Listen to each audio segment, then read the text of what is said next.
It happened in my 40th year, on a warm spring night in the Roman Gallic city of Massilia, when in a dirty waterfront tavern I sat scribbling away on my history of the world. The tavern was deliciously filthy and crowded, a hangout for sailors and wanderers, travellers like me, I fancied, loving them all in a general sort of way. Though most of them were poor, and I wasn't poor, and they couldn't read what I wrote when they glanced over my shoulder. I'd come to Massilia after a long and studious journey that had taken me through all the great cities of the empire. To Alexandria, Pergamon, Athens I'd travelled, observing and writing about the people, and now I was making my way through the cities of Roman Gaul. I couldn't have been more content on this night had I been in my library at Rome. In fact, I liked the tavern better. Everywhere I went I sought out such places in which to write, setting up my candle and ink and parchment at a table close to the wall, and I did my best work early in the evening when the places were at their noisiest. In retrospect, it's easy to see that I lived my whole life in the midst of frenzied activity. I was used to the idea that nothing could affect me adversely. I'd grown up an illegitimate son in a rich Roman household, loved, pampered, and allowed to do what I wanted. My legitimate brothers had to worry about marriage, politics, and war. By the age of 20, I'd become the scholar and the chronicler, the one who raised his voice at drunken banquets to settle historical and military arguments. When I travelled, I had plenty of money, and documents that opened doors everywhere. And to say life had been good to me would be an understatement. I was an extraordinarily happy individual. But the really important point here is that life had never bored me or defeated me. I carried within me a sense of invincibility, a sense of wonder. And this was as important to me later on as your anger and strength have been to you, as important as despair or cruelty can be in the spirits of others. But to continue, if there was anything I'd missed in my rather eventful life, and I didn't think of this too much, it was the love and knowledge of my Celtic mother. She'd died when I was born, and all I knew of her was that she'd been a slave, daughter of the warlike Gauls who fought Julius Caesar. I was blonde and blue-eyed as she was, and her people had been giants, it seemed. At a very young age I towered over my father and my brothers. But I had little or no curiosity about my Gallic ancestors. I'd come to Gaul as an educated Roman, through and through, and I carried with me no awareness of my barbarian blood, but rather the common beliefs of my time, that Caesar Augustus was a great ruler, and that in this blessed age of the Pax Romana old superstition was being replaced by law and by reason throughout the empire. There was no place too wretched for the Roman roads, and for the soldiers, the scholars, and the traders who followed them. On this night I was writing like a madman, scribbling down descriptions of the men who came and went in the tavern, children of all races, it seemed, speakers of a dozen different languages. And for no apparent reason, I was possessed of a strange idea about life, a strange concern that amounted almost to a pleasant obsession. I remember that it came on me this night because it seemed somehow related to what happened after. But it wasn't related. I had had the idea before. That it came to me in these last free hours as a Roman citizen was no more than coincidence. The idea was simply that there was somebody who knew everything, somebody who had seen everything. I did not mean by this that a supreme being existed, but rather that there was on earth a continual intelligence, a continual awareness. And I thought of it in practical terms that excited me and soothed me simultaneously. There was an awareness somewhere of all things I had seen in my travels, an awareness of what it had been like in Massilia 6 centuries ago when the first Greek traders came, an awareness of what it had been like in Egypt when Cheops built the pyramids. Somebody knew what the light had been like in the late afternoon on the day that Troy fell to the Greeks, and someone or something knew what the peasants said to each other in their little farmhouses outside Athens right before the Spartans brought down the walls. My idea of who or what it was vague.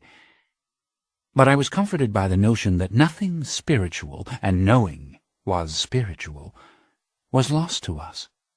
That there was this continuous knowing. And as I drank a little more wine and thought about it and wrote about it, I realized it wasn't so much a belief of mine as it was a prejudice. I just felt that there was a continual awareness. And the history that I was writing was an imitation of it. I tried to unite all things I had seen in my history, linking my observations of lands and people with all the written observations that had come down to me from the Greeks, from Xenophon and Herodotus and Posidonius, to make one continuous awareness of the world in my lifetime. It was a pale thing, a limited thing, compared to the true awareness. Yet I felt good as I continued writing. But around midnight, I was getting a little tired, and when I happened to look up, after a particularly long period of unbroken concentration, I realized something had changed in the tavern. It was unaccountably quieter. In fact, it was almost empty. And across from me, barely illuminated by the sputtering light of my candle, there sat a tall, fair-haired man, with his back to the room, who was watching me in silence. I was startled, not so much by the way he looked, though this was startling in itself, but by the realization that he had been there for some time, close to me, observing me, and I hadn't noticed him. He was a giant of a Gaul, as they all were, even taller than I was, and he had a long, narrow face with an extremely strong jaw, and hawk-like nose, and eyes that gleamed beneath their bushy blonde brows with a childlike intelligence. What I mean to say is he looked very, very clever, but very young and innocent also. And he wasn't young. The effect was perplexing. And it was made all the more so by the fact that his thick and coarse yellow hair wasn't clipped short in the popular Roman style, but was streaming down to his shoulders. And instead of the usual tunic and cloak which you saw everywhere in those times, he wore the old belted leather jerkin that had been the barbarian dress before Caesar. Right out of the woods this character looked, with his grey eyes burning through me, and I was vaguely delighted with him. I wrote down hurriedly the details of his dress, confident he couldn't read the Latin. But the stillness in which he sat unnerved me a little. His eyes were unnaturally wide, and his lips quivered slightly, as if the mere sight of me excited him. His clean and delicate white hand, which casually rested on the table before him, seemed out of keeping with the rest of him. A quick glance about me told me my slaves weren't in the tavern. Well, they're probably next door playing cards, I thought, or upstairs with a couple of women. They'll stop in any minute. I forced a little smile at my strange and silent friend, and went back to writing. But directly he started talking. "You are an educated man, aren't you?" he asked. He spoke the universal Latin of the Empire, but with a thick accent, pronouncing each word with a care that was almost musical. I told him yes, I was fortunate enough to be educated, and I started to write again, thinking this would surely discourage him. After all, he was fine to look at, but I didn't really want to talk to him. "And you write both in Greek and in Latin, don't you?" he asked, glancing at the finished work that lay before me. I explained politely that the Greek I had written on the parchment was a quotation from another text. My text was in Latin. And again I started scribbling. "But you are a Keltoi, are you not?" he asked this time. It was the old Greek word for the Gauls. "Not really, no, I am a Roman," I answered. "You look like one of us, the Keltoi," he said. "You are tall like us, and you walk the way we do." This was a strange statement. For hours I'd been sitting here, barely sipping my wine. I hadn't walked anywhere. But I explained that my mother had been Celtic, but I hadn't known her. My father was a Roman senator. "And what is it you write in Greek and Latin?" he asked. "What is it that arouses your passion?" I didn't answer right away. He was beginning to intrigue me. But I knew enough at 40 to realize that most people you meet in taverns sound interesting for the first few minutes, and then begin to weary you beyond endurance. "Your slaves say," he announced gravely, "that you are writing a great history." "Do they?" I answered a bit stiffly. "And where are my slaves, I wonder?" Again I looked around, nowhere in sight. Then I conceded to him that it was a history I was writing. "And you have been to Egypt," he said, and his hand spread itself out flat on the table. I paused and took another good look at him. There was something otherworldly about him, the way that he sat, the way he used this one hand to gesture. It was the decorum primitive people often have that makes them seem repositors of immense wisdom when in fact all they possess is immense conviction. "Yes," I said a little warily, "I've been to Egypt." Obviously this exhilarated him. His eyes widened slightly, then narrowed, and he made some little movement with his lips as though speaking to himself. "And you know the language and the writing of Egypt?" he asked earnestly, his eyebrows knitting. "You know the cities of Egypt?" "The language as it is spoken, yes, I do know it. But if by the writing you mean the old picture writing, no, I can't read it. I don't know anyone who can read it. I've heard that even the old Egyptian priests can't read it. Half the texts they copy they can't decipher." He laughed, in the strangest way. I couldn't tell whether this was exciting him or he knew something I didn't know. He appeared to take a deep breath, his nostrils dilating a little. And then his face cooled. He was actually a splendid-looking man. "The gods can read it," he whispered. "Well, I wish they'd teach it to me," I said pleasantly. "You do," he said in an astonished gasp. He leant forward over the table. "Say this again." "I was joking," I said. "I only meant I wished I could read the old Egyptian writing. If I could read it, then I could know true things about the people of Egypt instead of all the nonsense written by the Greek historians. Egypt is a misunderstood land." I stopped myself. Why was I talking to this man about Egypt? "In Egypt there are true gods still," he said gravely, "gods who have been there forever. Have you been to the very bottom of Egypt?" This was a curious way to put it. I told him I had been up the Nile quite far, that I had seen many wonders. "But as for there being true gods," I said, "I can scarce accept the veracity of gods with the heads of animals." He shook his head, almost a little sadly. "The true gods require no statues of them to be erected," he said. "They have the heads of man, and they themselves appear when they choose, and they are living as the crops that come from the earth are living, as all things under the heavens are living, even the stones and the moon itself, which divides time in the great silence of its never-changing cycles." "Very likely," I said under my breath, not wishing to disturb him. So it was zeal, this mixture of cleverness and youthfulness I had perceived in him. I should have known it. And something came back to me from Julius Caesar's writings about Gaul, that the Keltoi had come from Dis Pater, the god of the night. Was this strange creature a believer in these things?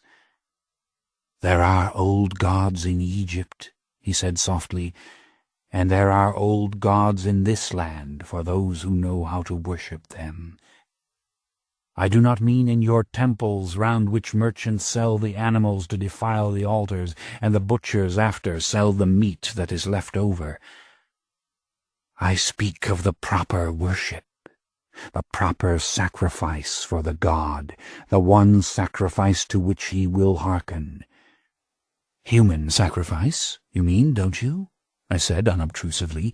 Caesar had described well enough that practice among the Keltoi, and it rather curdled my blood to think of it.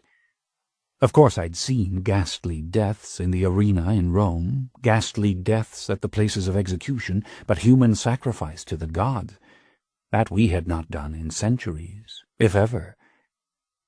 And now I realized what this remarkable man might actually be. A druid, a member of the ancient priesthood of the Keltoi, whom Caesar had also described, a priesthood so powerful that nothing like it existed, so far as I knew, anywhere in the empire. But it wasn't supposed to exist in Roman Gaul anymore either. Of course, the Druids were always described as wearing long white robes. They went into the forests and collected mistletoe off the oak trees with ceremonial sickles. And this man looked more like a farmer or a soldier. But then what Druid was going to wear his white robes into a waterfront tavern? And it wasn't lawful anymore for the Druids to go about being Druids. "Do you really believe in this old worship?" I asked, leaning forward. "Have you yourself been down to the bottom of Egypt?" If this was a real live Druid, I had made a marvelous catch, I was thinking. I could get this man to tell me things about the Keltoi that nobody knew. And what on earth did Egypt have to do with it, I wondered. "No," he said, "I have not been to Egypt, though from Egypt our gods came to us. It is not my destiny to go there. It is not my destiny to learn to read the ancient language. The tongue I speak is enough for the gods. They give ear to it." "And what tongue is that?" "The tongue of the Keltoi, of course," he said. "You know that without asking." "And when you speak to your gods, how do you know that they hear you?" His eyes widened again, and his mouth lengthened in an unmistakable look of triumph. "My gods answer me," he said quietly. Surely he was a Druid, and he appeared to take on a shimmer suddenly. I pictured him in his white robes. There might have been an earthquake then in Massilia, and I doubt I would have noticed it. "Then you yourself have heard them," I said. "I have laid eyes upon my gods," he said, "and they have spoken to me both in words and in silence." "And what do they say? What do they do that makes them different from our gods? I mean, aside from the nature of the sacrifice." His voice took on the lilting reverence of a song as he spoke. "They do as gods have always done. They divide the evil from the good. They bring down blessings upon all who worship them. They draw the faithful into harmony with all the cycles of the universe, with the cycles of the moon, as I have told you. They fructify the land, the gods do. All things that are good proceed from them." Yes, I thought. The old religion, in its simplest forms, and the forms that still held a great spell for the common people of the empire. "My gods sent me here," he said, "to search for you." "For me?" I asked. I was startled. "You will understand all these things," he said, "just as you will come to know the true worship of ancient Egypt. The gods will teach you." "Why ever would they do that?" I asked. "The answer is simple," he said, "because you are going to become one of them." I was about to answer when I felt a sharp blow to the back of my head, and the pain spread out in all directions over my skull as if it were water. I knew I was going out. I saw the table rising, saw the ceiling high above me, and I think I wanted to say, "If it is ransom you want, take me to my house, to my steward." But I knew even then that the rules of my world had absolutely nothing to do with it. When I awoke it was daylight, and I was in a large wagon being pulled fast along an unpaved road through an immense forest. I was bound hand and foot, and a loose cover was thrown over me. I could see to the left and right through the wicker sides of the cart, and I saw the man who had talked to me riding beside me. There were others riding with him, and all were dressed in the trousers and belted leather jerkins, and they wore iron swords and iron bracelets. Their hair was almost white in the dappled sun, and they didn't talk as they rode beside the cart together. This forest itself seemed made to the scale of Titans.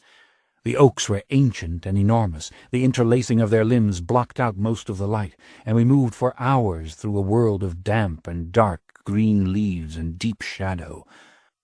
I do not remember towns, I do not remember villages, I remember only a crude fortress. Once inside the gates I saw 2 rows of thatched roof houses, and everywhere the leather-clad barbarians. And when I was taken into one of the houses, a dark, low place, and left there alone, I could hardly stand for the cramps in my legs, and I was as wary as I was furious. I knew now that I was in an undisturbed enclave of the ancient Keltoi, the very same fighters who had sacked the great shrine of Delphi only a few centuries ago, and Rome itself not too long after, the same warlike creatures who rode stark naked into battle against Caesar, their trumpets blasting, their cries affrighting the disciplined Roman soldiers. In other words, I was beyond the reach of everything I counted upon. And if all this talk about my becoming one of the gods meant I was to be slain on some blood-stained altar in an oak grove, then I had better try to get the hell out of here. Chapter 6. When my captor appeared again, he was in the fabled long white robes, and his coarse blonde hair had been combed, and he looked immaculate and impressive and solemn. There were other tall, white-robed men, some old, some young, and all with the same gleaming yellow hair, who came into the small, shadowy room behind him. In a silent circle they enclosed me, and after a protracted silence, a riff of whispers passed amongst them. "You are perfect for the god," said the eldest, and I saw the silent pleasure in the one who had brought me here. "You are what the god has asked for," the eldest said. "You will remain with us until the great feast of Samhain, and then you will be taken to the sacred grove, and there you will drink the divine blood, and you will become a father of gods, a restorer of all the magic that has inexplicably been taken from us." "And will my body die when this happens?" I asked. I was looking at them. Their sharp, narrow faces, their probing eyes, the gaunt grace with which they surrounded me. What a terror this race must have been when its warriors swept down on the Mediterranean peoples. No wonder there had been so much written about their fearlessness. But these weren't warriors. These were priests, judges, and teachers. These were the instructors of the young, the keepers of the poetry and the laws that were never written in any language. "Only the mortal part of you will die," said the one who had spoken to me all along. "Bad luck," I said, "since that's about all there is to me." "No," he said. "Your form will remain, and it will become glorified. You will see. Don't fear. And besides, there is nothing you can do to change these things. Until the feast of Samhain you will let your hair grow long, and you will learn our tongue and our hymns and our laws. We will care for you. My name is Mael, and I myself will teach you." "But I am not willing to become the god," I said. "Surely the gods don't want one who is unwilling." "The old god will decide," said Mael. "But I know that when you drink the divine blood you will become the god, and all things will be clear to you." Escape was impossible. I was guarded night and day. I was allowed no knife with which I might cut off my hair or otherwise damage myself. And a good deal of the time I lay in the dark, empty room, drunk on wheaten beer and satiated with the rich roasted meats they gave to me. I had nothing with which to write, and this tortured me. Out of boredom I listened to Mael when he came to instruct me. I let him sing anthems to me and tell me old poems and talk on about laws, only now and then taunting him with the obvious fact that a god should not have to be so instructed. This he conceded, but what could he do but try to make me understand what would happen to me? "You can help me get out of here. You can come with me to Rome," I said.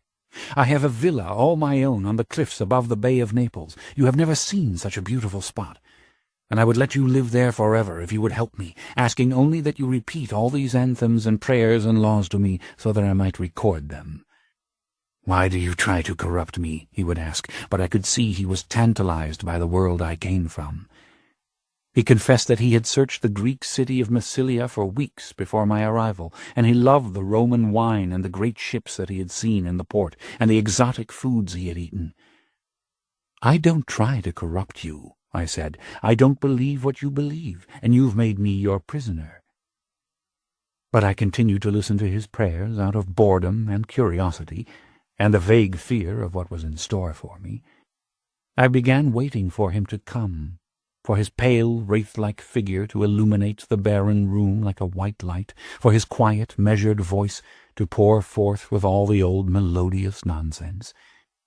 It soon came clear that his verses did not unfold continuous stories of the gods as we knew them in Greek and Latin, but the identity and characteristics of the gods began to emerge in the many stanzas. Deities of all the predictable sorts belonged to the tribe of the heavens. But the god I was to become exerted the greatest hold over Mael and those he instructed. He had no name, this god, though he had numerous titles, and the drinker of the blood was the most often repeated. He was also the White One, the god of the night, the god of the oak, the lover of the mother. This god took blood sacrifice at every full moon. But on Samhain, the 1st of November in our present Christian calendar, the day that has become the Feast of All Saints, or the Day of the Dead, this god would accept the greatest number of human sacrifices before the whole tribe for the increase of the crops, as well as speak all manner of predictions and judgments. It was the Great Mother he served, she who is without visible form, but nevertheless present in all things, and the mother of all things, of the earth, of the trees, of the sky overhead, of all men, of the drinker of the blood himself, who walks in her garden. My interest deepened, but so did my apprehension. The worship of the Great Mother was certainly not unknown to me. The Mother Earth and the Mother of all things was worshipped under a dozen names, from one end of the empire to the other, and so was her lover and son, the dying god, the one who grew to manhood as the crops grow, only to be cut down as the crops are cut down, while the mother remains eternal. It was the ancient and gentle myth of the seasons. But the celebration anywhere and at any time was hardly ever gentle. For the Divine Mother was also death, the earth that swallows the remains of that young lover, the earth that swallows all of us. And in consonance with this ancient truth, old as the sowing of seed itself, there came 1,000 bloody rituals. The goddess was worshipped under the name of Cybele in Rome, and I had seen her mad priests castrating themselves in the midst of their devoted frenzy. And the gods of myth met their ends even more violently. Attis gelded, Dionysus rent limb from limb, the old Egyptian Osiris dismembered before the great mother Isis restored him. And now I was to be that god of growing things, the vine god, the corn god, the god of the tree, and I knew that whatever happened, it was going to be something appalling. And what was there to do but get drunk and murmur these anthems with Mael, whose eyes would cloud with tears from time to time as he looked at me. "Get me out of here, you wretch!" I said once in pure exasperation. "Why the hell don't you become the god of the tree? Why am I so honored?" "I have told you that God confided to me his wishes. I wasn't chosen." "And would you do it if you were chosen?" I demanded. I was sick of hearing of these old rites by which any man threatened by illness or misfortune must serve up a human sacrifice to the god if he wished to be spared, and all the other sacrosanct beliefs that had to them the same childlike barbarity. "I would fear, but I would accept," he whispered. "But do you know what is so terrible about your fate? It is that your soul will be locked in your body forever. It will have no chance in natural death to pass into another body or another lifetime. No, all through time your soul will be the soul of the god. The cycle of death and rebirth will be closed in you." In spite of myself and my general contempt for his belief in reincarnation, this silenced me. I felt the eerie weight of his conviction. I felt his sadness. My hair grew longer and fuller, and the hot summer melted into the cooler days of fall, and we were nearing the great annual feast of Samhain. Yet I wouldn't let up on the questions. "How many have you brought to be gods in this manner? What was it in me that caused you to choose me?" "I have never brought a man to be a god," he said. "But the god is old. He is robbed of his magic. A terrible calamity has befallen him, and I can't speak of these things. He has chosen his successor." He looked frightened. He was saying too much. Something was stirring the deepest fears in him. "And how do you know he will want me? Have you 60 other candidates stashed in this fortress?" He shook his head, and in a moment of uncharacteristic rawness he said, "Marius, if you fail to drink the blood, if you do not become the father of a new race of gods, what will become of us?" "I wish I could care, my friend," I said. "Ah, calamity," he whispered. And there followed a long, subdued observation of the rise of Rome, the terrible invasions of Caesar, the decline of a people who had lived in these mountains and forests since the beginning of time, scorning the cities of the Greek and the Etruscan and the Roman for the honorable strongholds of powerful tribal leaders. "Civilizations rise and fall, my friend," I said. "Old gods give way to new ones." "You don't understand, Marius," he said. "Our God was not defeated by your idols and those who tell their frivolous and lascivious stories. Our God was as beautiful as if the moon itself had fashioned him with her light, and he spoke with a voice that was as pure as the light, and he guided us in that great oneness with all things that is the only cessation of despair and loneliness. But he was stricken with terrible calamity, and all through the north country other gods have perished completely. It was the revenge of the sun god upon him. But how the sun entered into him in the hours of darkness and sleep is not known to us, nor to him. You are our salvation, Marius. You are the mortal who knows, and is learned, and can learn, and who can go down into Egypt." I thought about this. I thought of the old worship of Isis and Osiris, and of those who said she was the Mother Earth, and he the corn, and Typhon, the slayer of Osiris, was the fire of the sunlight. And now this pious communicator with the god was telling me that the sun had found his god of the night and caused great calamity. Finally, my reason gave out on me. Too many days passed in drunkenness and solitude.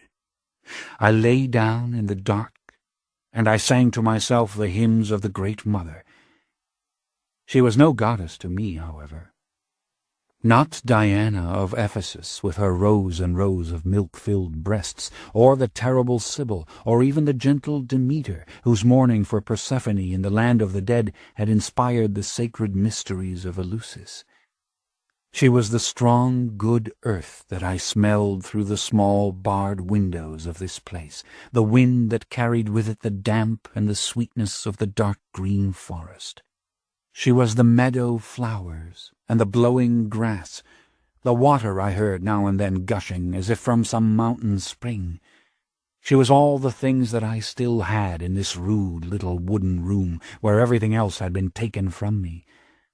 And I knew only what all men know, that the cycle of winter and spring and all growing things has within itself some sublime truth that restores without myth or language.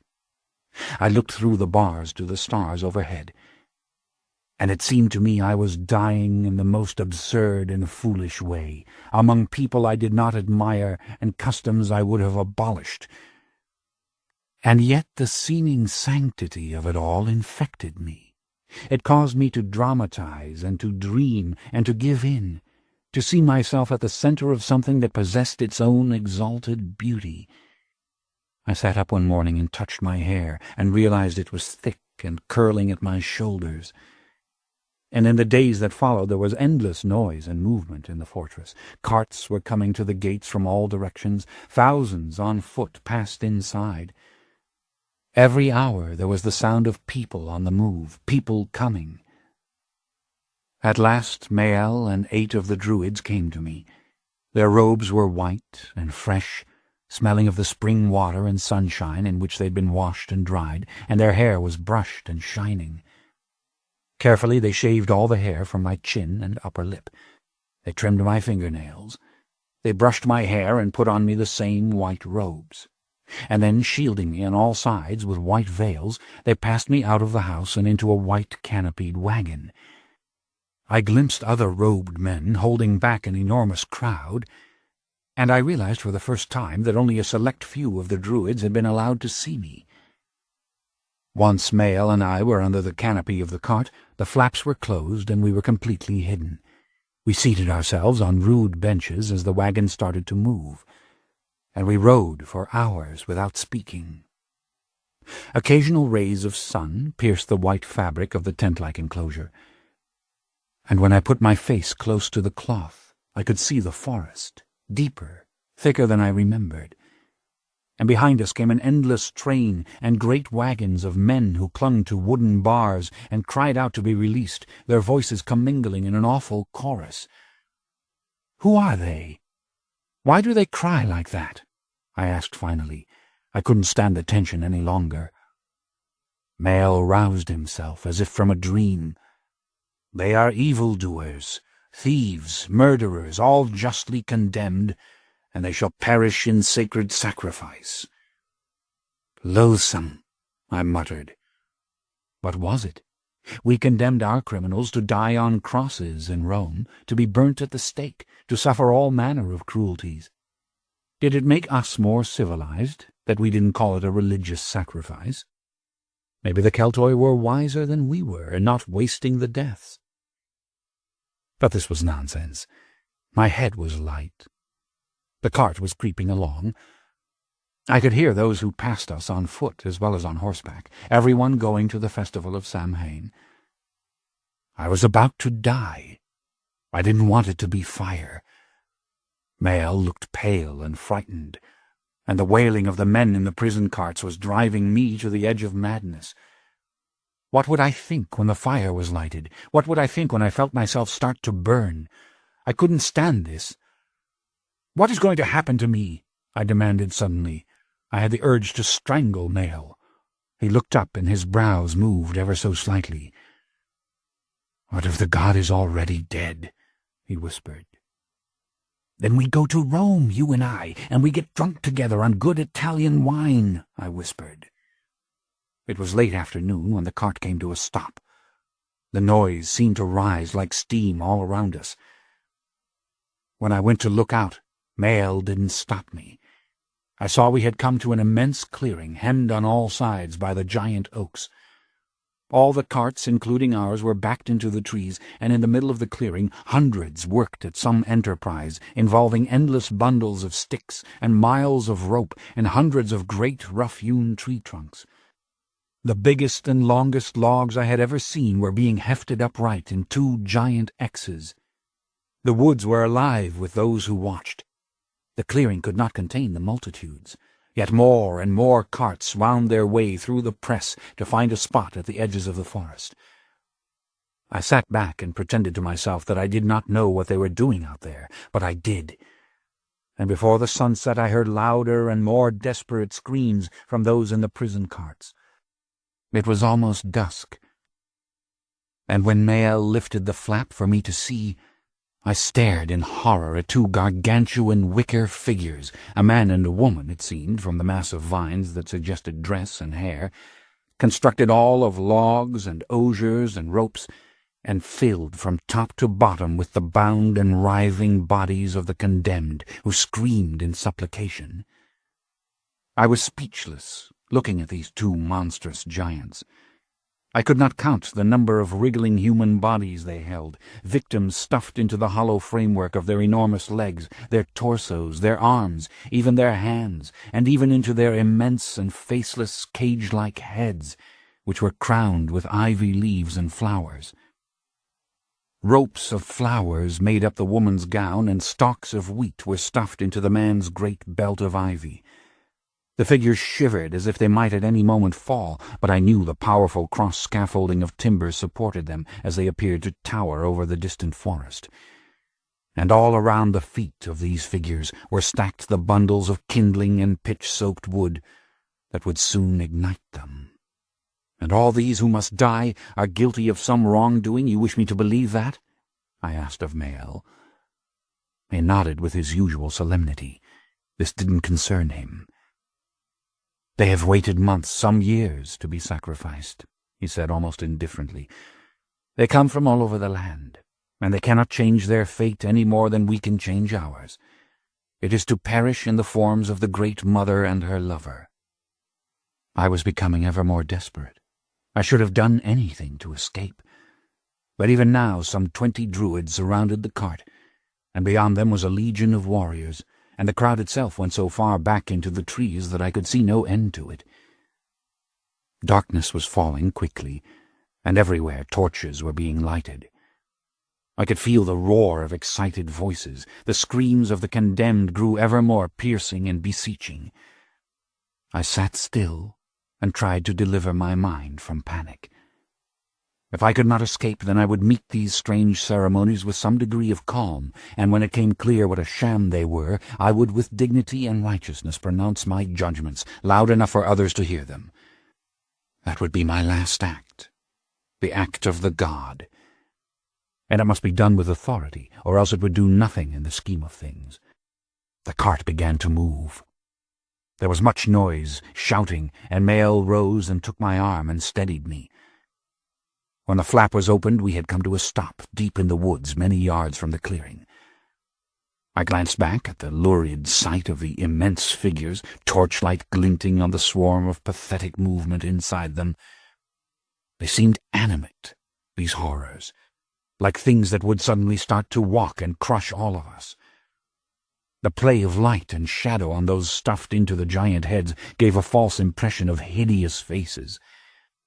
I couldn't make myself turn away from it, and from the sight of the crowd gathered all around.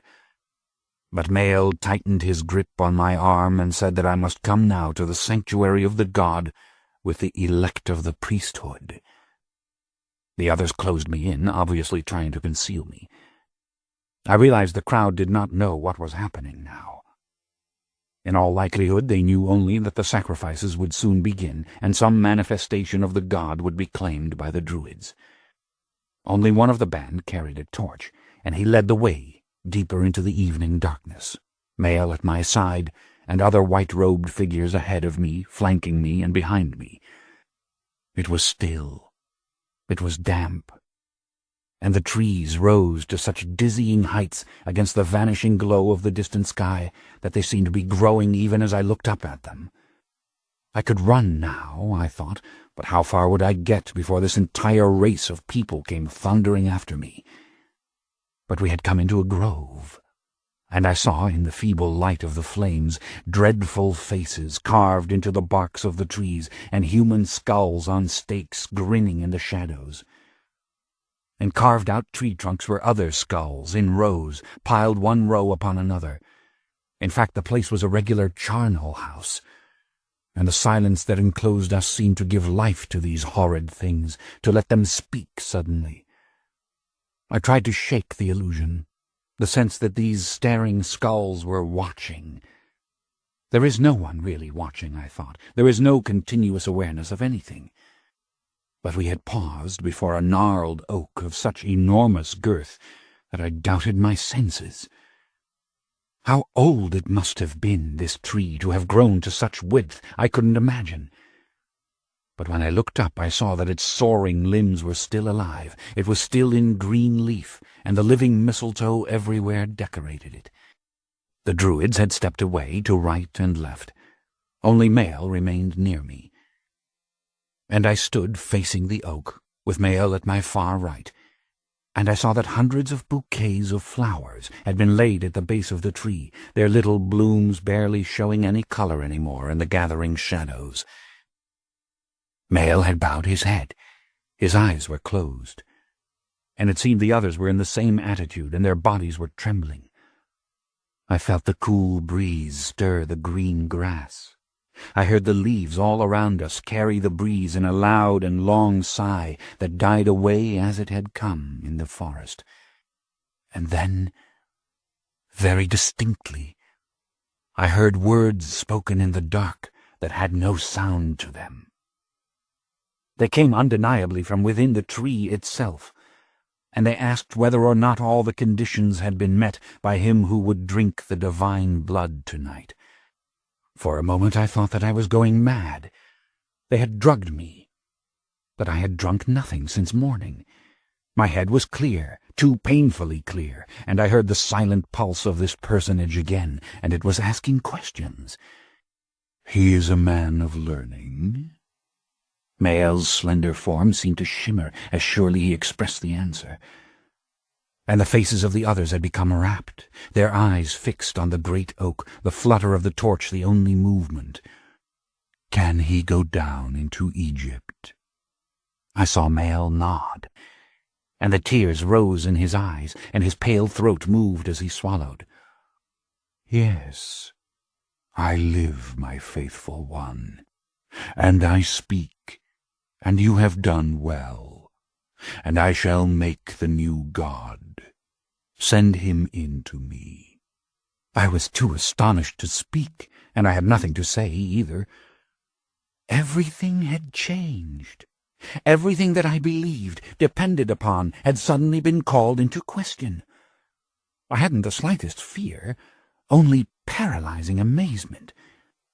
Mael took me by the arm. The other druids came to assist him, and I was led around the oak, clear of the flowers heaped at its roots, until we stood behind it, before a huge pile of stones banked against it. The grove had its carved images on this side as well, its troves of skulls, and the pale figures of druids whom I had not seen before.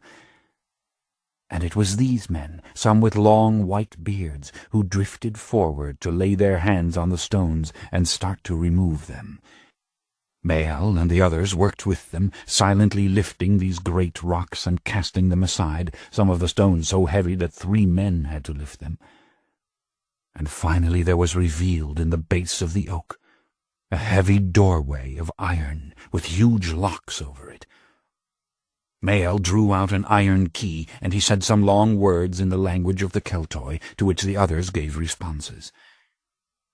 Mael's hand was shaking, but he soon had all the locks undone. And then it took 4 of the druids to pull back the door. And then the torchbearer lighted another brand for me and placed it in my hands, and Mael said, "Enter, Marius." In the wavering light, we glanced at each other. He seemed a helpless creature, unable to move his limbs, though his heart brimmed as he looked at me. I knew now the barest glimpse of the wonder that had shaped him and inflamed him, and was utterly humbled and baffled by its origins. But from within the tree, from the darkness beyond this rudely cut doorway, there came the Silent One again. "Do not be afraid, Marius. I wait for you. Take the light and come to me." Chapter 7. When I stepped through the doorway, the druids closed it, and I realized that I stood at the top of a long stone stairs.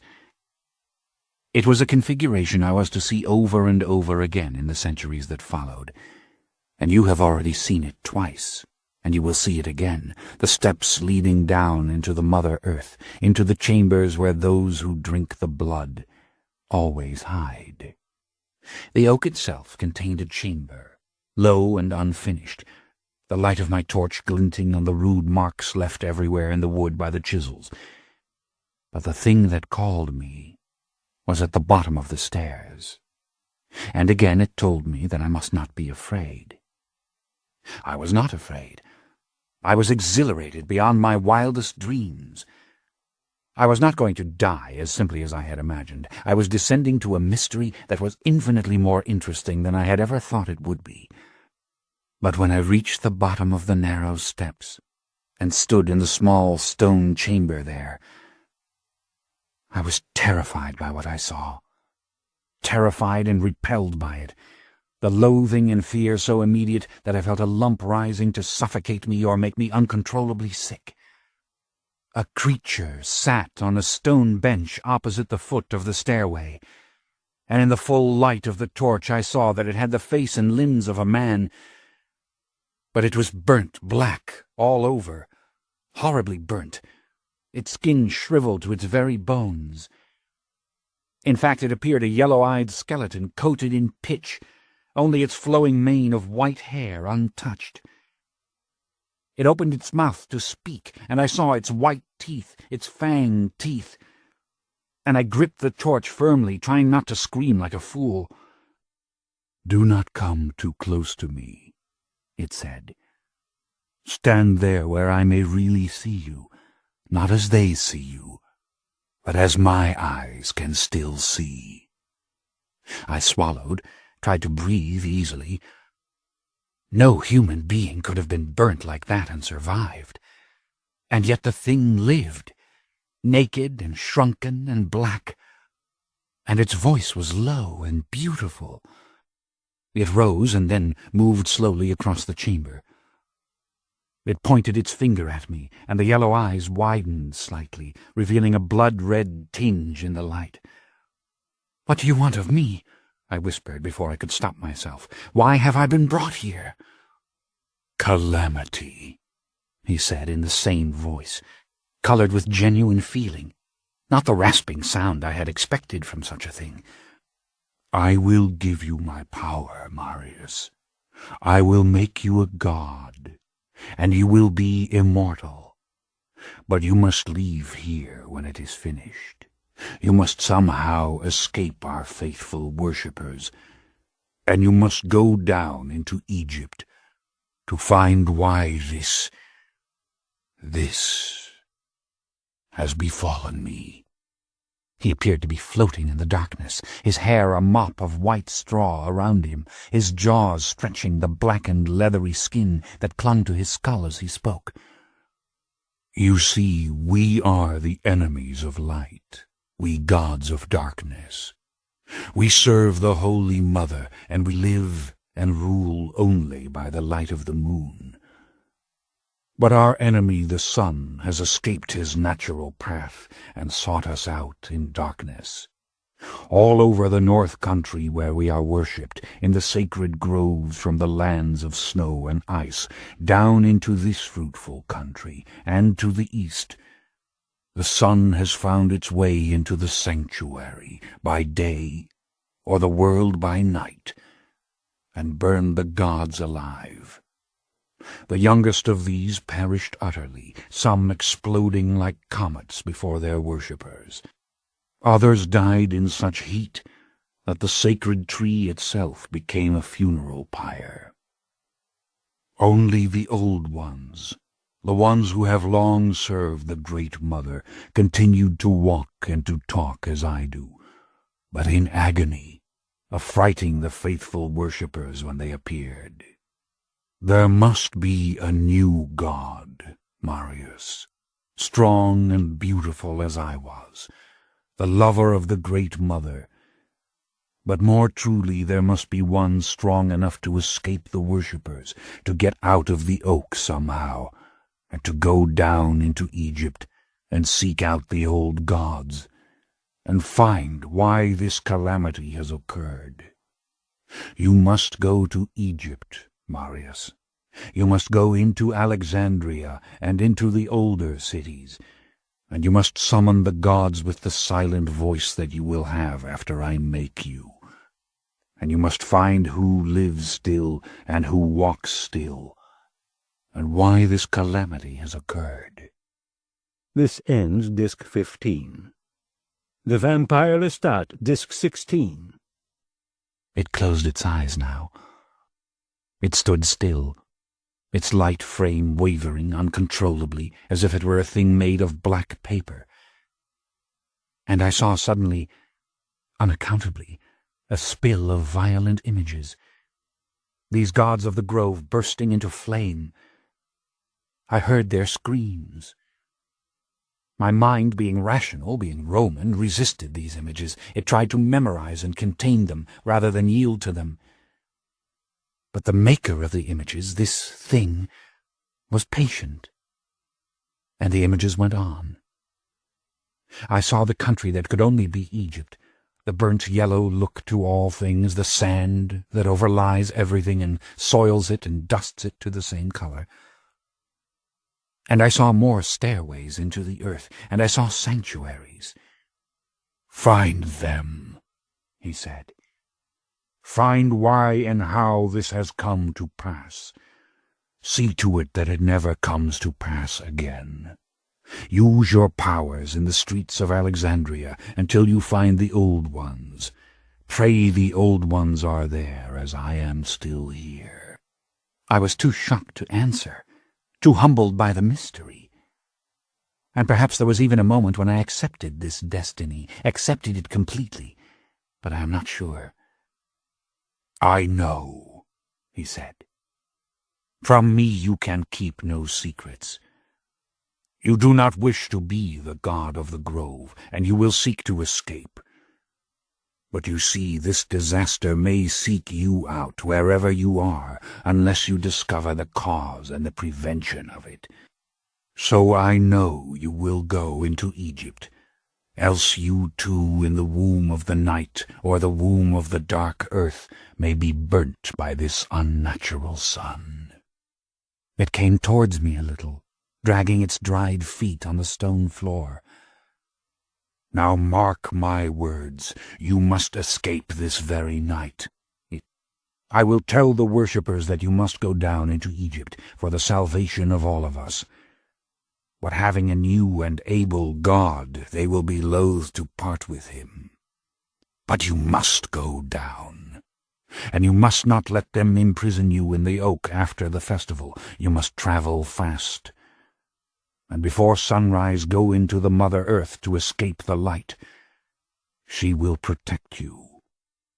Now, come to me.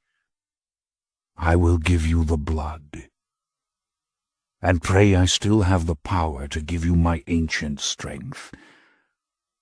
It will be slow. It will be long. I will take, and I will give, and I will take, and I will give. But I must do it. And you must become the god, and you must do as I have said." Without waiting for my compliance, it was suddenly on me, its blackened fingers clutching at me, the torch falling from my hands. I fell backwards on the stairs, but its teeth were already in my throat. You know what happened. You know what it was to feel the blood being drawn, to feel the swoon. I saw in those moments the tombs and temples of Egypt. I saw two figures, resplendent as they sat side by side as if on a throne. I saw and heard other voices speaking to me in other languages, and underneath it all there came the same command: serve the Mother.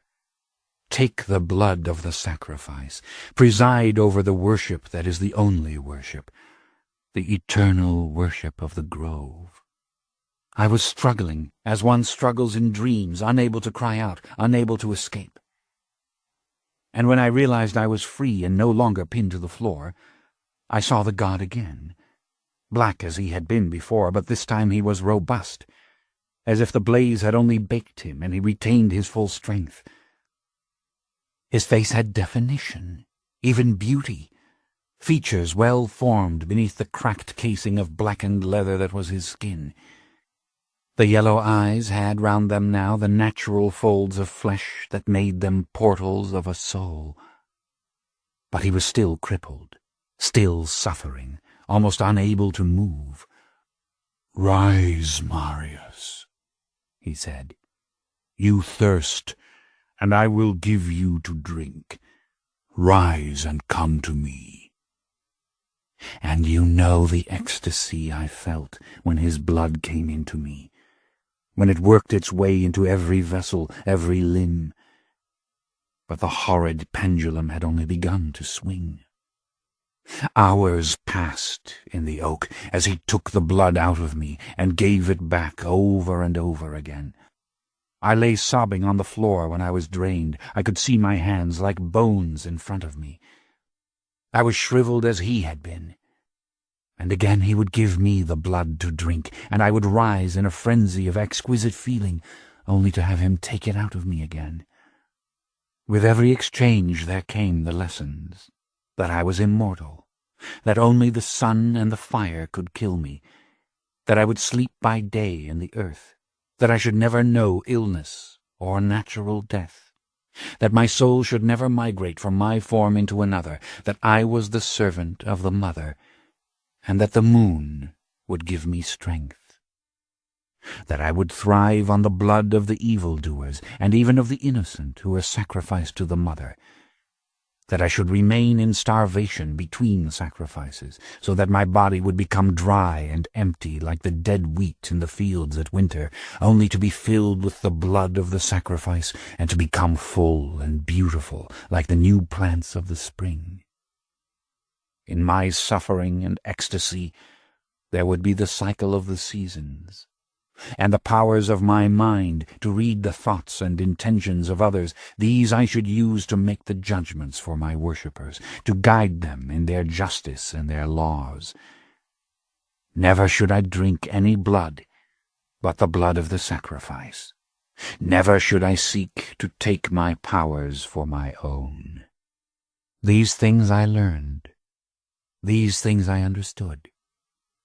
But what was really taught to me during those hours was what we all learn at the moment of the drinking of the blood: that I was no longer a mortal man, that I had passed away from all I knew into something so powerful that these old teachings could barely harness or explain it, that my destiny, to use Mayle's words, was beyond all the knowledge that anyone mortal or immortal could give. At last the god prepared me to go out of the tree. He drained so much blood from me now that I was scarcely able to stand. I was a wraith. I was weeping from thirst. I was seeing blood and smelling blood, and would have rushed at him and caught him and drained him had I the strength. But the strength, of course, was his. "You are empty, as you will always be at the commencement of the festival," he said, "so that you may drink your fill of the sacrificial blood. But remember what I have told you. After you preside, you must find a way to escape. As for me, try to save me. Tell them that I must be kept with you. But in all likelihood, my time has come to an end." "Why, how do you mean?" I asked. "You will see. There need be only one God here, one good God," he said. "If I could go with you to Egypt, I could drink the blood of the old ones, and it might heal me. As it is, I will take hundreds of years to heal, and I shall not be allowed that time. But remember, go into Egypt. Do all that I have said." He turned me now and pushed me towards the stairs. The torch lay blazing in the corner, and as I rose towards the door above, I smelled the blood of the Druids waiting, and I almost wept. "They will give you all the blood that you can take," he said behind me. "Place yourself in their hands." Chapter 8. You can well imagine how I looked when I stepped from the oak. The Druids had waited for my knock upon the door, and in my silent voice I had said, "Open, it is the god." My human death was long finished. I was ravenous, and surely my face was no more than a living skull. No doubt my eyes were bulging from their sockets, and my teeth were bared. The white robe hung on me as on a skeleton, and no clearer evidence of my divinity could have been given to the Druids, who stood awestruck as I came out of the tree. But I saw not merely their faces. I saw into their hearts. I saw the relief in Mael that the God within had not been too feeble to create me. I saw the confirmation in him of all that he believed. And I saw the other great vision that is ours to see, the great spiritual depth of each man buried deep within a crucible of heated flesh and blood. My thirst was pure agony, and summoning all my new strength, I said, "Take me to the altars. The feast of Samhain is to begin." The druids let out chilling screams. They howled in the forest. And far beyond the sacred grove there came a deafening roar from the multitudes who had waited for that cry. We walked swiftly, in procession towards the clearing, and more of the white-robed priests came out to greet us, and I found myself pelted with fresh and fragrant flowers from all sides, blossoms I crushed under my feet as I was saluted with hymns. I need not tell you how the world looked to me with the new vision, how I saw each tint and surface beneath the thin veil of darkness, how these hymns and anthems assaulted my ears. Marius, the man, was disintegrated inside this new being. Trumpets blared from the clearing as I mounted the steps of the stone altar and looked out over the thousands gathered there, the sea of expectant faces, the giant wicker figures with their doomed victims still struggling and crying inside. A great silver cauldron of water stood before the altar, and as the priest sang, a chain of prisoners was led to this cauldron, their arms bound behind their backs. The voices were singing in concert around me as the priests placed the flowers in my hair, on my shoulders, at my feet. "Beautiful one, powerful one, God of the woods and the fields, drink now the sacrifices offered to you, and as your wasted limbs fill with life, so the earth will renew itself. So you will forgive us for the cutting of the corn, which is the harvest. So you will bless the seed we sow." And I saw before me those selected to be my victims, 3 stout men, bound as the others were bound, but clean and dressed also in white robes, with flowers on their shoulders and in their hair. Youths they were, handsome and innocent and overcome with awe as they awaited the will of the god. The trumpets were deafening. The roaring was ceaseless. I said, "Let the sacrifices begin."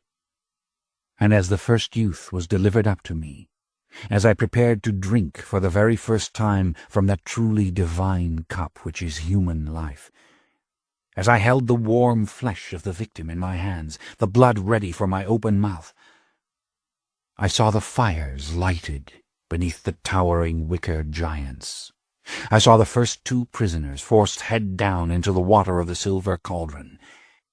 Death by fire, death by water, death by the piercing teeth of the hungry god. Through the age-old ecstasy the hymns continued.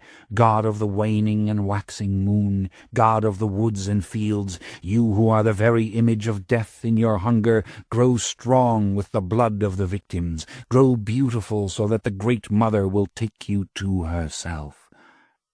How long did it last? I do not know. It was forever. The blaze of the wicker giants, the screaming of the victims, the long procession of those who must be drowned. I drank and drank, not merely from the 3 selected for me, but from a dozen others before they were returned to the cauldron or forced into the blazing giants. The priests cut the heads from the dead with great bloody swords, stacking them in pyramids to either side of the altar, and the bodies were borne away. Everywhere I turned I saw rapture on sweating faces. Everywhere I turned I heard the anthems and cries. But at last the frenzy was dying out. The giants were fallen into a smouldering heap upon which men poured more pitch, more kindling. And it was now time for the judgments, for men to stand before me and present their cases for vengeance against others, and for me to look with my new eyes into their souls. I was reeling. I had drunk too much blood, but I felt such power in me I could have leapt up and over the clearing and deep into the forest. I could have spread invisible wings, or so it seemed. But I carried out my destiny, as Mael would have called it. I found this one just, that one in error, this one innocent, that one deserving of death. I don't know how long it went on, because my body no longer measured time in weariness. But finally it was finished, and I realized the moment of action had come. I had somehow to do what the old god had commanded me, which was to escape the imprisonment in the oak.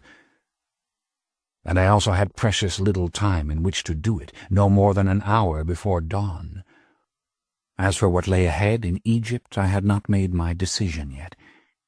But I knew that if I let the Druids enclose me in the sacred tree again, I would starve in there until the small offering at the next full moon. And all of my nights until that time would be thirst and torture, and what the old one had called the god's dreams, in which I'd learned the secrets of the tree and the grass that grew and the silent mother.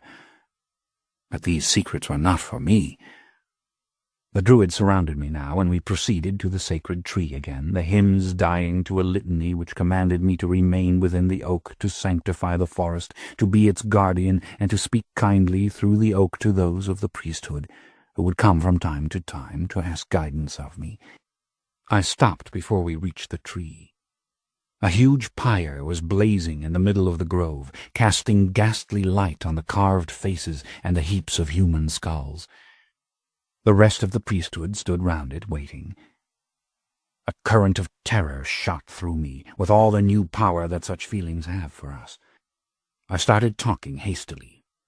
In an authoritative voice I told them that I wished them all to leave the grove, that I should seal myself up in the oak at dawn with the old god. But I could see it wasn't working. They were staring at me coldly and glancing one to the other, their eyes shallow like bits of glass. "Mael," I said, "do as I command you. Tell these priests to leave the grove." Suddenly, without the slightest warning, half the assemblage of priests ran towards the tree. The other took hold of my arms. I shouted for Mael, who led the siege on the tree, to stop. I tried to get loose, but some 12 of the priests gripped my arms and my legs. If I had only understood the extent of my strength, I might easily have freed myself. But I didn't know. I was still reeling from the feast, too horrified by what I knew would happen now. As I struggled, trying to free my arms, even kicking at those who held me, the old god, the naked and black thing, was borne out of the tree and heaved into the fire. Only for a split second did I see him, and all I beheld was resignation. He did not once lift his arms to fight. His eyes were closed, and he did not look at me, nor at anyone or anything, and I remembered in that moment what he had told me of his agony, and I started to cry. I was shaking violently as they burned him, but from the very midst of the flames I heard his voice. "Do as I commanded you, Marius. You are our hope." That meant, get out of here now. I made myself still and small in the grip of those who held me. I wept and acted like I was just the sad victim of all this magic, just the poor god who must mourn his father who had gone into the flames. And when I felt their hands relax, when I saw that one and all they were gazing into the pyre, I pivoted with all my strength, tearing loose from their grip, and I ran as fast as I could for the woods. In that initial sprint, I learned for the first time what my powers were. I cleared hundreds of yards in an instant, my feet barely touching the ground. But the cry rang out immediately, "The god has flown!" and within seconds the multitude in the clearing was screaming it over and over as thousands of mortals plunged into the trees. How on earth did this happen? I thought suddenly, that I'm a god full of human blood and running from thousands of Celtic barbarians through this damned woods. I didn't even stop to tear the white robe off me, but ripped it off while I was still running, and then I leapt up to the branches overhead and moved even faster through the tops of the oaks. Within minutes I was so far away from my pursuers that I couldn't hear them any more. But I kept running and running, leaping from branch to branch until there was nothing to fear any more but the morning sun. And I learned then what Gabrielle learned so early in your wanderings, that I could easily dig into the earth to save myself from the light. When I awoke, The heat of my thirst astonished me. I could not imagine how the old god had endured the ritual starvation. I could think only of human blood. But the Druids had had the day in which to pursue me. I had to proceed with great care. And I starved all that night as I sped through the forest, not drinking until early morning, when I came upon a band of thieves in the woods, which provided me with the blood of an evildoer and a good suit of clothes. In those hours just before dawn I took stock of things. I had learned a great deal about my powers. I would learn more. And I would go down to Egypt, not for the sake of the gods or their worshippers, but to find out what this was all about. And so even then, you see, more than 1,700 years ago, we were questing. We were rejecting the explanations given us. We were loving the magic and the power for its own sake. On the third night of my new life, I wandered into my old house in Massilia and found my library, my writing table, my books all there still, and my faithful slaves overjoyed to see me. What did these things mean to me? What did it mean that I had written this history, that I had lain in this bed? I knew I could not be Marius the Roman any longer, but I would take from him what I could. I sent my beloved slaves back home. I wrote my father to say that a serious illness compelled me to live out my remaining days in the heat and dryness of Egypt. I packed off the rest of my history to those in Rome who would read it and publish it, and then I set out for Alexandria with gold in my pockets, with my old travel documents, and with 2 dull-witted slaves who never questioned that I travelled by night. And within a month of the great Samhain feast in Gaul, I was roaming the black, crooked night-time streets of Alexandria, searching for the old gods with my silent voice. I was mad, but I knew the madness would pass. I had to find the old gods, and you know why I had to find them. It was not only the threat of the calamity again, the sun god seeking me out in the darkness of my daytime slumber, or visiting me with obliterating fire in the full darkness of the night. I had to find the old gods, because I could not bear to be alone among men. The full horror of it was upon me, and though I killed only the murderer, the evildoer, my conscience was too finely tuned for self-deception. I could not bear the realization that I, Marius, who had known and enjoyed such love in his life, was the relentless bringer of death. Chapter 9. Alexandria was not an old city. It had existed for just a little over 300 years. But it was a great port, and the home of the largest libraries in the Roman world. Scholars from all over the empire came to study there, and I had been one of them in another lifetime. And now I found myself there again. Had not the god told me to come, I would have gone deeper into Egypt, to the bottom, to use Mayel's phrase, suspecting that the answers to all riddles lay in the older shrines. But a curious feeling came on me in Alexandria. I knew the gods were there. I knew they were guiding my feet when I sought the streets of the whorehouses and the thieves' dens, the places where men went to lose their souls. At night I lay on my bed in my little Roman house, and I called to the gods. I grappled with my madness. I puzzled just as you have puzzled over the power and strength and crippling emotions which I now possessed. And one night just before morning, when the light of only one lamp shone through the sheer veils of the bed where I lay, I turned my eyes towards the distant garden doorway, and saw a still black figure standing there. For one moment it seemed a dream, this figure, because it carried no scent, did not seem to breathe, did not make a sound. Then I knew it was one of the gods, but it was gone, and I was left sitting up and staring after it, trying to remember what I had seen. A black, naked thing with a bald head and red, piercing eyes, a thing that seemed lost in its own stillness, strangely diffident, only marshalling its strength to move at the last moment before complete discovery.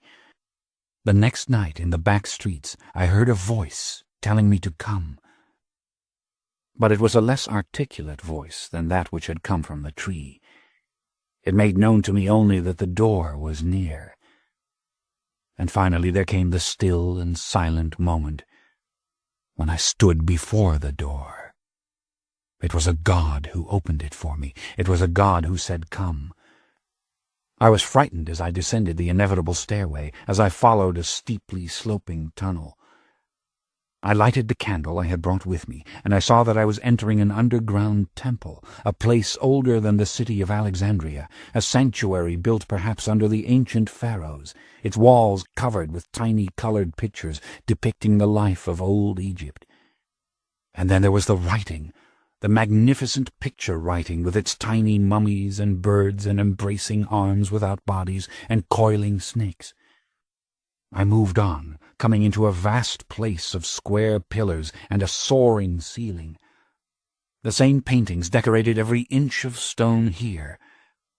And then I saw in the corner of my eye what seemed at first a statue, a black figure standing near a pillar with one hand raised to rest against the stone. But I knew it was no statue. No Egyptian god made out of diorite ever stood in this attitude, nor wore a real linen skirt about its loins. I turned slowly, bracing myself against the full sight of it, and saw the same burnt flesh, the same streaming hair, though it was black, the same yellow eyes. The lips were shriveled around the teeth and the gums, and the breath came out of its throat full of pain. "How and whence did you come?" he asked in Greek. I saw myself as he saw me, luminous and strong, even my blue eyes something of an incidental mystery, and I saw my Roman garments, my linen tunic gathered in gold buckles on my shoulders, my red cloak. With my long yellow hair I must have looked like a wanderer from the north woods, civilized only on the surface. And perhaps this was now true. But he was the one who concerned me, and I saw him more fully, the seamed flesh burnt to his ribs and molded to his collarbone and the jutting bones of his hips. He was not starved, this thing. He had recently drunk human blood. But his agony was like heat coming from him, as though the fire still cooked him from within, as though he were a self-contained hell. "How have you escaped the burning?" he asked. "What saved you? Answer." "Nothing saved me," I said, speaking Greek as he did. I approached him, holding the candle to the side when he shied from it.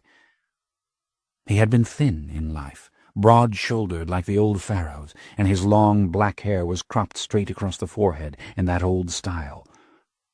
"I wasn't made when it happened," I said, "but afterwards, by the god of the sacred grove in Gaul." "Ah, then he was unharmed, this one who made you?" "No, burned as you are, but he had enough strength to do it. He gave and took the blood over and over again. He said, 'Go into Egypt and find why this has happened.' He said the gods of the wood had burst into flames, some in their sleep and some awake. He said this had happened all over the north." "Yes." He nodded, and he gave a dry, rasping laugh that shook his entire form. "And only the ancient had the strength to survive, to inherit the agony which only immortality can sustain. And so we suffer. But you have been made. You have come. You will make more. But is it justice to make more? Would the father and the mother have allowed this to happen to us if the time had not come?" "But who are the father and the mother?" I asked. I knew he did not mean the earth when he said mother. "The first of us," he answered. "Those from whom all of us descend." I tried to penetrate his thoughts, feel the truth of them, but he knew what I was doing, and his mind folded up like a flower at dusk. "Come with me," he said, and he commenced to walk with a shuffling step out of the large room and down a long corridor, decorated as the chamber had been. I sensed we were in an even older place, something built before the temple from which we'd just come. I do not know how I knew it. The chill you felt on the steps here on the island was not there. You don't feel such things in Egypt. You feel something else. You feel the presence of something living in the air itself. But there was more palpable evidence of antiquity as we walked on. The paintings on these walls were older, the colors fainter, and here and there was damage where the colored plaster had flaked and fallen away. The style had changed. The black hair of the little figures was longer and fuller, and it seemed the whole was more lovely, more full of light and intricate design. Somewhere far off, water dripped on stone. The sound gave a song-like echo through the passage. It seemed the walls had captured life in these delicate and tenderly painted figures. It seemed that the magic attempted again and again by the ancient religious artists had its tiny glowing kernel of power.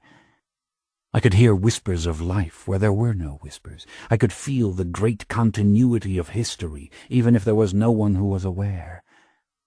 The dark figure beside me paused as I looked at the walls. He made an airy gesture for me to follow him through a doorway, and we entered a long rectangular chamber covered entirely with the artful hieroglyphs. It was like being encased in a manuscript to be inside it. And I saw 2 older Egyptian sarcophagi placed head to head against the wall. These were boxes carved to conform to the shape of the mummies for which they were made, and fully modeled and painted to represent the dead, with faces of hammered gold and eyes of inlaid lapis lazuli. I held the candle high, and with great effort my guide opened the lids of these cases and let them fall back so that I might see inside. I saw what at first appeared to be bodies, but when I drew closer I realized that they were heaps of ash in manly form. Nothing of tissue remained to them except a white fang here, a chip of bone there. "No amount of blood can bring them back now," said my guide. "They are past all resurrection. The vessels of the blood are gone.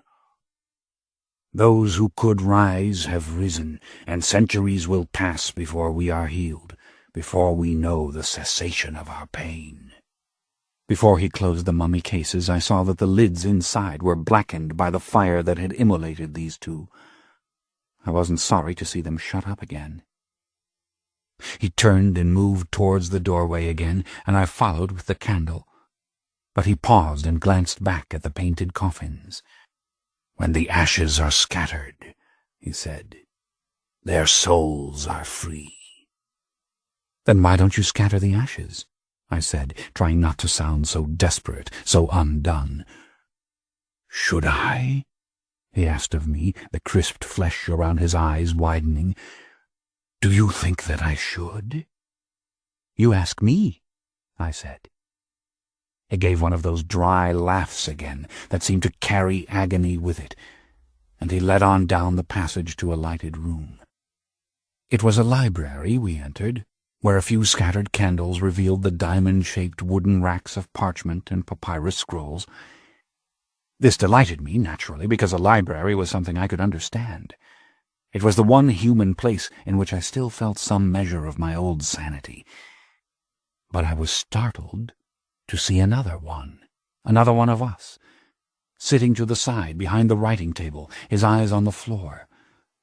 This one had no hair whatsoever, and though he was pitch black all over, his skin was full and well modeled, and gleamed as if it had been oiled. The planes of his face were beautiful. The hand that rested in the lap of his white linen kilt was gracefully curled, all the muscles of his naked chest well defined. He turned and looked up at me, and something immediately passed between us, something more silent than silence, as it can be with us. "This is the elder," said the weaker one who'd brought me here, "and you see for yourself how he withstood the fire. But he will not speak. He has not spoken since it happened. Yet surely he knows where are the mother and the father, and why this was allowed to pass." The elder merely looked forward again, but there was a curious expression on his face, something sarcastic and faintly amused and a little contemptuous. "Even before this disaster," the other one said, "the elder did not often speak to us. The fire did not change him, make him more receptive. He sits in silence, more and more like the mother and the father. Now and then he reads. Now and then he walks in the world above. He drinks the blood. He listens to the singers. Now and then he will dance. He speaks to mortals in the streets of Alexandria, but he will not speak to us. He has nothing to say to us. But he knows. He knows why this happened to us." "Leave me with him," I said. I had the feeling that all beings have in such situations. I will make the man speak. I will draw something out of him, as no one else has been able to do. But it wasn't mere vanity that impelled me. This was the one who had come to me in the bedroom of my house. I was sure of it. This was the one who had stood watching me in my door. And I had sensed something in his glance. Call it intelligence, call it interest, call it recognition of some common knowledge. There was something there. And I knew that I carried with me the possibilities of a different world, unknown to the god of the grove, and even to this feeble and wounded one beside me, who looked at the elder in despair. The feeble one withdrew, as I had asked. I went to the writing table and looked at the elder. "What should I do?" I asked in Greek. He looked up at me abruptly, and I could see this thing I call intelligence in his face. "Is there any point," I asked, "to questioning you further?" I had chosen my tone carefully. There was nothing formal in it, nothing reverential. It was as familiar as it could be. "And just what is it you seek?" he asked in Latin suddenly, coldly, his mouth turning down at the ends, his attitude one of abruptness and challenge. It relieved me to switch to Latin. "You heard what I told the other?" I said in the same informal manner. "How I was made by the god of the grove and the country of the Keltoi, and how I was told to discover why the gods had died in flames."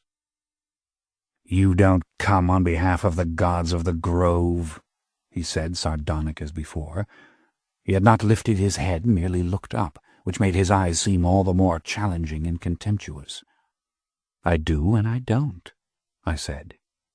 "If we can perish in this way, I would like to know why. What happened once can happen a second time. And I would like to know if we are really gods. And if we are, then what are our obligations to man?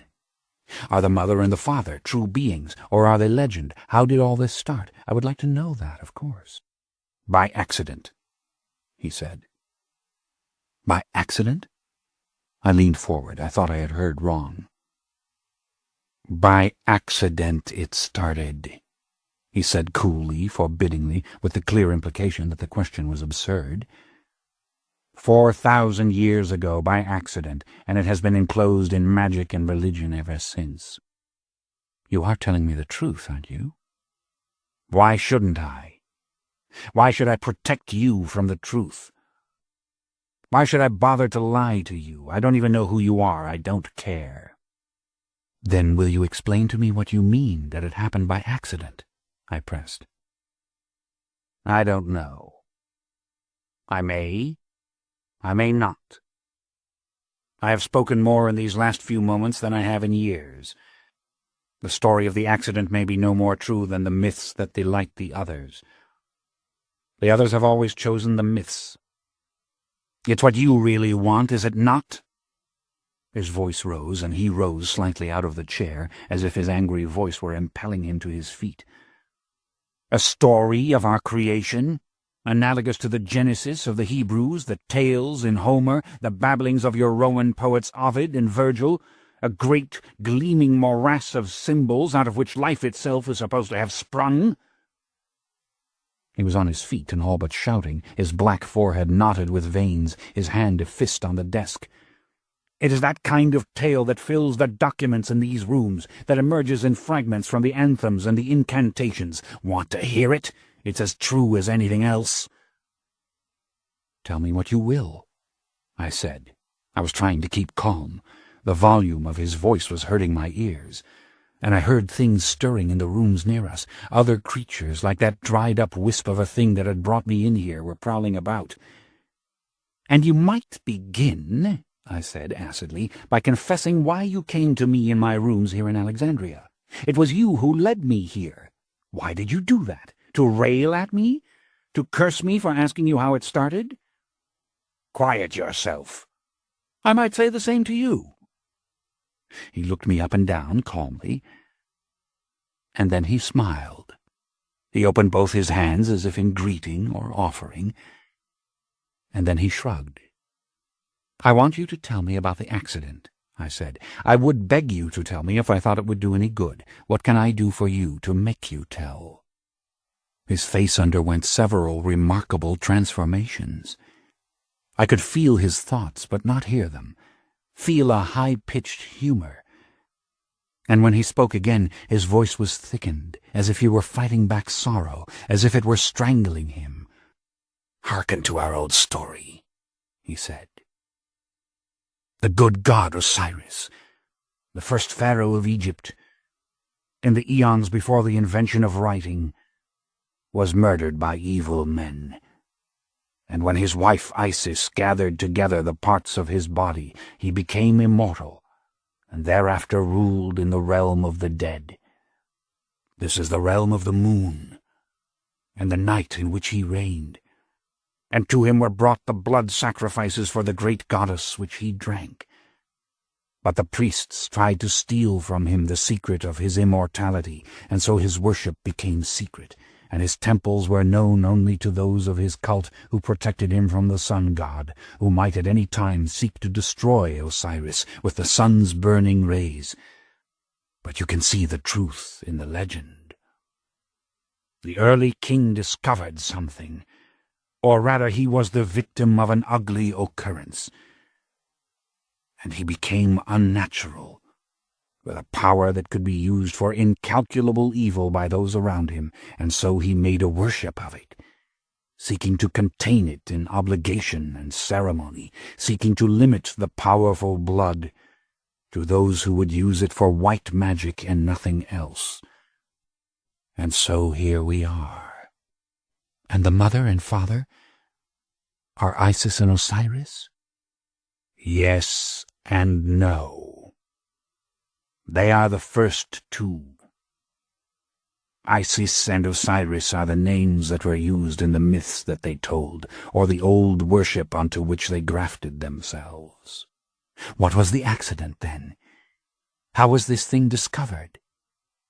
He looked at me for a long period of silence, and then he sat down again, turning to the side and staring off as he'd been before. "But why should I tell you?" he asked.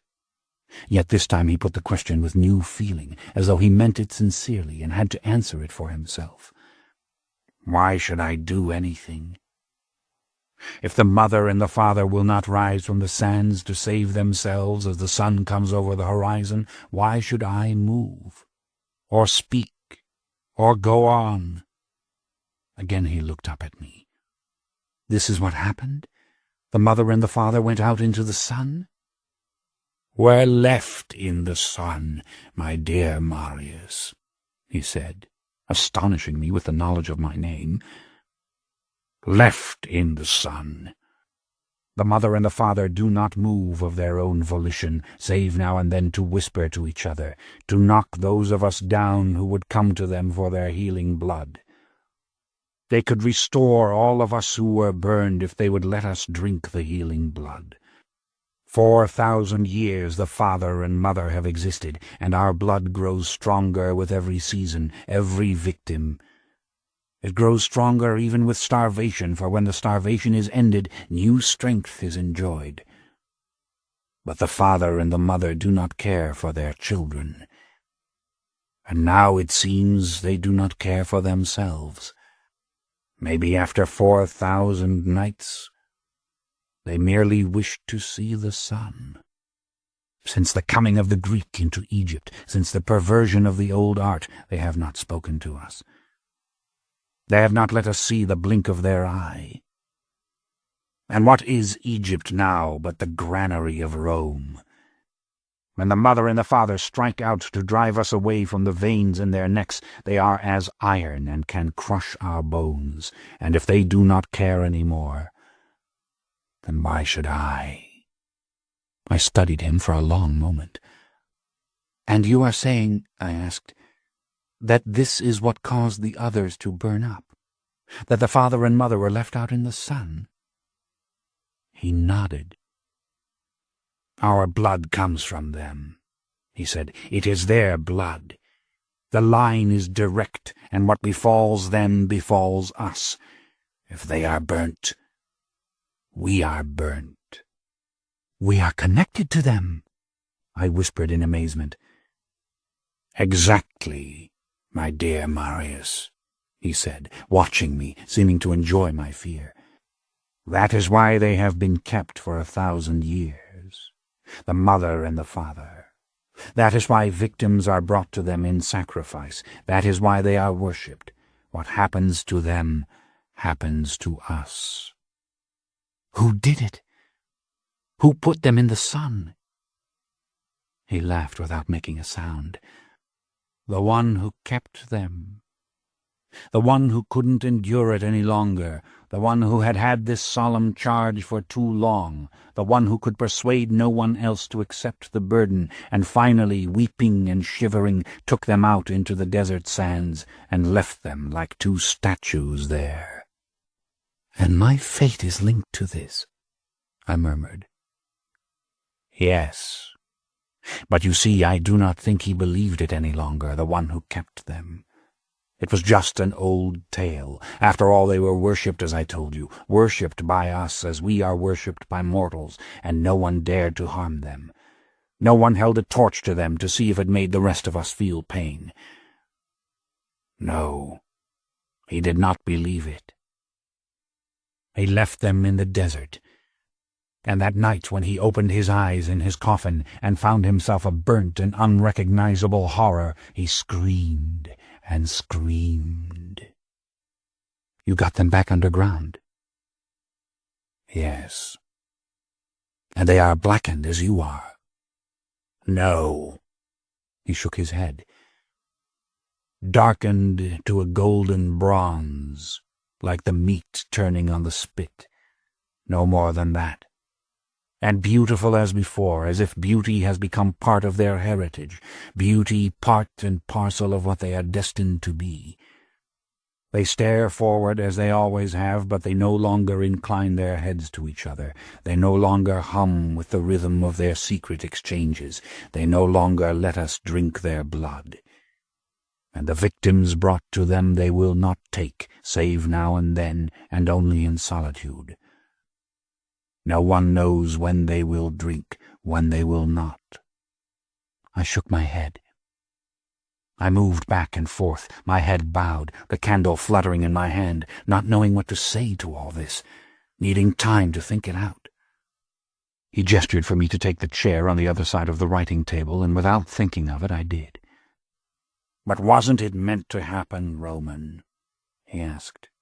"Weren't they meant to meet their death in the sands, silent, unmoving, like statues cast there after a city is sacked by the conquering army, and were we not meant to die too? Look at Egypt.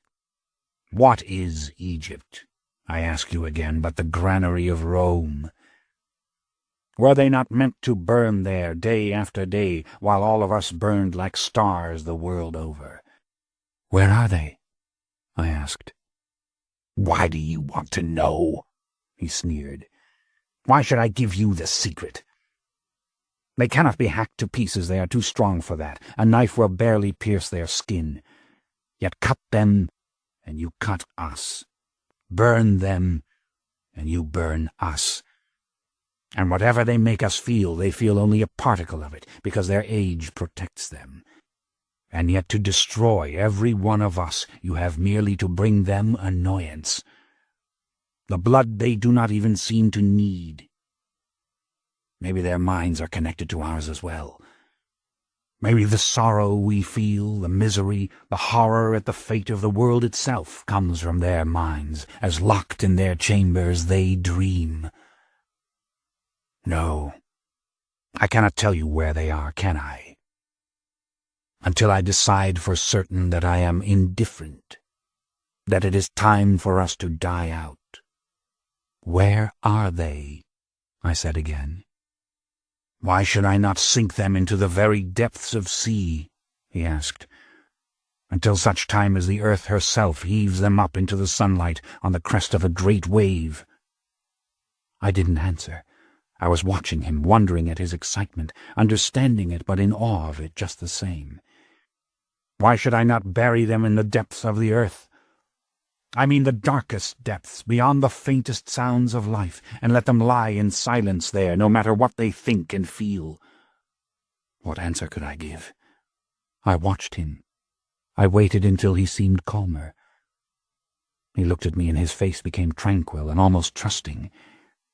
Tell me how they became the mother and the father, I said. Why? You know damn good and well why. I want to know. Why did you come into my bedroom if you didn't need to tell me? I asked again. So what if I did? He said bitterly. So what if I wanted to see the Roman with my own eyes? We will die, and you will die with us, so I wanted to see our magic in a new form. Who worships us now, after all? Yellow-haired warriors in the northern forests? Old Egyptians in secret crypts beneath the sands? We do not live in the temples of Greece and Rome, we never did.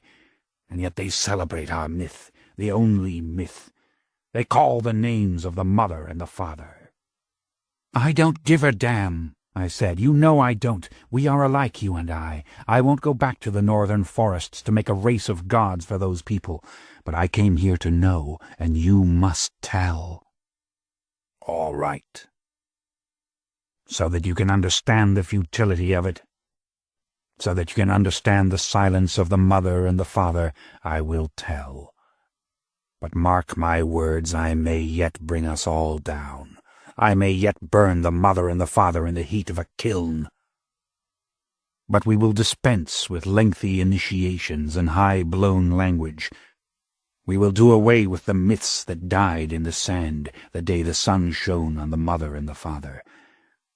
I will tell you what all these scrolls left by the father and the mother reveal. Set down your candle and listen to me. Chapter 10. What the scrolls will tell you, he said, if you could decipher them, is that we have two human beings, Akasha and Enkil, who had come into Egypt from some other older land. This was in the time long before the first writing, before the first pyramids, when the Egyptians were still cannibals and hunted for the bodies of enemies to eat. Akasha and Enkil directed the people away from these practices.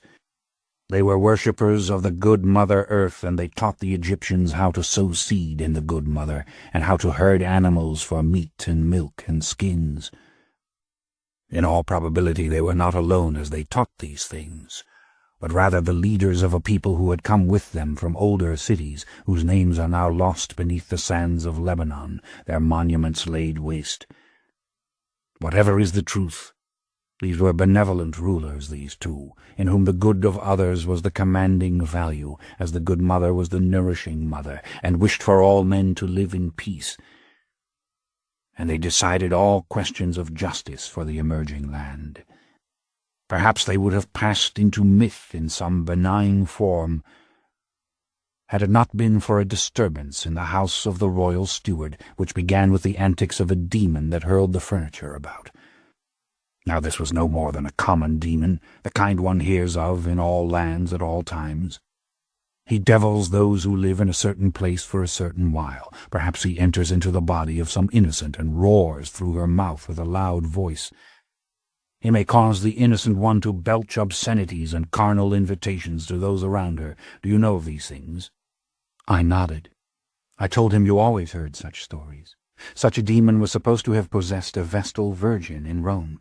She made lewd overtures to all those around her, her face turning purple with exertion, then fainted. But the demon had somehow been driven out. I thought the girl was simply mad, I said, that she was, shall we say, not suited to be a Vestal Virgin. Of course, he said with a note of rich irony. And I would assume the same thing, and so would most any intelligent man walking the streets of Alexandria above us. Yet such stories come and go. And if they are remarkable for any one thing, it is that they do not affect the course of human events. These demons rather trouble some household, some person, and then they are gone into oblivion, and we are right where we started again. Precisely, I said. But you understand, this was old Egypt. This was a time when men ran from the thunder, or ate the bodies of the dead to absorb their souls. I understand, I said. And this good King Enkil decided that he would himself address the demon who had come into his steward's house. This thing was out of harmony, he said. The royal magicians begged, of course, to drive the demon out. But this was a king who would do good for everyone. He had some vision of all things being united in good, of all forces being made to go on the same divine course. He would speak to this demon, try to harness its power, so to speak, for the general good. And only if that could not be done would he consent to the demon's being driven out. And so he went into the house of his steward, where furniture was being flung at the walls and jars broken and doors slammed. And he commenced to talk to this demon, and invite it to talk to him. Everyone else ran away. A full night passed before he came out of the haunted house, and he had amazing things to say. These demons are mindless and childlike, he told his magicians, but I have studied their conduct, and I have learned from all the evidence why it is that they rage. They are maddened that they do not have bodies, that they cannot feel as we feel. They make the innocent scream filth because the rights of love and passion are things that they cannot possibly know. They can work the body parts but not truly inhabit them, and so they are obsessed with the flesh that they cannot invade. And with their feeble powers they bump upon objects, they make their victims twist and jump. This longing to be carnal is the origin of their anger, the indication of the suffering which is their lot.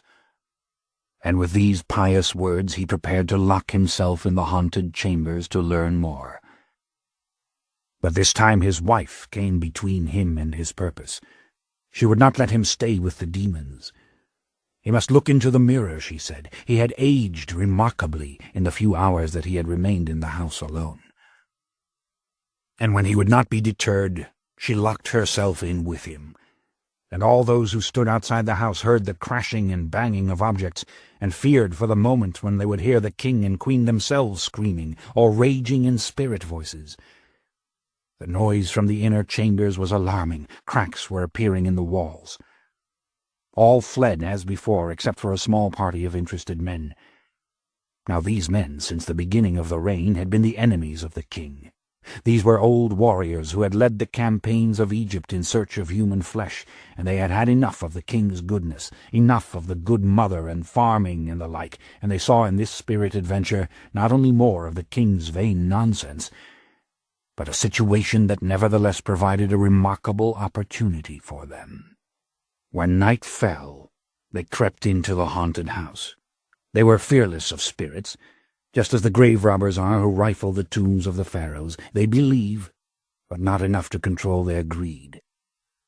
And when they saw Enkil and Akasha together in the middle of this room full of flying objects, they set upon them, and they stabbed the king over and over as your Roman senators stabbed Caesar, and they stabbed the only witness, his wife.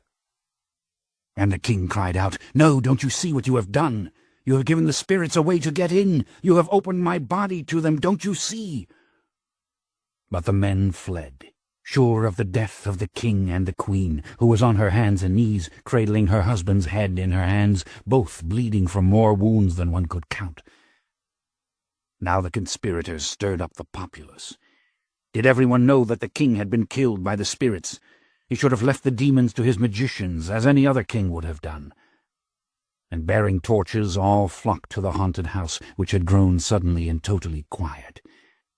The conspirators urged the magicians to enter, but they were afraid. "Then we will go in and see what's happened," said the evil ones, and they threw open the doors. There stood the king and the queen, staring calmly at the conspirators, and all of their wounds were healed, and their eyes had taken on an eerie light, their skin a white shimmer, their hair a magnificent gleam. Out of the house they came as the conspirators ran in terror, and they dismissed all the people and the priests and went back to the palace alone. And though they confided in no one, they knew what had happened to them. They had been entered through their wounds by the demon at the point when mortal life itself was about to escape. But it was the blood that the demon permeated in that twilight moment when the heart almost stopped. Perhaps it was the substance that he had always sought in his ragings, the substance that he had tried to bring forth from his victims with his antics, but he had never been able to inflict enough wounds before his victim died. But now he was in the blood, and the blood was not merely the demon or the blood of the king and queen, but a combination of the human and the demon, which was an altogether different thing. And all that was left of the king and queen was what this blood could animate, what it could infuse and claim for its own.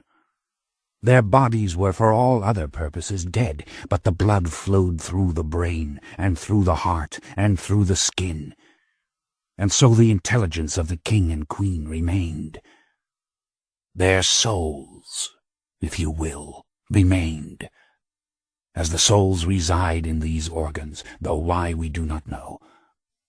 And though the demon blood had no mind of its own, no character of its own that the king and queen could discover, it nevertheless enhanced their minds and their characters, for it flowed through the organs that create thought, and it added to their faculties its purely spiritual powers, so that the king and queen could hear the thoughts of mortals and sense things and understand things that mortals could not.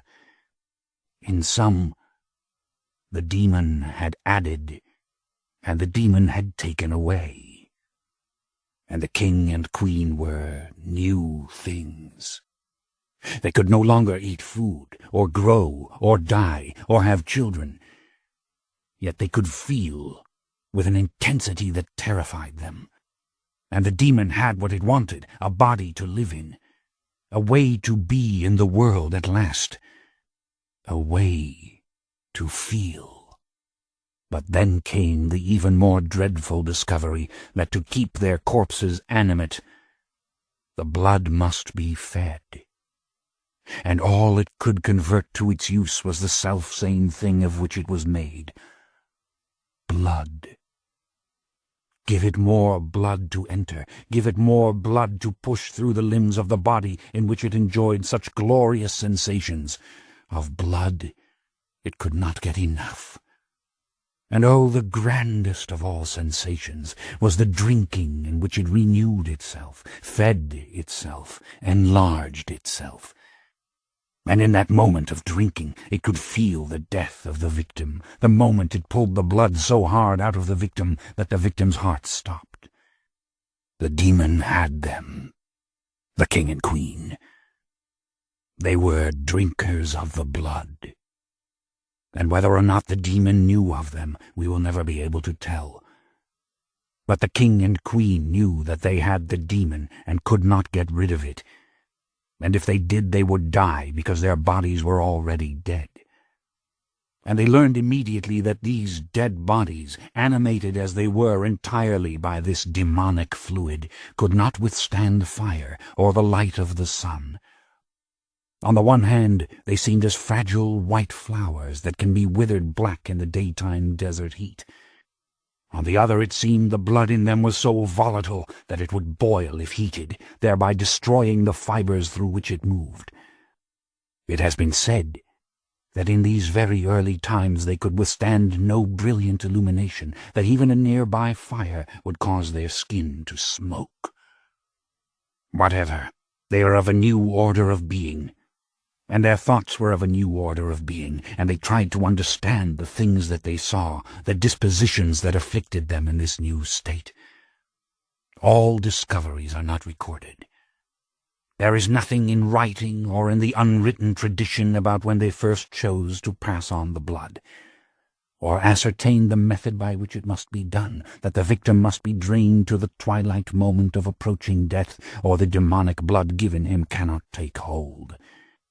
We do know through the unwritten tradition that the king and queen tried to keep secret what had happened to them, but their disappearance by day aroused suspicions. They could not attend to the religious duties in the land, and so it came to pass that even before they had formed their clearest decisions, they had to encourage the populace to a worship of the good mother in the light of the moon. But they could not protect themselves from the conspirators, who still did not understand their recovery and sought to do away with them again. The attack came, despite all precautions, and the strength of the king and the queen proved overwhelming to the conspirators, and they were all the more frightened by the fact that those wounds they managed to inflict upon the king and the queen were miraculously and instantly healed. An arm was severed from the king, and this he put back on his shoulder, and it came to life again, and the conspirators fled. And through these attacks, these battles, the secret came into the possession not only of the king's enemies, but the priests as well. And no one wanted to destroy the king and the queen now. Rather, they wanted to take them prisoner and gain the secret of immortality from them, and they sought to take the blood from them. But their early attempts failed. The drinkers were not near to death, and so they became hybrid creatures, half god and half human, and they perished in horrible ways. Yet some succeeded. Perhaps they emptied their veins first, it isn't recorded. But in later ages this has always proved a way to steal the blood. And perhaps the mother and the father chose to make fledglings. Maybe out of loneliness and fear they chose to pass on the secret to those of good mettle whom they could trust. Again, we are not told. Whatever the case, other drinkers of the blood did come into being, and the method of making them was eventually known. And the scrolls tell us that the mother and the father sought to triumph in their adversity. They sought to find some reason in what had happened, and they believed that their heightened senses must surely serve some good. The good mother had allowed this to happen, had she not? And they must sanctify and contain what was done by mystery, or else Egypt might become a race of blood-drinking demons who would divide the world into those who drink the blood and those who are bred only to give it. But tyranny that once achieved might never be broken by mortal men alone. This ends Disc 16. The Vampire Lestat, Disc 17. And so the good king and queen chose the path of ritual, of myth. They saw in themselves the images of the waning and waxing moon, and in their drinking of the blood the God incarnate who takes unto himself his sacrifice. And they used their superior powers to divine and predict and judge. They saw themselves as truly accepting the blood for the god, which otherwise would run down the altar. They girded with the symbolic and the mysterious what could not be allowed to become common. And they passed out of the sight of mortal men into the temples to be worshipped by those who would bring them blood. They took to themselves the most fit sacrifices, those that had always been made for the good of the land. Innocents, outsiders, evildoers, they drank the blood for the mother and for the good. They set into motion the tale of Osiris. composed in part of their own terrible suffering, the attack of the conspirators, the recovery, their need to live in the realm of darkness, the world beyond life, their inability to walk any more in sun. And they grafted this upon the older stories of the gods who rise and fall in their love of the good mother, which were already there in the land from which they came. And so these stories came down to us. These stories spread beyond the secret places in which the mother and the father were worshipped, in which those they made with the blood were installed. And they were already old when the first pharaoh built his first pyramid, and the earliest texts record them in broken and strange form. 100 other gods ruled in Egypt, just as they rule in all lands. But the worship of the mother and father and those who drink the blood remained secret and powerful, a cult to which the devoted went to hear the silent voices of the gods, to dream their dreams. We are not told who were the first fledglings of the mother and father. We know only that they spread the religion to the islands of the Great Sea, and to the lands of the two rivers, and to the north woods. That in shrines everywhere the moon god ruled and drank his blood sacrifices, and used his powers to look into the hearts of men. During the periods between sacrifice, in starvation, the god's mind could leave his body. It could travel the heavens. He could learn 1,000 things. And those mortals of the greatest purity of heart could come to the shrine and hear the voice of the god, and he could hear them. But even before my time, 1,000 years ago, this was all an old and incoherent story. The gods of the moon had ruled in Egypt for maybe 3,000 years, and the religion had been attacked again and again. When the Egyptian priests turned to the sun god Amun-Ra, they opened the crypts of the moon god and let the sun burn him to cinders, and many of our kind were destroyed. The same happened when the first rude warriors rode down into Greece and broke open the sanctuaries and killed what they did not understand. Now the babbling oracle of Delphi rules where we once ruled, and statues stand where we once stood. Our last hour is enjoyed in the north woods whence you came, among those who still drench our altars with the blood of the evildoer, and in the small villages of Egypt where 1 or 2 priests tend the god in the crypt and allow the faithful to bring to him the evildoers, for they cannot take the innocent without arousing suspicion. And of evildoers and outsiders there are always some to be had. And down in the jungles of Africa, near the ruins of old cities that no one remembers, there too we are still obeyed. But our history is punctuated by tales of rogues, the drinkers of the blood who look to no goddess for guidance and have always used their powers as they chose. In Rome they live, in Athens, in all cities of the empire, these who hearken to no laws of right and wrong and use their powers for their own ends. And they died horribly in the heat and the flame, just as did the gods in the groves and the sanctuaries, and if any have survived, they probably do not even guess why they were subjected to the killing flame, of how the mother and the father were put into the sun. He had stopped. He was studying my reaction. The library was quiet, and if the others prowled behind the walls, I couldn't hear them any more. "I don't believe a word of it," I said. He stared at me in stupefied silence for a moment, and then he laughed and laughed. In a rage, I left the library and went out through the temple rooms and up through the tunnel and out into the street. Chapter 11. This was very uncharacteristic of me, to leave in a temper, to break off abruptly and depart. I had never done that sort of thing when I was a mortal man. But as I've said, I was on the edge of madness, the first madness many of us suffer, especially those who have been brought into this by force.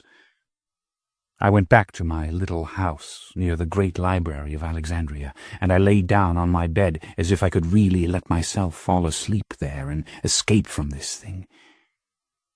Idiot nonsense, I murmured to myself. But the more I thought about the story, the more it made sense.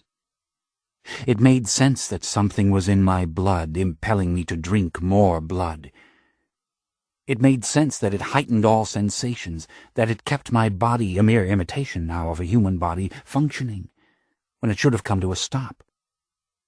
And it made sense that this thing had no mind of its own, but was nevertheless a power, an organization of force with a desire to live all its own. And then it even made sense that we could all be connected to the Mother and the Father, because this thing was spiritual and had no bodily limits except the limits of the individual bodies in which it had gained control. It was the vine, this thing, and we were the flowers, scattered over great distances, but connected by the twining tendrils that could reach all over the world. And this was why we gods could hear each other so well, why I could know the others were in Alexandria, even before they called to me. It was why they could come and find me in my house, why they could lead me to the secret door. All right, maybe it was true. And it was an accident, this melding of an unnamed force and a human body and mind to make the new thing, as the elder had said. But still, I didn't like it.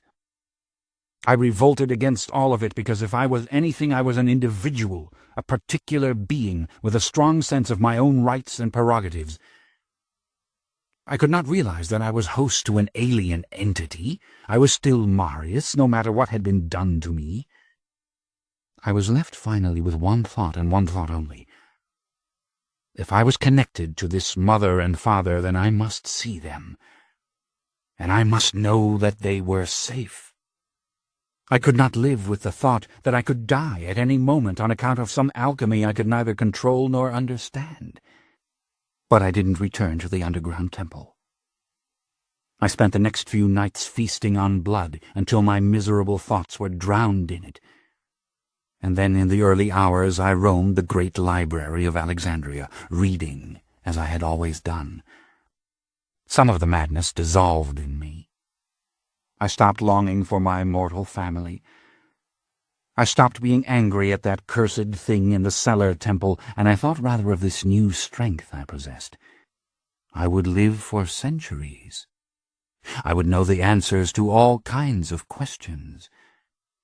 I would be the continual awareness of things as time passed. And as long as I slew only the evildoer, I could endure my bloodthirst, revel in it, in fact. And when the appropriate time came, I would make my companions, and make them well. Now what remained? Go back to the elder and find out where he had put the Mother and the Father, and see these creatures for myself. And do the very thing the elder had threatened, sink them so deep into the earth that no mortal could ever find them and expose them to the light. Easy to think about this. Easy to imagine them as so simply dispatched. 5 nights after I'd left the elder, when all these thoughts had had time to develop in me, I lay resting in my bedroom with the lamp shining through the sheer bed curtains as before. In filtered and golden light, I listened to the sounds of sleeping Alexandria, and slipped into thin and glittering waking dreams.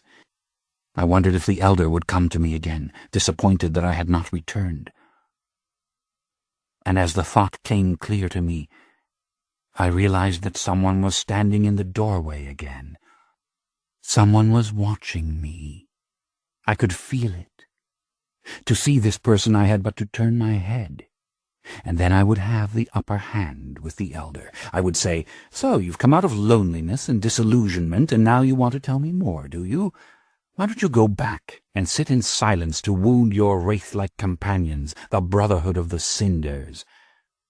Of course, I wouldn't say such a thing to him, but I wasn't above thinking about it and letting him, if he was the one in the doorway, hear these thoughts. The one who was there did not go away. and slowly I turned my eyes in the direction of the door, and it was a woman I saw standing there. And not merely a woman, but a magnificent, bronze-skinned Egyptian woman, as artfully bejeweled and dressed as the old queens, in fine pleated linen, with her black hair down to her shoulders and braided with strands of gold. An immense force emanated from her, an invisible and commanding sense of her presence, her occupation of this small and insignificant room. I sat up and moved back the curtains, and the lamps in the room went out. I saw the smoke rising from them in the dark grey wisps like snakes coiling towards the ceiling and then gone. She was still there, the remaining light defining her expressionless face, sparkling on the jewels around her neck and in her large almond-shaped eyes. And silently she said, "Marius, take us out of Egypt." And then she was gone. My heart was knocking in me uncontrollably. I went into the garden looking for her. I leapt over the wall and stood alone, listening in the empty, unpaved street. I started to run towards the old section where I had found the door. I meant to get into the underground temple and find the elder and tell him that he must take me to her. I had seen her. She had moved. She had spoken. She had come to me. I was delirious. But when I reached the door, I knew that I didn't have to go down.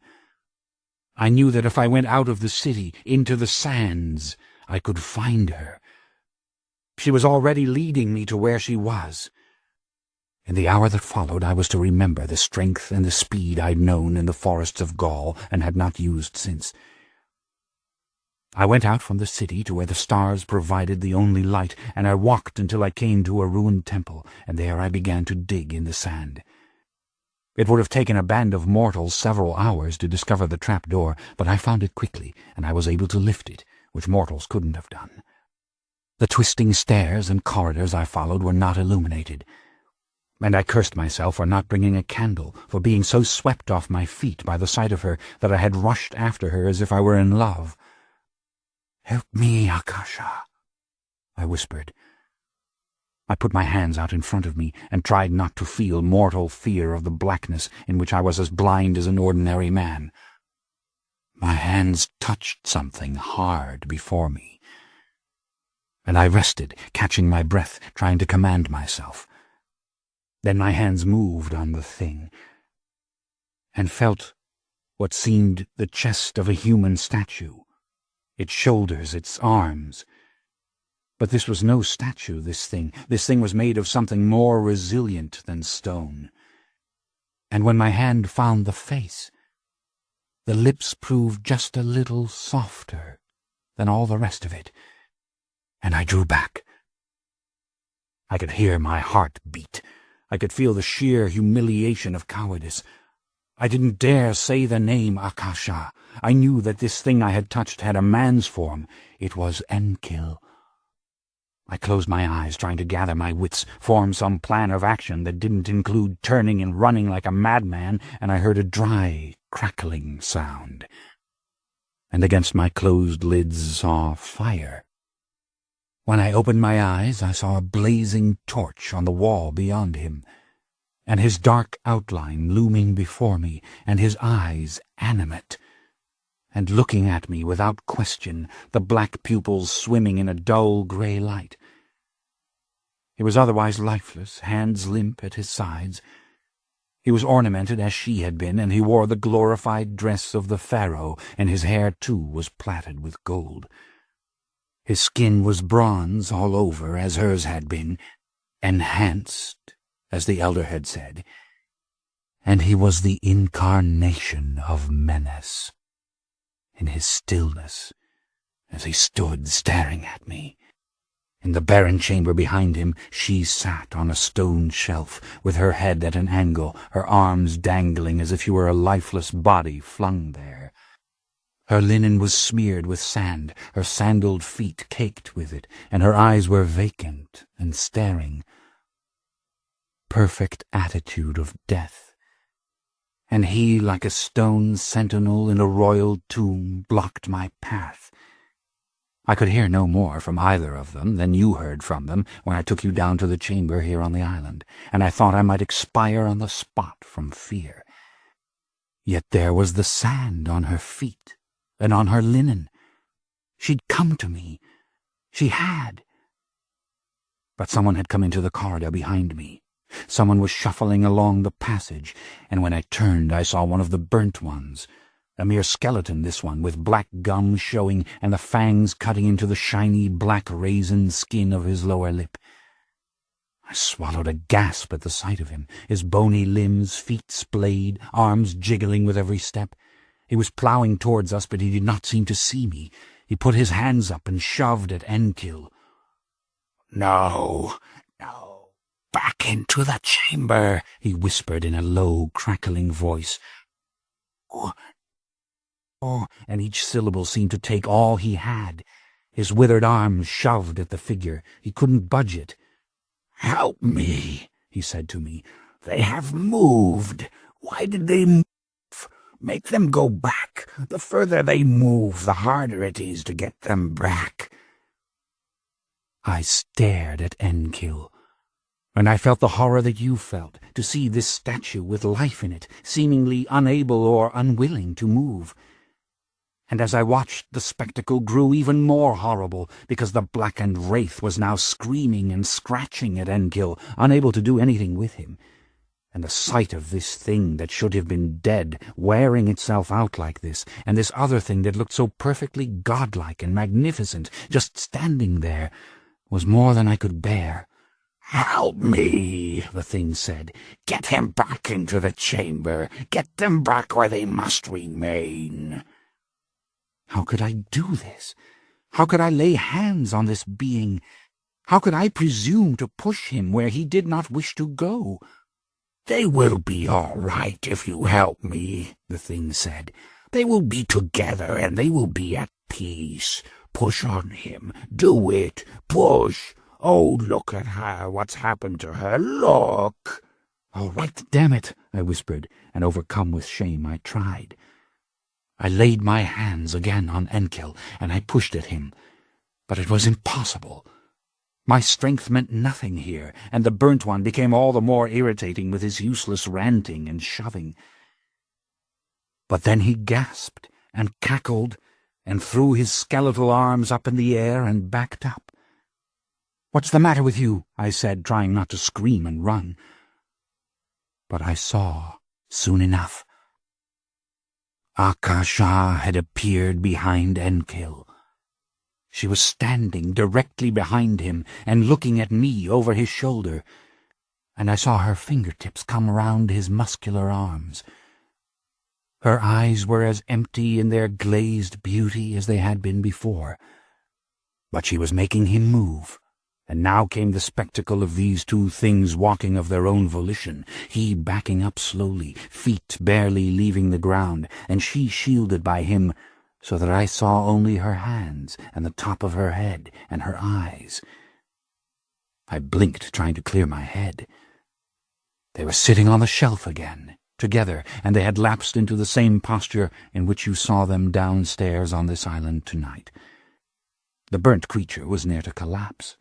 He had gone down on his knees, and he didn't have to explain to me why. He had found them many a time in different positions, but he had never witnessed their movement.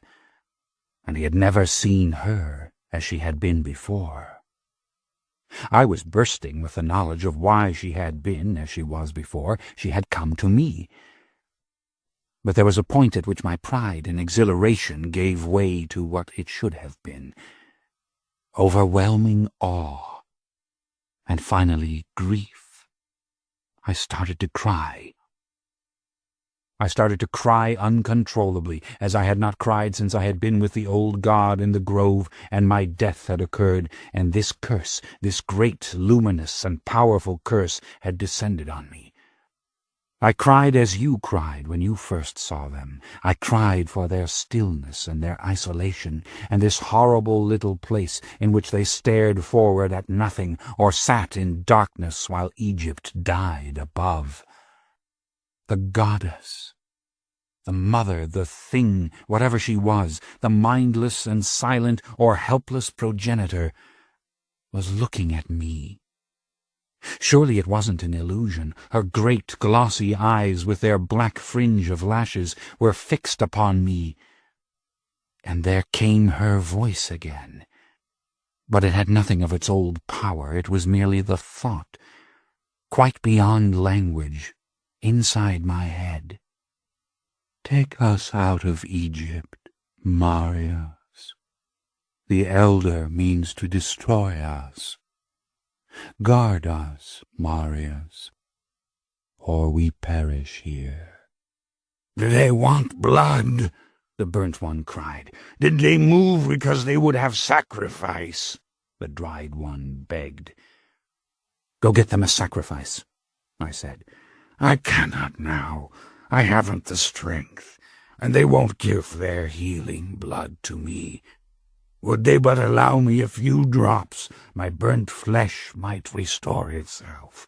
The blood in me would be replenished, and I should bring them glorious sacrifices.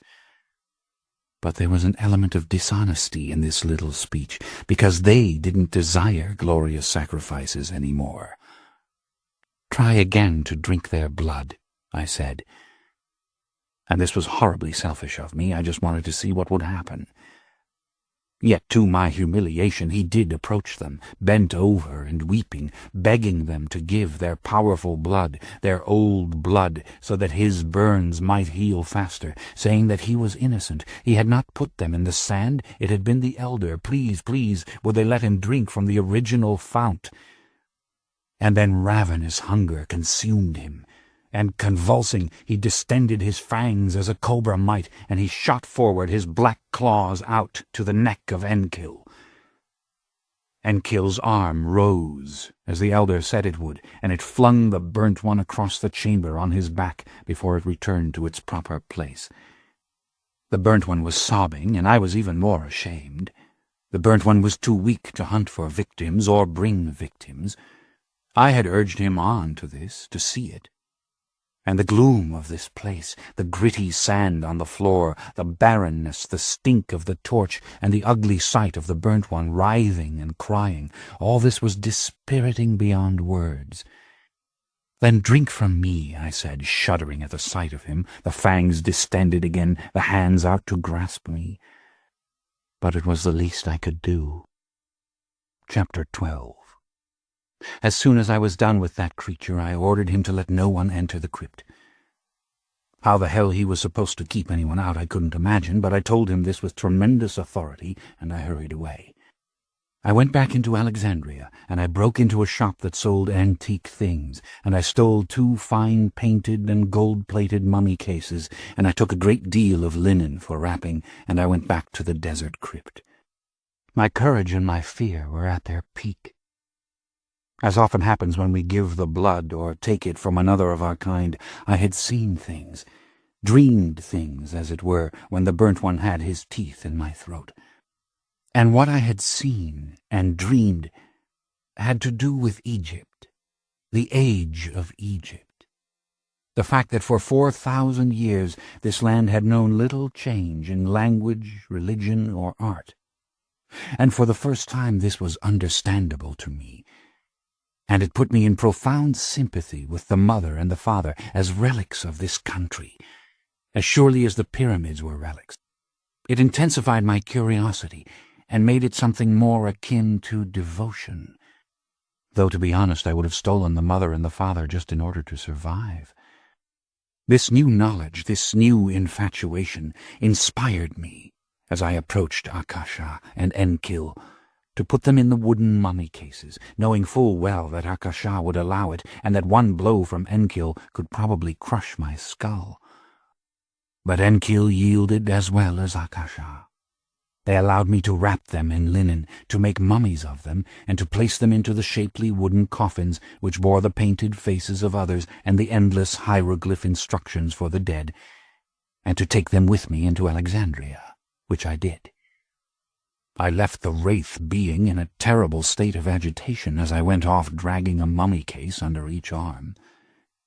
When I reached the city, I hired men to carry these coffins properly to my house, out of a sense of fittingness.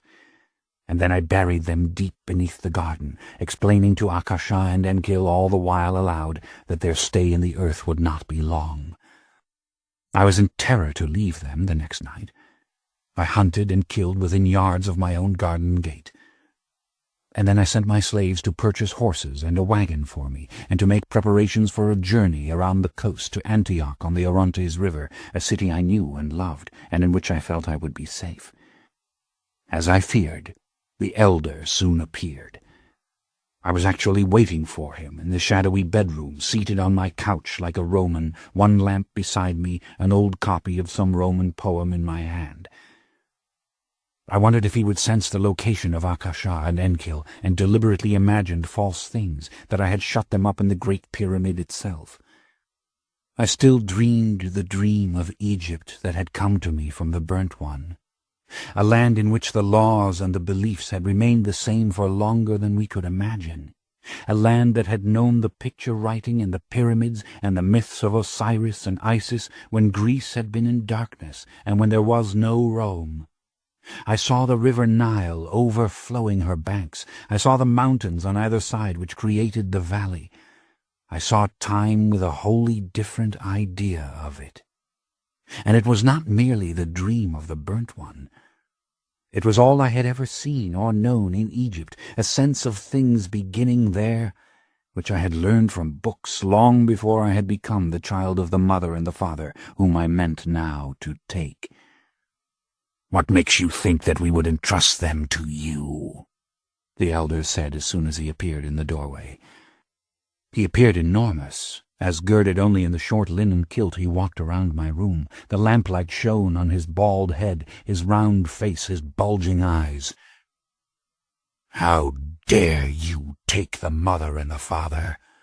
What have you done with them?" he said. "It was you who put them in the sun," I answered. "You who sought to destroy them. You were the one who didn't believe the old story. You were the guardian of the mother and the father, and you lied to me. You brought about the death of our kind from one end of the world to the other. You lied to me." He was dumbfounded. He thought me proud and impossible beyond words. So did I. But so what? He had the power to burn me to ashes if and when he burnt the mother and the father, and she had come to me. To me. "I did not know what would happen," he said now, his veins cording against his forehead, his fists clenched. It looked like a great, bald Nubian as he tried to intimidate me. "I swear to you by all that is sacred, I didn't know. And you cannot know what it means to keep them, to look at them year after year, decade after decade, century after century, and know that they could speak, they could move, and they will not." I had no sympathy for him and what he said. He was merely an enigmatic figure poised in the center of this small room in Alexandria, railing at me of sufferings beyond the imagination. How could I sympathize with him? "I inherited them," he said. "They were given to me. What was I to do?" he declared. "And I must contend with their punishing silence, their refusal to direct the tribe they had loosed into the world. And why came this silence? Vengeance, I tell you. Vengeance on us. But for what? Who exists who can remember back 1,000 years now? No one. Who understands all these things? The old gods go into the sun, into the fire, or they meet with obliteration through violence, or they bury themselves in the deepest earth, never to rise again. But the mother and the father go on forever, and they do not speak. Why don't they bury themselves where no harm can come to them? Why do they simply watch and listen and refuse to speak? Only when one tries to take Akasha from Enkil does he move, does he strike out, and then batter down his foes as if he were a stone colossus come to life. I tell you, when I put them in the sand, they did not try to save themselves. They stood facing the river as I ran. You did it to see what would happen, if it would make them move. To free myself. to say, I will keep you no longer. Move, speak, to see if it was true, the old story, and if it was true, then let us all die in flames." He had exhausted himself. In a feeble voice he said finally, "You cannot take the mother and the father. How could you think that I would allow you to do this? You who might not last out the century, you who ran from the obligations of the grove. You don't really know what the mother and the father are. You have heard more than one lie from me." "I have something to tell you," I said. "You are free now. You know that we're not gods, and we're not men either. We don't serve the Mother Earth because we do not eat her fruits, and we do not naturally descend to her embrace. We are not of her. And I leave Egypt without further obligation to you, and I take them with me because it is what they have asked me to do, and I will not suffer them or me to be destroyed." He was again dumbfounded. How had they asked me? But he couldn't find words, he was so angry, and so full of hatred suddenly, and so full of dark, wrathful secrets that I could not even glimpse. He had a mind as educated as mine, this one, but he knew things about our powers that I didn't guess. I had never slain a man when I was mortal. I did not know how to kill any living thing, save in the tender and remorseless need for blood. He knew how to use his supernatural strength. He closed his eyes to slits, and his body hardened. Danger radiated from him. He approached me, and his intentions went before him, and in an instant I had risen off my couch, and I was trying to ward off his blows. He had me by the throat, and he threw me against the stone wall so that the bones of my shoulder and right arm were crushed. In a moment of exquisite pain, I knew he would dash my head against the stone and crush all my limbs, and then he would pour the oil of the lamp over me and burn me, and I would be gone out of his private eternity as if I had never known these secrets or dared to intrude. I fought as I never could have before. But my battered arm was a riot of pain, and his strength was to me what mine would be to you. But instead of clawing at his hands as they locked round my throat, instead of trying to free my throat as was instinctive, I shot my thumbs into his eyes. Though my arm blazed with pain, I used all my strength to push his eyes backwards into his head. He let go of me and he wailed. Blood was pouring down his face. I ran clear of him and towards the garden door. I still could not breathe from the damage he'd done to my throat, and as I clutched at my dangling arm, I saw things out of the corner of my eye that confused me. A great spray of earth flying up from the garden, the air dense as if with smoke. I bumped the door frame, losing my balance as if a wind had moved me, and glancing back I saw him coming on, eyes still glittering, though from deep inside his head.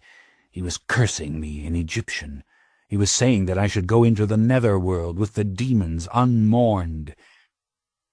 And then his face froze in a mask of fear. He stopped in his tracks and looked almost comical in his alarm. Then I saw what he saw, the figure of Akasha, who moved past me to my right. The linen wrapping had been ripped from around her head, and her arms were torn free, and she was covered with the sandy earth. Her eyes had the same expressionless stare they always had, and she bore down on him slowly, drawing ever closer because he could not move to save himself. He went down on his knees, babbling to her in Egyptian, first with a tone of astonishment, and then with incoherent fright. Still she came on, tracking the sand after her, the linen falling off her as each slow sliding step ruptured the wrappings more violently. He turned away and fell forward on his hands and started to crawl, as if by some unseen force she prevented him from rising to his feet. Surely that was what she was doing, because he lay prone finally, his elbows jutting up, unable to move himself. Quietly and slowly she stepped on the back of his right knee, crushing it flat beneath her foot, the blood squirting from under her heel. And with the next step she crushed his pelvis just as flat, while he roared like a dumb beast, the blood gushing from his mangled parts. Then came her next step down upon his shoulder, and the next upon his head, which exploded beneath her weight as if it had been an acorn. The roaring ceased. The blood spurted from all his remains as they twitched. Turning, she revealed to me no change in expression, signifying nothing of what had happened to him, indifferent even to the lone and horrified witness who shrank back against the wall. She walked back and forth over his remains with the same slow and effortless gait, and crushed the last of him utterly.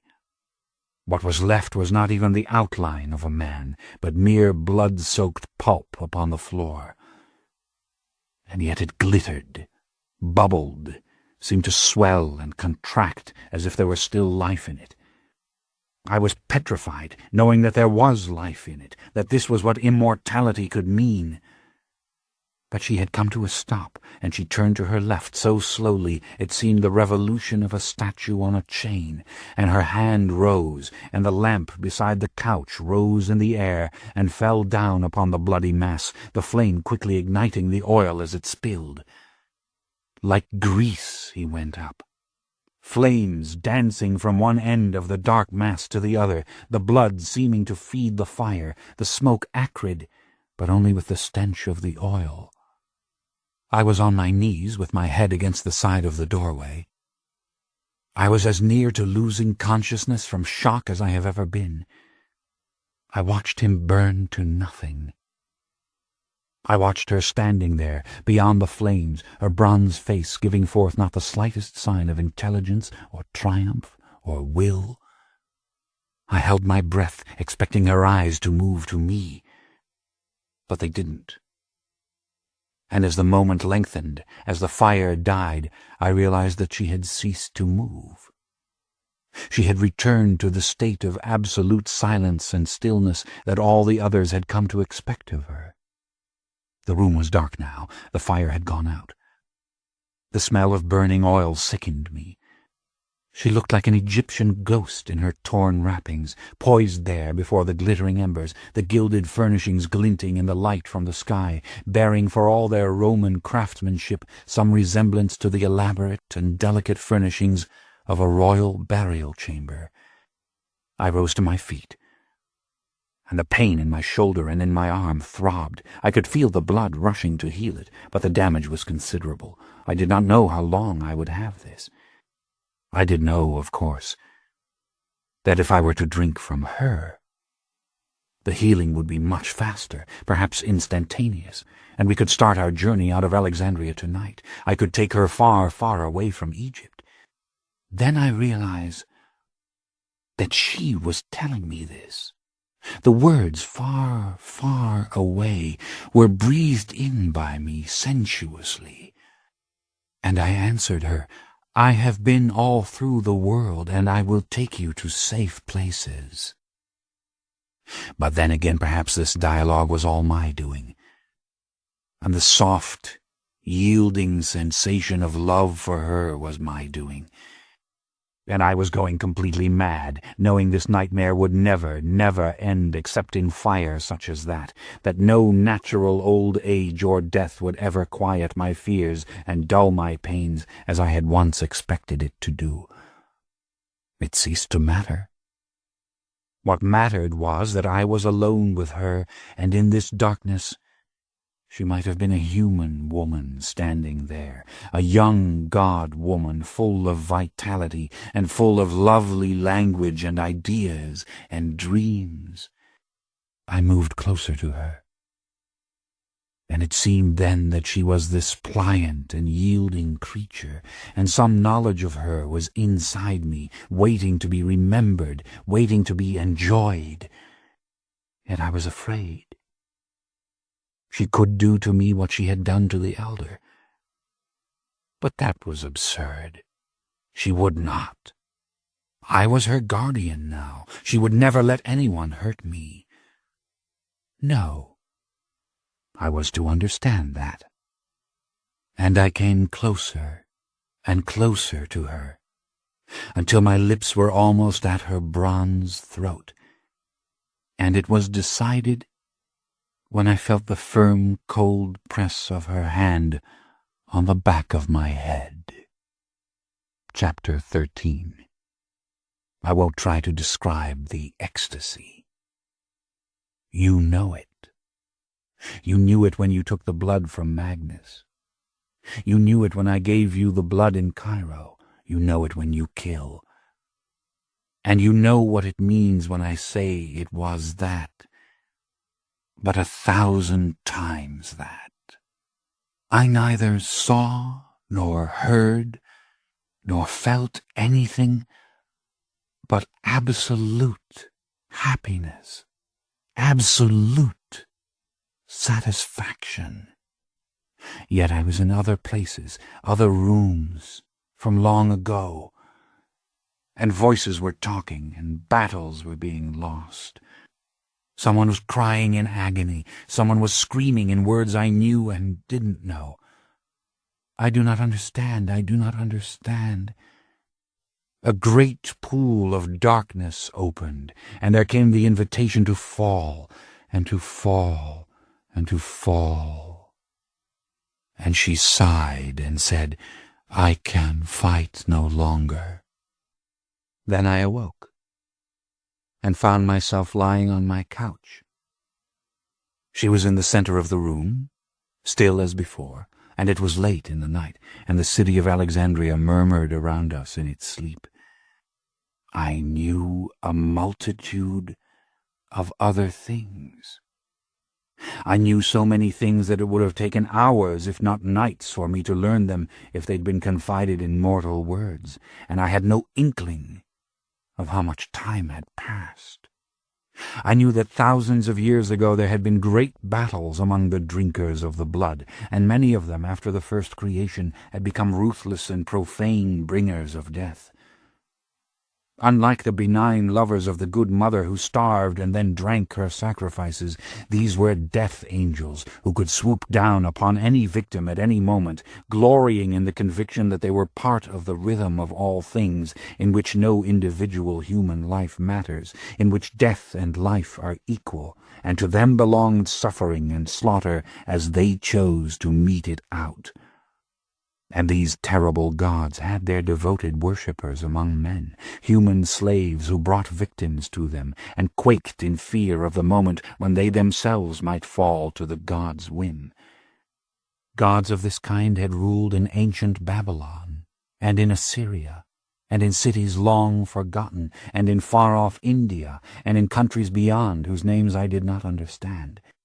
And even now, as I sat, silent and stunned by these images, I understood that these gods had become part of the Oriental world, which was alien to the Roman world to which I had been born. They were part of the world of the Persians, whose men were abject slaves to their king, while the Greeks who had fought them had been free men. No matter what our cruelties and our excesses, even the lowliest peasant had value to us. Life had value. And death was merely the end of life, something to be faced with bravery when honor left no choice. Death was not grand to us. In fact, I don't think death was anything really to us. It certainly was not a state preferable to life. And though these gods had been revealed to me by Akasha in all their grandeur and mystery, I found them appalling. I could not now or ever embrace them. And I knew that the philosophies that proceeded from them or justified them would never justify my killing, or give me consolation as a drinker of the blood. Mortal or immortal, I was of the West, and I loved the ideas of the West. And I should always be guilty of what I did. Nevertheless, I saw the power of these gods, their incomparable loveliness. They enjoyed a freedom I would never know. And I saw their contempt for all those who challenged them, and I saw them wearing in the pantheon of other countries their glittering crowns. And I saw them come to Egypt to steal the original and all-powerful blood of the father and the mother, and to ensure that the father and the mother did not burn themselves to bring an end to the reign of these dark and terrible gods, for whom all the good gods must be brought down. And I saw the mother and the father imprisoned. I saw them entombed with blocks of diorite and granite pressed against their very bodies in an underground crypt, only their heads and their necks free.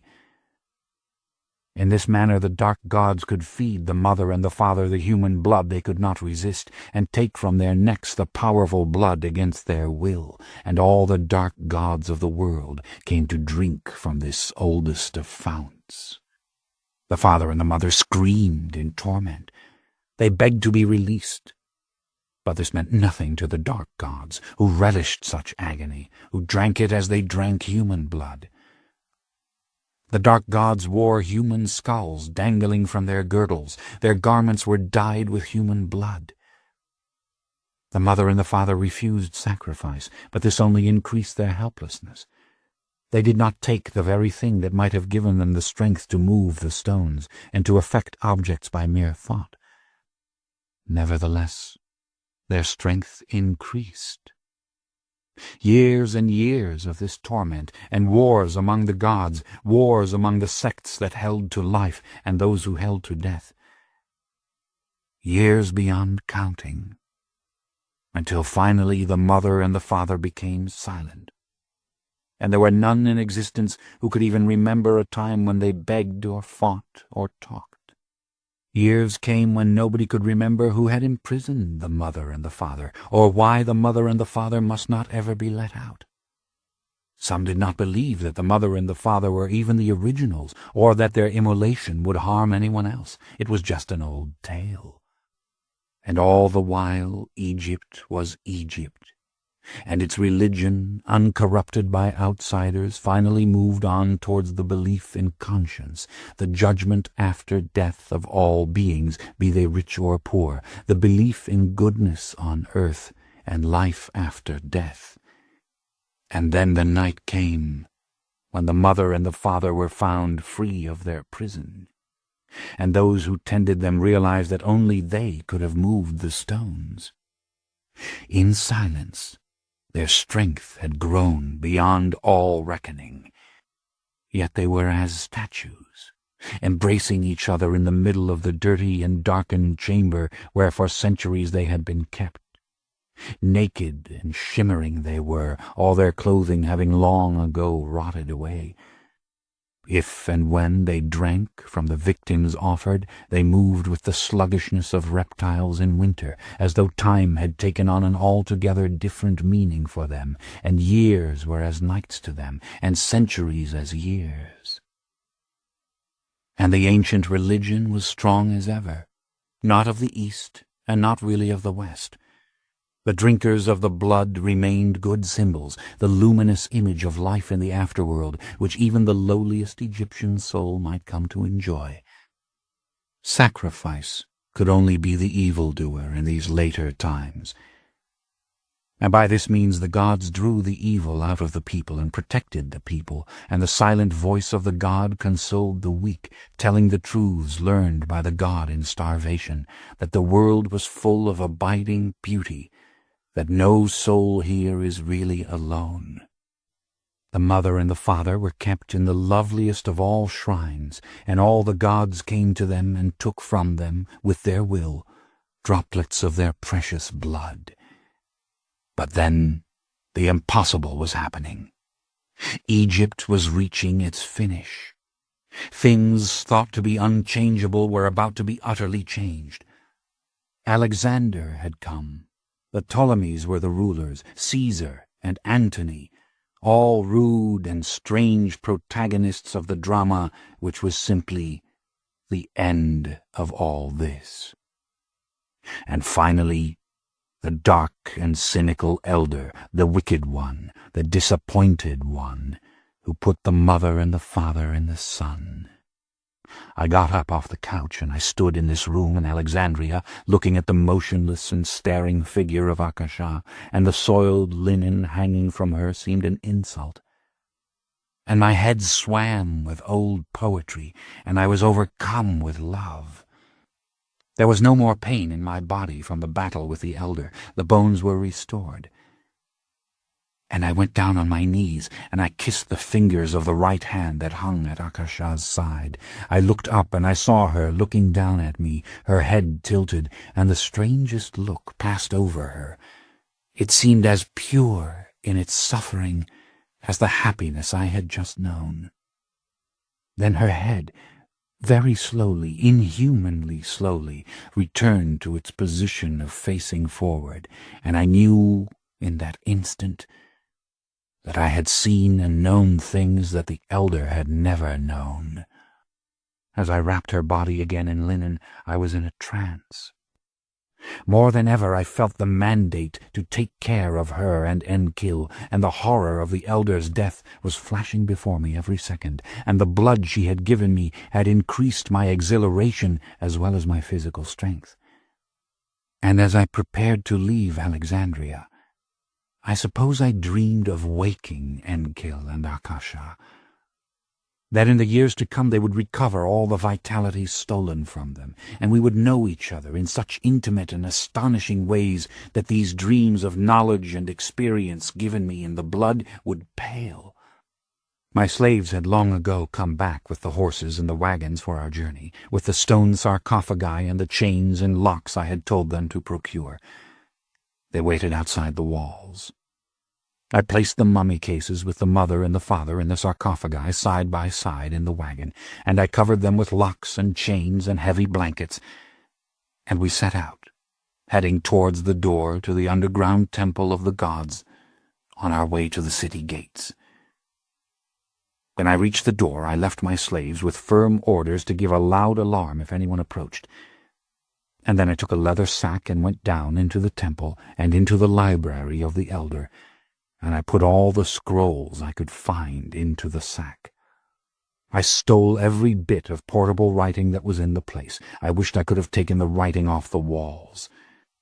There were others in the chambers, but they were too terrified to come out. Of course they knew I had stolen the mother and the father, and they probably knew of the elder's death.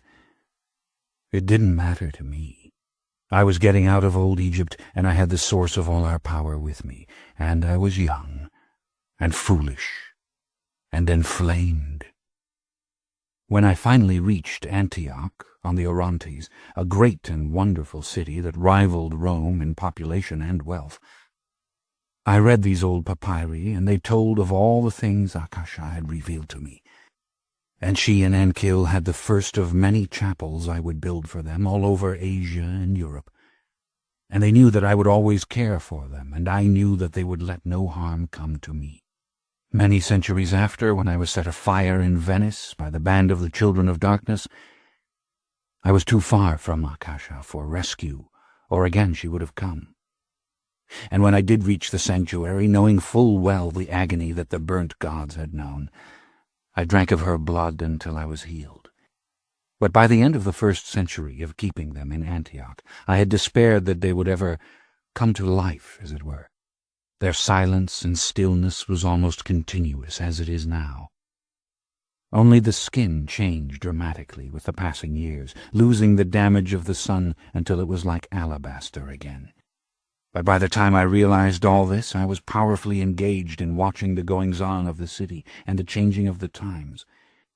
I was madly in love with a beautiful brown-haired Greek courtesan named Pandora, with the loveliest arms I have ever beheld on a human being, who knew what I was from the first moment she set eyes on me, and bided her time, enchanting me and dazzling me until I was ready to bring her over into the magic, at which time she was allowed the blood from Akasha, and became one of the most powerful supernatural creatures I have ever known.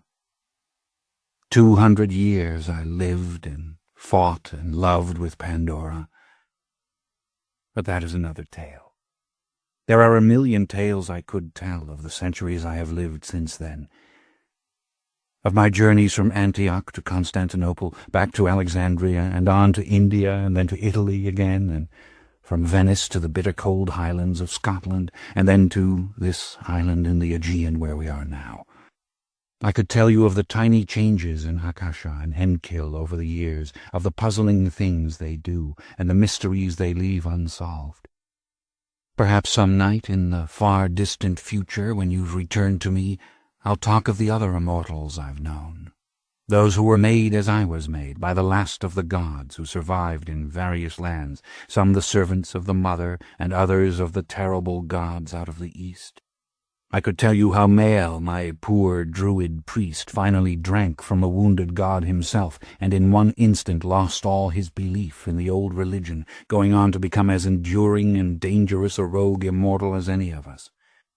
I could tell you how the legends of those who must be kept spread through the world, and of the times other immortals have tried to take them from me, out of pride or sheer destructiveness, wanting to put an end to us all. I will tell you of my loneliness, of the others I made, and how they met their ends, of how I have gone down into the earth with those who must be kept, and risen again, thanks to their blood, to live several mortal lifetimes before burying myself again. I will tell you of the other truly eternal ones, whom I meet only now and then, of the last time I saw Pandora in the city of Dresden, in the company of a powerful and vicious vampire from India, and of how we quarreled and separated, and of how I discovered too late her letter begging me to meet her in Moscow, a fragile piece of writing that had fallen to the bottom of a cluttered traveling case. Too many things. Too many stories, stories with and without lessons. But I have told you the most important things. How I came into possession of those who must be kept, and who we really were. What is crucial now is that you understand this. As the Roman Empire came to its close, all the old gods of the pagan world were seen as demons by the Christians who rose. It was useless to tell them, as the centuries passed, that their Christ was but another god of the wood, dying and rising, as Dionysus or Osiris had done before him, and that the Virgin Mary was in fact the Good Mother again enshrined. Theirs was a new age of belief and conviction, and in it we became devils, detached from what they believed, as old knowledge was forgotten or misunderstood. But this had to happen. Human sacrifice had been a horror to the Greeks and Romans. I had thought it ghastly that the Keltoi burned for the god their evildoers in the wicker colossi, as I described. And so it was to the Christians. So how could we, gods who fed upon human blood, have been seen as good? But the real perversion of us was accomplished when the children of darkness came to believe they served the Christian devil, and like the terrible gods of the East, they tried to give value to evil, to believe in its power in the scheme of things, to give it a just place in the world. Hearken to me when I say, there has never been a just place for evil in the Western world. There has never been an easy accommodation of death. No matter how violent have been the centuries since the fall of Rome, no matter how terrible the wars, the persecutions, the injustices, the value placed upon human life has only increased. Even as the Church erected statues and pictures of her bloody Christ and her bloody martyrs, she held the belief that these deaths, so well used by the faithful, could only have come at the hands of enemies, not God's own priests. It is the belief in the value of human life that has caused the torture chambers and the stake and the more ghastly means of execution to be abandoned all over Europe in this time, and it is the belief in the value of human life that carries man now out of the monarchy into the republics of America and France. And now we stand again on the cusp of an atheistic age, an age where the Christian faith is losing its hold, as paganism once lost its hold, and the new humanism, the belief in man and his accomplishments and his rights, is more powerful than ever before. Of course, we cannot know what will happen as the old religion thoroughly dies out. Christianity rose on the ashes of paganism only to carry forth the old worship in new form. Maybe a new religion will rise now. Maybe without it, man will crumble in cynicism and selfishness, because he really needs his gods. But maybe something more wonderful will take place. The world will truly move forward, past all gods and goddesses, past all devils and angels. And in such a world, Lestat, we will have less of a place than we have ever had. All the stories I have told you are finally as useless as all ancient knowledge is to man and to us. Its images and its poetry can be beautiful. It can make us shiver with the recognition of things we have always suspected or felt. It can draw us back to times when the earth was new to man and wondrous. But always we come back to the way the earth is now. And in this world, the vampire is only a dark god. He is a child of darkness. He can't be anything else. And if he wields any lovely power upon the minds of men, it is only because the human imagination is a secret place of primitive memories and unconfessed desires. The mind of each man is a savage garden, to use your phrase, in which all manner of creatures rise and fall, and anthems are sung and things imagined that must finally be condemned and disavowed. Yet men love us when they come to know us. They love us even now. The Paris crowds love what they see on the stage of the Theatre of the Vampires. And those who have seen your like walking through the ballrooms of the world, the pale and deadly lord in the velvet cloak, have worshipped in their own way at your feet. They thrill at the possibility of immortality, at the possibility that a grand and beautiful being could be utterly evil, that he could feel and know all things, yet choose willfully to feed his dark appetite. Maybe they wish they could be that lusciously evil creature. How simple it all seems. And it is the simplicity of it that they want. But give them the dark gift, and only one in a multitude will not be as miserable as you are. What can I say, finally, that will not confirm your worst fears? I have lived over 1,800 years, and I tell you, life does not need us. I have never had a true purpose. We have no place. This ends Disc 17. The Vampire Lestat, Disc 18. Chapter 14. Marius paused. He looked away from me for the first time, and towards the sky beyond the windows, as if he were listening to island voices I couldn't hear. "I have a few more things to tell you," he said, "things which are important, though they are merely practical things." But he was distracted. "And there are promises," he said finally, "which I must exact." And he slipped into quiet, listening, his face too much like that of Akasha and Enkil. There were 1,000 questions I wanted to ask, but more significant perhaps, there were 1,000 statements of his I wanted to reiterate, as if I had to say them aloud to grasp them. If I talked, I wouldn't make very good sense. I sat back against the cool brocade of the winged chair with my hands together in the form of a steeple, and I just looked ahead of me, as if his tale were spread out there for me to read over, and I thought of the truth of his statements about good and evil, and how it might have horrified me and disappointed me had he tried to convince me of the rightness of the philosophy of the terrible gods of the East, that we could somehow glory in what we did. I, too, was a child of the West, and all my brief life I had struggled with the Western inability to accept evil or death.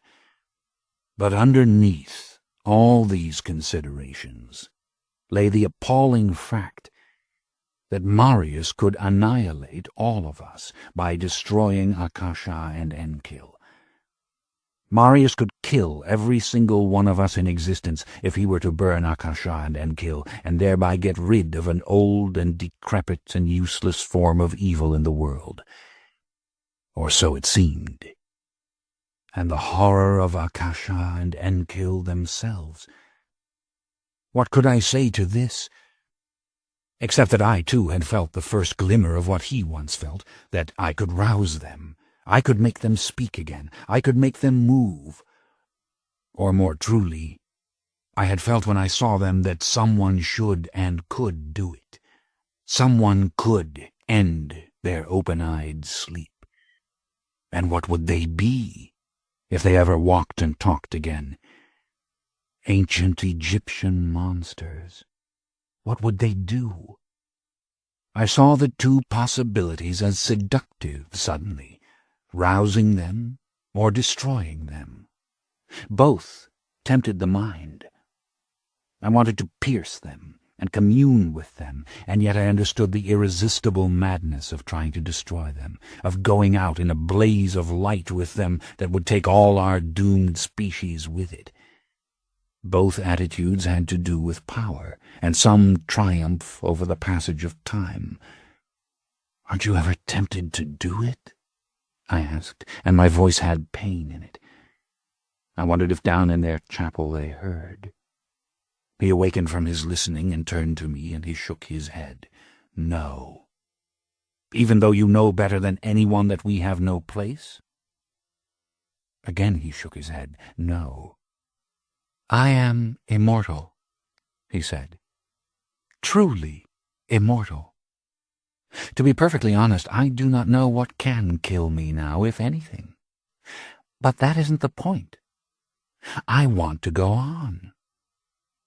I do not even think of it. I am a continual awareness unto myself.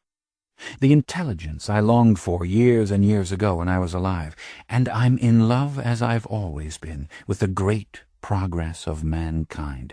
I want to see what will happen now that the world has come round again to questioning its gods. Why, I couldn't be persuaded now to close my eyes for any reason." I nodded in understanding. "But I don't suffer what you suffer," he said. "Even in the grove in northern France, when I was made into this, I was not young. I have been lonely since. I have known near madness, indescribable anguish. But I was never immortal and young. I have done over and over what you have yet to do, the thing that must take you away from me very, very soon." "Take me away?" "But I don't want you have to go, Lestat," he said. "And very soon, as I said. You're not ready to remain here with me. This is one of the most important things I have left to tell you, and you must listen with the same attention with which you listen to the rest." "Marius, I can't imagine leaving now. I can't even—" I felt anger suddenly. Why had he brought me here to cast me out? And I remembered all Armand's admonitions to me. It is only with the old ones that we find communion, not with those we create. And I had found Marius. But these were mere words. They didn't touch the core of what I felt, the sudden misery and fear of separation. "Listen to me," he said gently. "Before I was taken by the Gauls, I had lived a good lifetime, as long as many a man in those days. And after I took those who must be kept out of Egypt, I lived again for years in Antioch as a rich Roman scholar might live. I had a house, slaves, and the love of Pandora. We had life in Antioch. We were watchers of all that passed. And having had that lifetime, I had the strength for others later on. I had the strength to become part of the world in Venice, as you know. I had the strength to rule on this island as I do. You, like many who go early into the fire or the sun, have had no real life at all. As a young man, you tasted real life for no more than 6 months in Paris. As a vampire, you have been a roamer, an outsider, haunting houses and other lives as you drifted from place to place. If you mean to survive, You must live out one complete lifetime as soon as you can, to forestall it, maybe to lose everything, to despair and to go into the earth again, never to rise, or worse. I want it. I understand, I said. And yet when they offered it to me in Paris to remain with the theatre, I couldn't do it. That was not the right place for you. Besides, the theatre of the vampires is a coven.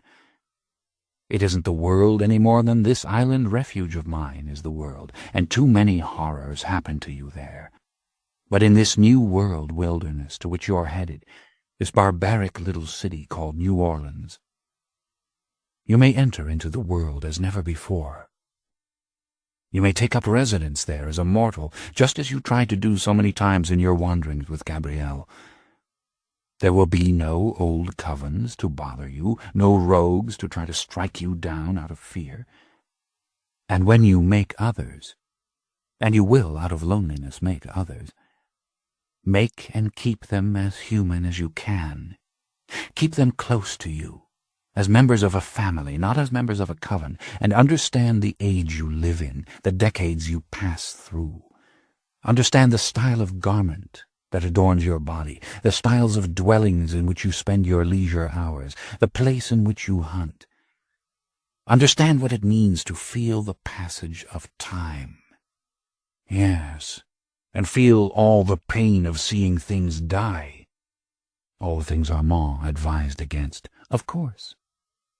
You are made to triumph over time, not to run from it. And you will suffer that you harbor the secret of your monstrosity, and you must kill. And maybe you will try to feast only on the evildoer to assuage your conscience, and you may succeed, or you may fail. But you can come very close to life, if you will only lock the secret within you. You are fashioned to be close to it, as you yourself once told the members of the old Paris coven. You are the imitation of a man. I want it, I do want it. Then do as I advise. And understand this also, in a real way, eternity is merely the living of one human lifetime after another. Of course, there may be long periods of retreat, times of slumber or of merely watching. But again and again we plunge into the stream, and we swim as long as we can, until time or tragedy brings us down, as they will do mortals. Will you do it again? Leave this retreat and plunge into the stream? Yes, definitely, when the right moment presents itself, when the world is so interesting again that I can't resist it. Then I'll walk city streets, I'll take a name, I'll do things. Then come now with me. Ah, painful echo of Armand, and of the vain plea from Gabrielle 10 years after. It's a more tempting invitation than you know, he answered. But I'd do you a great disservice if I came with you. I'd stand between you and the world. I couldn't help it. I shook my head and looked away, full of bitterness. Do you want to continue? He asked.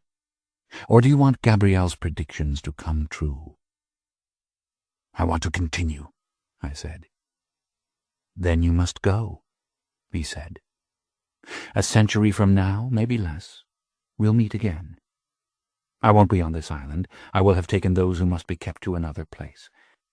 But wherever I am, and wherever you are, I'll find you. And then I'll be the one who will not want you to leave me. I'll be the one who begs you to remain. I'll fall in love with your company, your conversation, the mere sight of you, your stamina and your recklessness, and your lack of belief in anything, all the things about you I already love rather too strongly. I could scarcely listen to this without breaking down. I wanted to beg him to let me remain. Is it absolutely impossible now? I asked. Marius, can't you spare me this lifetime? Quite impossible, he said. I can tell you stories forever, but they are no substitute for life. Believe me, I've tried to spare others. I've never succeeded. I can't teach what one lifetime can teach. I never should have taken Armand in his youth, and his centuries of folly and suffering are a penance to me even now. You did him a mercy driving him into the Paris of this century, but I fear for him it is too late. Believe me, Lestat, when I say this has to happen. You must have that lifetime, for those who are robbed of it spin in dissatisfaction until they finally live it somewhere, or they are destroyed. And what about Gabrielle? Gabrielle had her life. She had her death, almost. She has the strength to re-enter the world when she chooses, or to live on its fringes indefinitely. And do you think she will ever re-enter? I don't know, he said. Gabrielle defies my understanding. Not my experience. She's too like Pandora, but I never understood Pandora. The truth is most women are weak, be they mortal or immortal, but when they are strong, they are absolutely unpredictable. I shook my head. I closed my eyes for a moment. I didn't want to think of Gabrielle. Gabrielle was gone no matter what we said here. And I still could not accept that I had to go. This seemed an Eden to me. But I didn't argue any more. I knew he was resolute, and I also knew that he wouldn't force me. He'd let me start worrying about my mortal father, and he'd let me come to him and say I had to go. I had a few nights left. Yes, he answered softly, and there are other things I can tell you. I opened my eyes again. He was looking at me patiently, affectionately. I felt the ache of love as strongly as I'd ever felt it for Gabrielle. I felt the inevitable tears and did my best to suppress them. You've learned a great deal from Armand, he said, his voice steady, as if to help me with this little silent struggle. And you learned much more on your own, but there are still some things I might teach you. Yes, please. Well, for one thing, he said, your powers are extraordinary, but you can't expect those you make in the next 50 years to equal you or Gabrielle. Your second child didn't have half Gabrielle's strength, and later children will have even less. The blood I gave you will make some difference. If you drink from Akasha and Enkel, which you may choose not to do, that will make some difference too. But no matter, only so many children can be made by one in a century, and you offspring will be weak. However, this is not necessarily a bad thing. The rule of the old covens had wisdom in it, that strength should come with time. And then again there is the old truth. You might make titans or imbeciles. No one knows why or how. Whatever will happen, will happen. But choose your companions with care. Choose them because you like to look at them, and you like the sound of their voices, and they have profound secrets in them that you wish to know. In other words, choose them because you love them. Otherwise you will not be able to bear their company for very long. I understand, I said. Make them in love. Exactly. Make them in love. And make certain they have had some lifetime before you make them. And never, never make one as young as Armand. That is the worst crime I have ever committed against my own kind, the taking of the young boy-child Armand. But you didn't know the children of darkness would come when they did and separate him from you. No, but still I should have waited. It was loneliness that drove me to it, and Armand's helplessness that his mortal life was so completely in my hands. Remember, beware of that power, and the power you have over those who are dying. Loneliness is in us, and that sense of power can be as strong as the thirst for blood. If there were not an Enkill, there might be no Akasha, and if there were not an Akasha, then there would be no Enkill. Yes, and from everything you said it seems Enkill covets Akasha. That Akasha is the one who now and then... Yes, that's true. His face became very somber suddenly, and his eyes had a confidential look in them, as if we were whispering to each other and fearful another might hear. He waited for a moment as if thinking what to say. Who knows what Akasha might do if there were no Enkill to hold her, he whispered. And why do I pretend that he can't hear this, even when I think it? Why do I whisper, he can destroy me any time that he likes? Maybe Akasha is the only thing keeping him from it. But then what would become of them if he did away with me? Why did they let themselves be burnt by the sun? I asked. How can we know? Perhaps they knew it wouldn't hurt them. It would only hurt and punish those who had done it to them. Perhaps in the state they live in they are slow to realize what is going on outside them, and they did not have time to gather their forces, to wake from their dreams and save themselves. Maybe their movements, after it happened, the movements of Akasha I witnessed, were only possible because they had been awakened by the sun. And now they sleep again with their eyes open, and they dream again, and they do not even drink. What did you mean, if I choose to drink their blood? I asked. How could I not choose? That is something we have to think on, both of us, he said. And there is always the possibility that they won't allow you to drink. I shuddered, thinking of one of those arms striking out at me, knocking me 20 feet across the chapel, or perhaps right through the stone floor itself.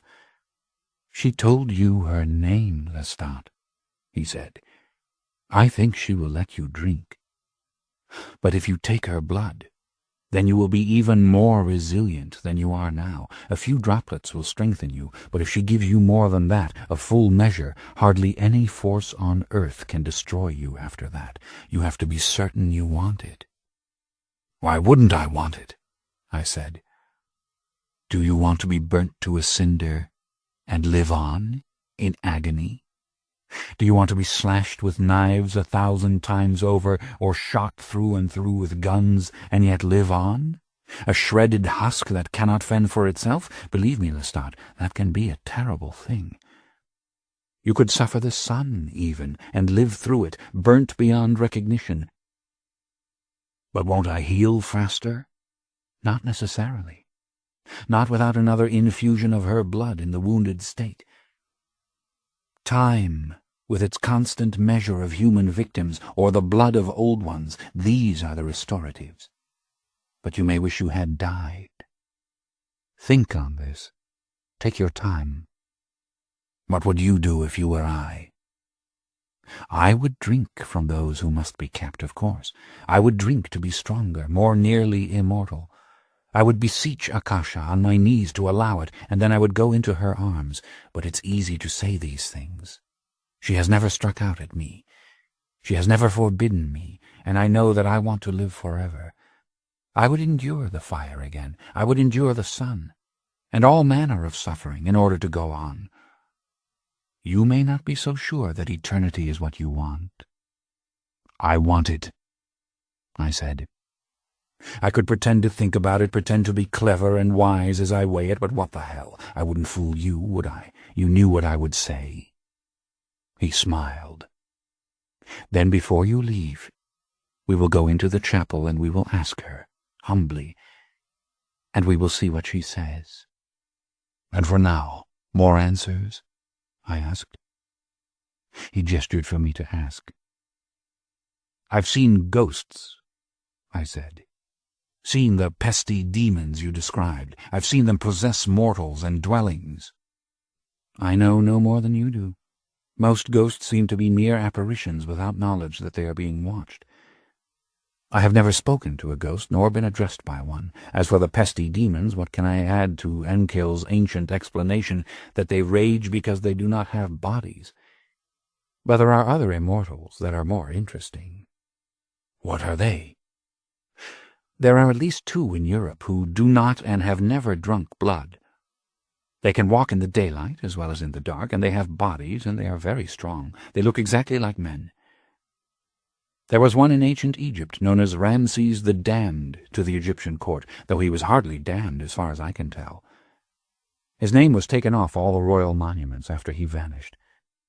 You know the Egyptians used to do that, obliterate the name as they sought to kill the being, and I don't know what happened to him. The old scrolls didn't tell.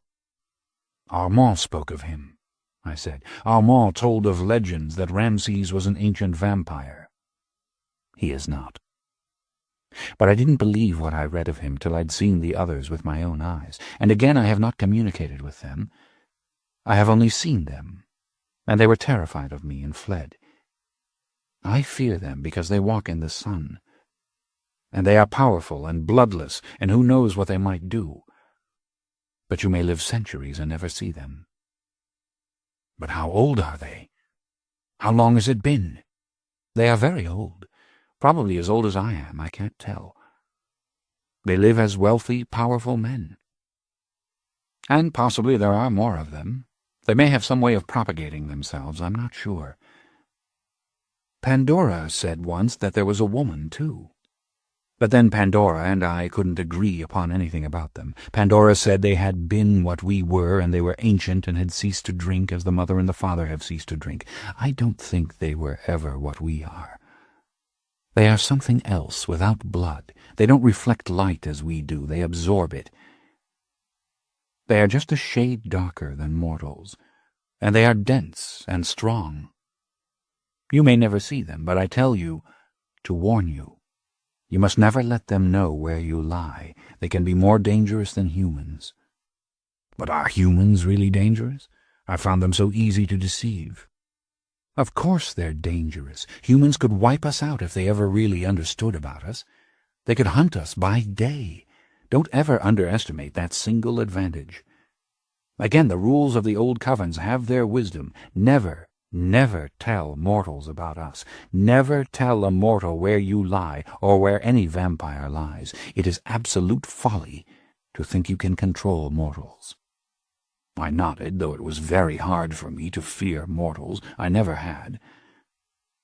Even the Vampire Theatre in Paris, he cautioned, does not flaunt the simplest truths about us. It plays with folklore and illusions. Its audience is completely fooled.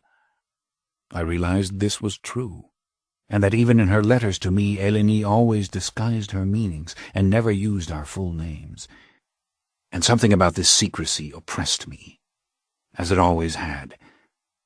But I was racking my brain, trying to discover if I'd ever seen the bloodless things. The truth was, I might have mistaken them for rogue vampires. There is one other thing I should tell you about supernatural beings, Marius said. What is it?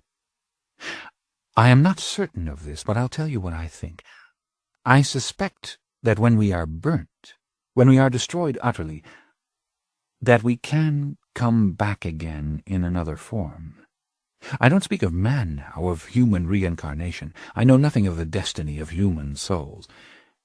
But we do live forever, and I think we come back. What makes you say this? I couldn't help but think of Nicola. The same thing that makes mortals talk of reincarnation. There are those who claim to remember other lives. They come to us as mortals, claiming to know all about us, to have been one of us, and asking to be given the dark gift again. Pandora was one of these.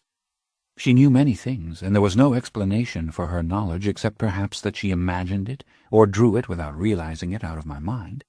That's a real possibility, that they are merely mortals with hearing that allows them to receive our undirected thoughts. Whatever the case, there are not many of them. If they were vampires, then surely they are only a few of those who have been destroyed. So the others perhaps do not have the strength to come back. Or they do not choose to do so. Who can know? Pandora was convinced she had died when the mother and the father had been put in the sun. Dear God, they are born again as mortals, and they want to be vampires again? Marius smiled. You're young, Lestat, and how you contradict yourself. What do you really think it would be like to be mortal again? Think on this when you set eyes on your mortal father. Silently I conceded the point. But what I had made of mortality in my imagination I didn't really want to lose. I wanted to go on grieving for my lost mortality, and I knew that my love of mortals was all bound up with my not being afraid of them. Marius looked away, distracted once more. The same perfect attitude of listening. And then his face became attentive to me again. Lestat, we should have no more than 2 or 3 nights, he said sadly. Marius, I whispered. I bit down on the words that wanted to spill out. My only consolation was the expression on his face, and it seemed now he had never looked even faintly inhuman. "You don't know how I want you to stay here," he said. "But life is out there, not here.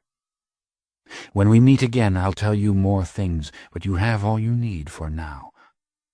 You have to go to Louisiana and see your father to the finish of his life, and learn from that what you can. I've seen legions of mortals grow old and die. You've seen none. But believe me, my young friend, I want you desperately to remain with me. You don't know how much. I promise you that I will find you when the time comes. But why can't I return to you? Why must you leave here? It's time. I've ruled too long over these people as it is. I arouse suspicions.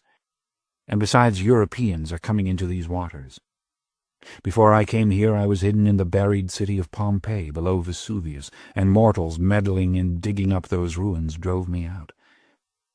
Now it's happening again.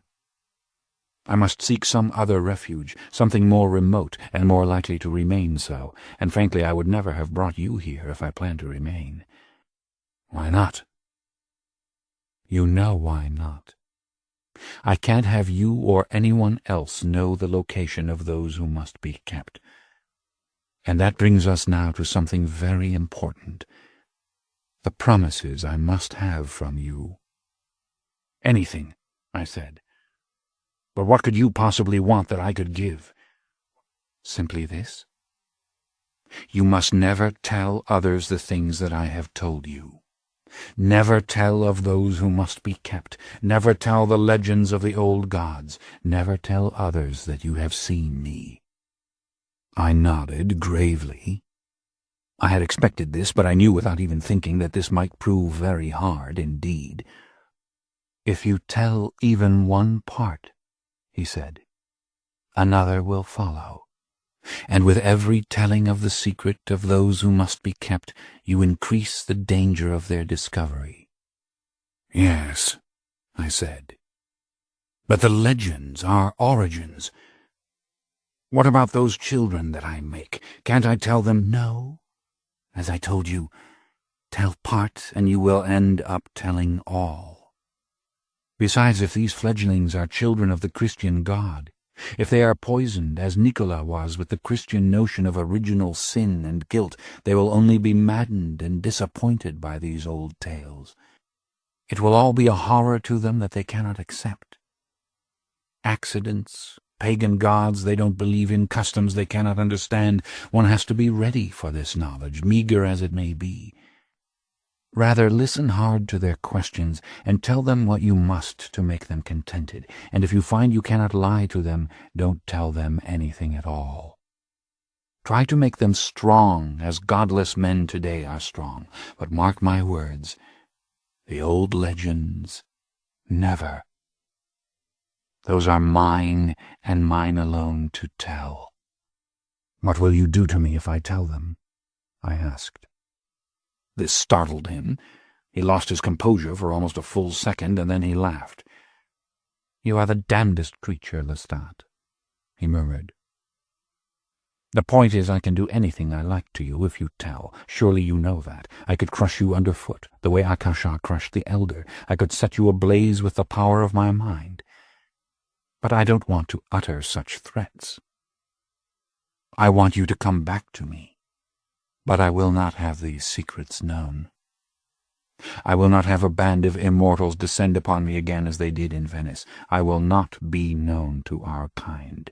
You must never, deliberately or accidentally, send anyone searching for those who must be kept or for Marius.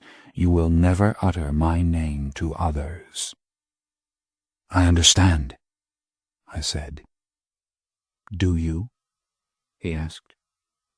"Or must I threaten you after all? Must I warn you that my vengeance can be terrible? That my punishment would include those to whom you've told the secrets as well as you? Lestat, I have destroyed others of our kind who came in search of me. I have destroyed them simply because they knew the old legends, and they knew the name of Marius, and they would never give up the quest. I can't bear this. I won't tell anyone ever, I swear, but I'm afraid of what others can read in my thoughts naturally. I fear that they might take the images out of my head. Armand could do it. What if you can conceal the images? You know how. You can throw up other images to confuse them. You can lock your mind. It's a skill you already know. But let's be done with threats and admonitions. I feel love for you. I didn't respond for a moment. My mind was leaping ahead to all manner of forbidden possibilities. Finally, I put it in words. Marius, don't you ever have the desire to tell all of it to all of them? I mean, to make it known to the whole world of our kind, and to draw them together. Good God, no, Lestat. Why would I do that? He seemed genuinely puzzled. So that we might possess our legends, might at least ponder the riddles of our history as men do, so that we might swap our stories and share our power, and combine to use it as the children of darkness have done against men? No, not like that, Lestat. In eternity, covens are actually rare. Most vampires are distrustful and solitary beings, and they do not love others. They have no more than 1 or 2 well-chosen companions from time to time, and they guard their hunting grounds and their privacy as I do mine. They wouldn't want to come together, and if they did ever overcome the viciousness and suspicions that divide them, their convocation would end in terrible battles and struggles for supremacy, like those revealed to me by Akasha, which happened thousands of years ago. We are evil things, finally. We are killers. Better that those who unite on this earth be mortal, and that they unite for the good. I accepted this, ashamed of how it excited me, ashamed of all my weaknesses and all my impulsiveness. Yet another realm of possibilities was already obsessing me. And what about 2 mortals, Marius? Have you never wanted to reveal yourself to them and tell them the whole story? Again he seemed positively baffled by the notion. Have you never wanted the world to know about us, for better or for worse? Has it never seemed preferable to living in secret?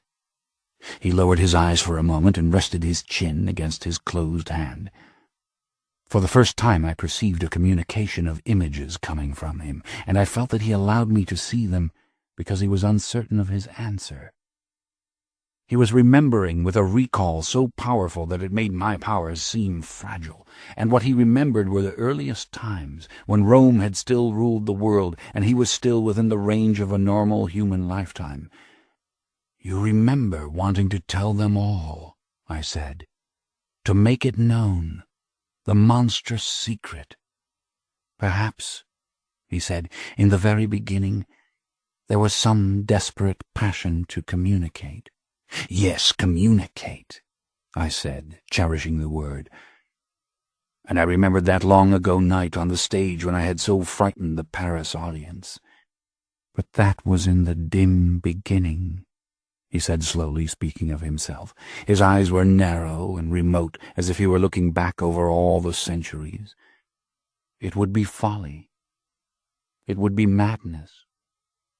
Were humanity ever really convinced, it would destroy us.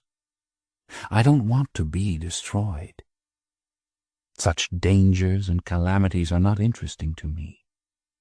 I didn't answer. You don't feel the urge yourself to reveal these things, he said to me almost soothingly. But I do, I thought. I felt his fingers on the back of my hand. I was looking beyond him, back over my brief past, the theater, my fairy tale fantasies. I felt paralyzed in sadness. What you feel is loneliness and monstrousness, he said, and you're impulsive and defiant. True. But what would it matter to reveal anything to anyone? No one can forgive. No one can redeem. It's a childish illusion to think so. Reveal yourself and be destroyed, and what have you done?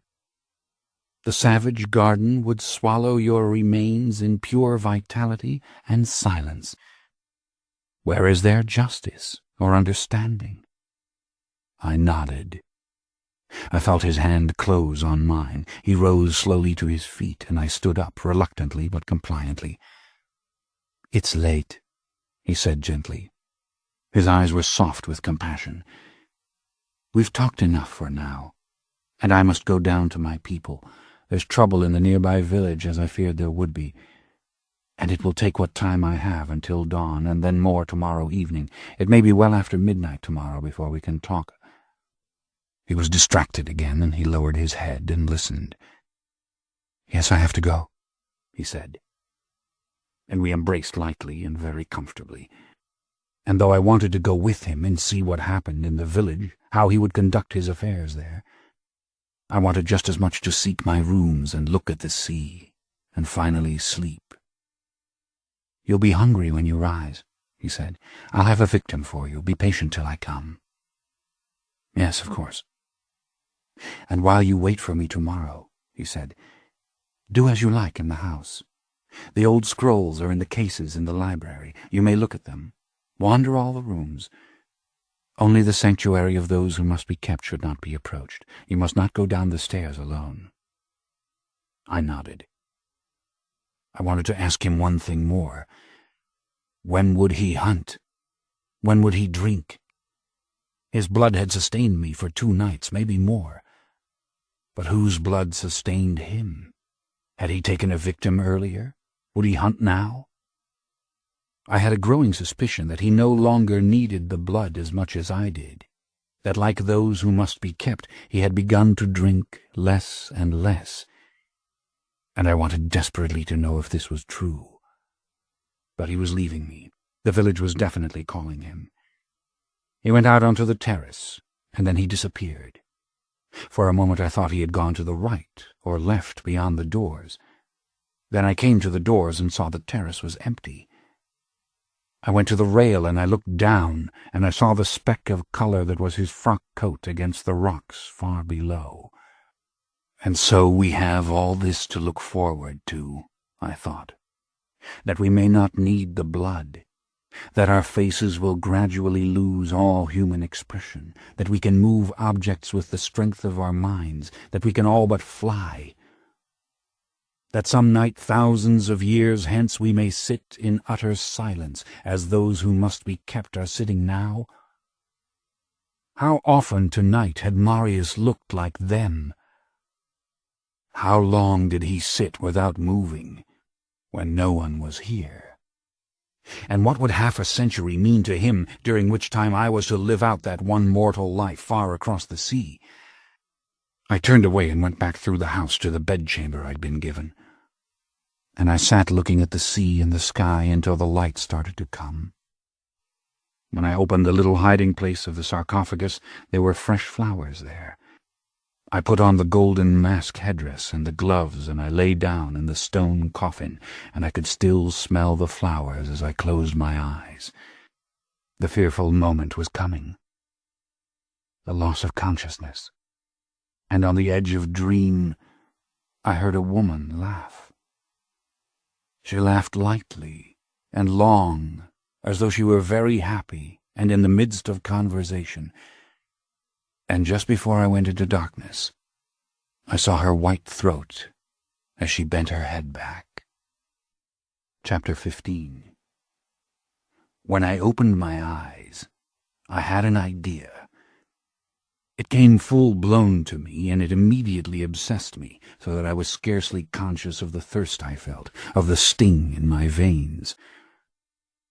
"Vanity," I whispered. But it had an alluring beauty to it, the idea. No. Forget about it. Marius said to stay away from the sanctuary, and besides he will be back at midnight, and then you can present the idea to him, and he can— What? Sadly shake his head. I came out in the house, and it was all as it had been the night before, candles burning, windows open to the soft spectacle of the dying light. It didn't seem possible that I would leave here soon, and that I would never come back to it, that he himself would vacate this extraordinary place. I felt sorrowful and miserable. And then there was the idea. Not to do it in his presence, but silently and secretly, so that I did not feel foolish, to go all alone. No, don't do it. After all, it won't do any good. Nothing will happen when you do it. But if that's the case, why not do it? Why not do it now? I made my rounds again, through the library and the galleries and the room full of birds and monkeys, and on into other chambers where I had not been. But that idea stayed in my head. And the thirst nagged at me, making me just a little more impulsive, a little more restless, a little less able to reflect on all the things Marius had told me and what they might mean as time went on. He wasn't in the house, that was certain. I had been finally through all the rooms. Where he slept was his secret, and I knew there were ways to get in and out of the house that were his secret as well. But the door to the stairway down to those who must be kept, that I discovered again easily enough. And it wasn't locked. I stood in the wallpapered salon with its polished furniture looking at the clock. Only 7 in the evening. 5 hours till he came back. 5 hours of the thirst burning in me. And the idea. I didn't really decide to do it. I just turned my back on the clock and started walking back to my room. I knew that hundreds of others before me must have had such ideas, and how well he had described the pride he felt when he thought he could rouse them, that he might make them move. No. I just want to do it. Even if nothing happens, which is exactly how it will go. I just want to go down there alone and do it. It has something to do with Nicky, maybe. I don't know. I went into my chamber, and in the incandescent light rising from the sea, I unlocked the violin case, and I looked at the Stradivarius violin. Of course, I didn't know how to play it, but we are powerful mimics. As Marius said, we have superior concentration and superior skills, and I had seen Nicky do it so often. I tightened the bow now and rubbed the horsehair with the little piece of resin as I had seen him do. Only 2 nights ago I couldn't have borne the idea of touching this thing. Hearing it would have been pure pain. Now I took it out of its case, and I carried it through the house, the way I'd carried it to Nicky through the wings of the theatre of the vampires, and not even thinking of vanity, I rushed faster and faster towards the door to the secret stairs. It was as if they were drawing me to them, as if I had no will. Marius didn't matter now. Nothing much mattered, except to be going down the narrow, damp stone steps faster and faster, past the windows full of sea spray and early evening light. In fact, my infatuation was getting so strong, so total, that I stopped suddenly, wondering if it was originating with me. But that was foolishness. Who could have put it in my head? Those who must be kept? Now that was real vanity. And besides, did these creatures know what this strange, delicate little wooden instrument was? It made a sound, did it not, that no one had ever heard in the ancient world, a sound so human and so powerfully affecting that men thought the violin the work of the devil and accused its finest players of being possessed.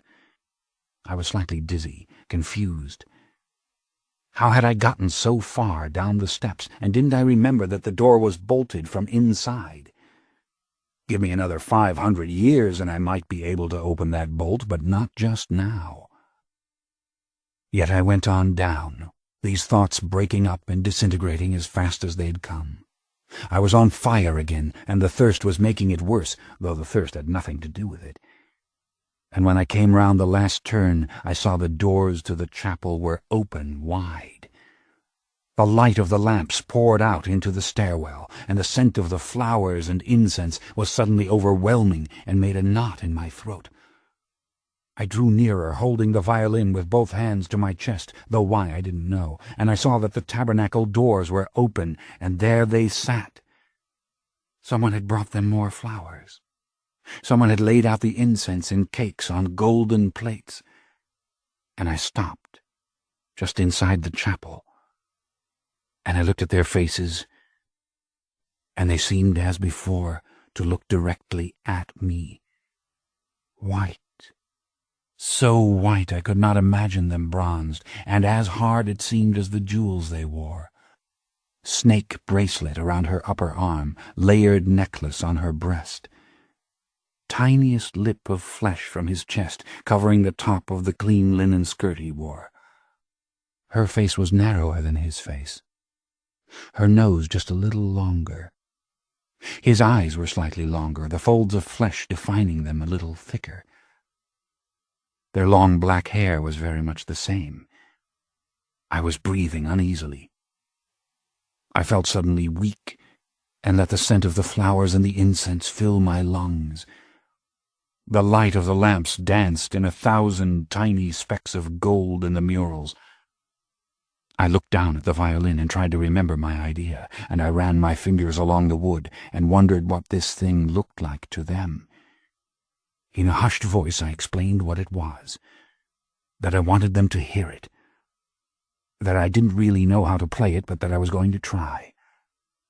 I wasn't speaking loud enough to hear myself, but surely they could hear it if they chose to listen. And I lifted the violin to my shoulder, braced it under my chin, and lifted the bow. I closed my eyes, and I remembered music, Nicky's music, the way that his body had moved with it, and his fingers came down with the pressure of hammers, and he let the message travel to his fingers from his soul. I plunged into it, the music suddenly wailing upwards and rippling down again as my fingers danced. It was a song, all right. I could make a song. The tones were pure and rich as they echoed off the close walls with a resounding volume, creating the wailing, beseeching voice that only the violin can make. I went madly on with it, rocking back and forth, forgetting Nicky, forgetting everything but the feel of my fingers stabbing at the soundboard and the realization that I was making this. This was coming out of me, and it plummeted and climbed and overflowed ever louder and louder as I bore down upon it with the frantic sawing of the bow. I was singing with it. I was humming and then singing loudly, and all the gold of the little room was a blur. And suddenly it seemed my own voice became louder, inexplicably louder, with a pure high note which I knew that I myself could not possibly sing. Yet it was there, this beautiful note, steady and unchanging, and growing even louder until it was hurting my ears. I played harder, more frantically, and I heard my own gasps coming, and I knew suddenly that I was not the one making this strange high note. The blood was going to come out of my ears if the note did not stop. And I wasn't making the note. Without stopping the music, without giving in to the pain that was splitting my head, I looked forward, and I saw Akasha had risen, and her eyes were very wide, and her mouth was a perfect O. The sound was coming from her. She was making it, and she was moving off the steps of the tabernacle towards me with her arms outstretched, and the note pierced my eardrums as if it were a blade of steel. I couldn't see. I heard the violin hit the stone floor. I felt my hands on the sides of my head. I screamed and screamed, but the note absorbed my screaming. "Stop it! Stop it!" I was roaring. But all the light was there again, and she was right in front of me, and she was reaching out. "Oh, God, Marius!" I turned and ran towards the doors, and the doors flew shut against me, knocking my face so hard I fell down on my knees. Under the high, shrill continuum of the note I was sobbing, "Marius! Marius! Marius!" And turning to see what was about to happen to me, I saw her foot come down on the violin. It popped and splintered under her heel. But the note she sang was dying. The note was fading away. And I was left in silence, deafness, unable to hear my own screams for Marius, which were going on and on as I scrambled to my feet. Ringing silence, shimmering silence. She was right in front of me, and her black eyebrows came together delicately, barely creasing her white flesh, her eyes full of torment and questioning, and her pale pink lips open to reveal her fanged teeth. "Help me! Help me, Marius, help me! I was stammering, unable to hear myself, except in the pure abstraction of intention in my mind. And then her arms enclosed me, and she drew me closer. And I felt the hand, as Marius had described it, cupping my head gently, very gently. And I felt my teeth against her neck. I did not hesitate. I did not think about the limbs that were locked around me, that could crush the life out of me in a second. I felt my fangs break through the skin as if through a glacial crust, and the blood came steaming into my mouth. Oh, yes. Yes. Oh, yes. I had thrown my arm over her left shoulder.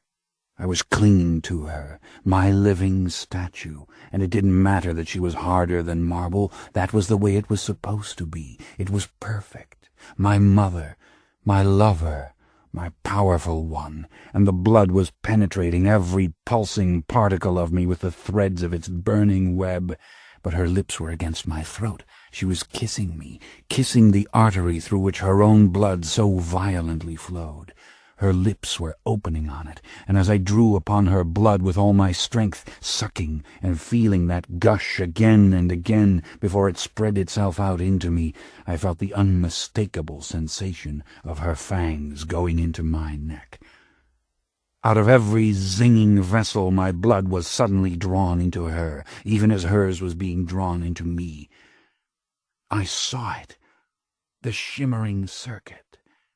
And more divinely I felt it, because nothing else existed but our mouths locked to each other's throats and the relentless pounding path of the blood.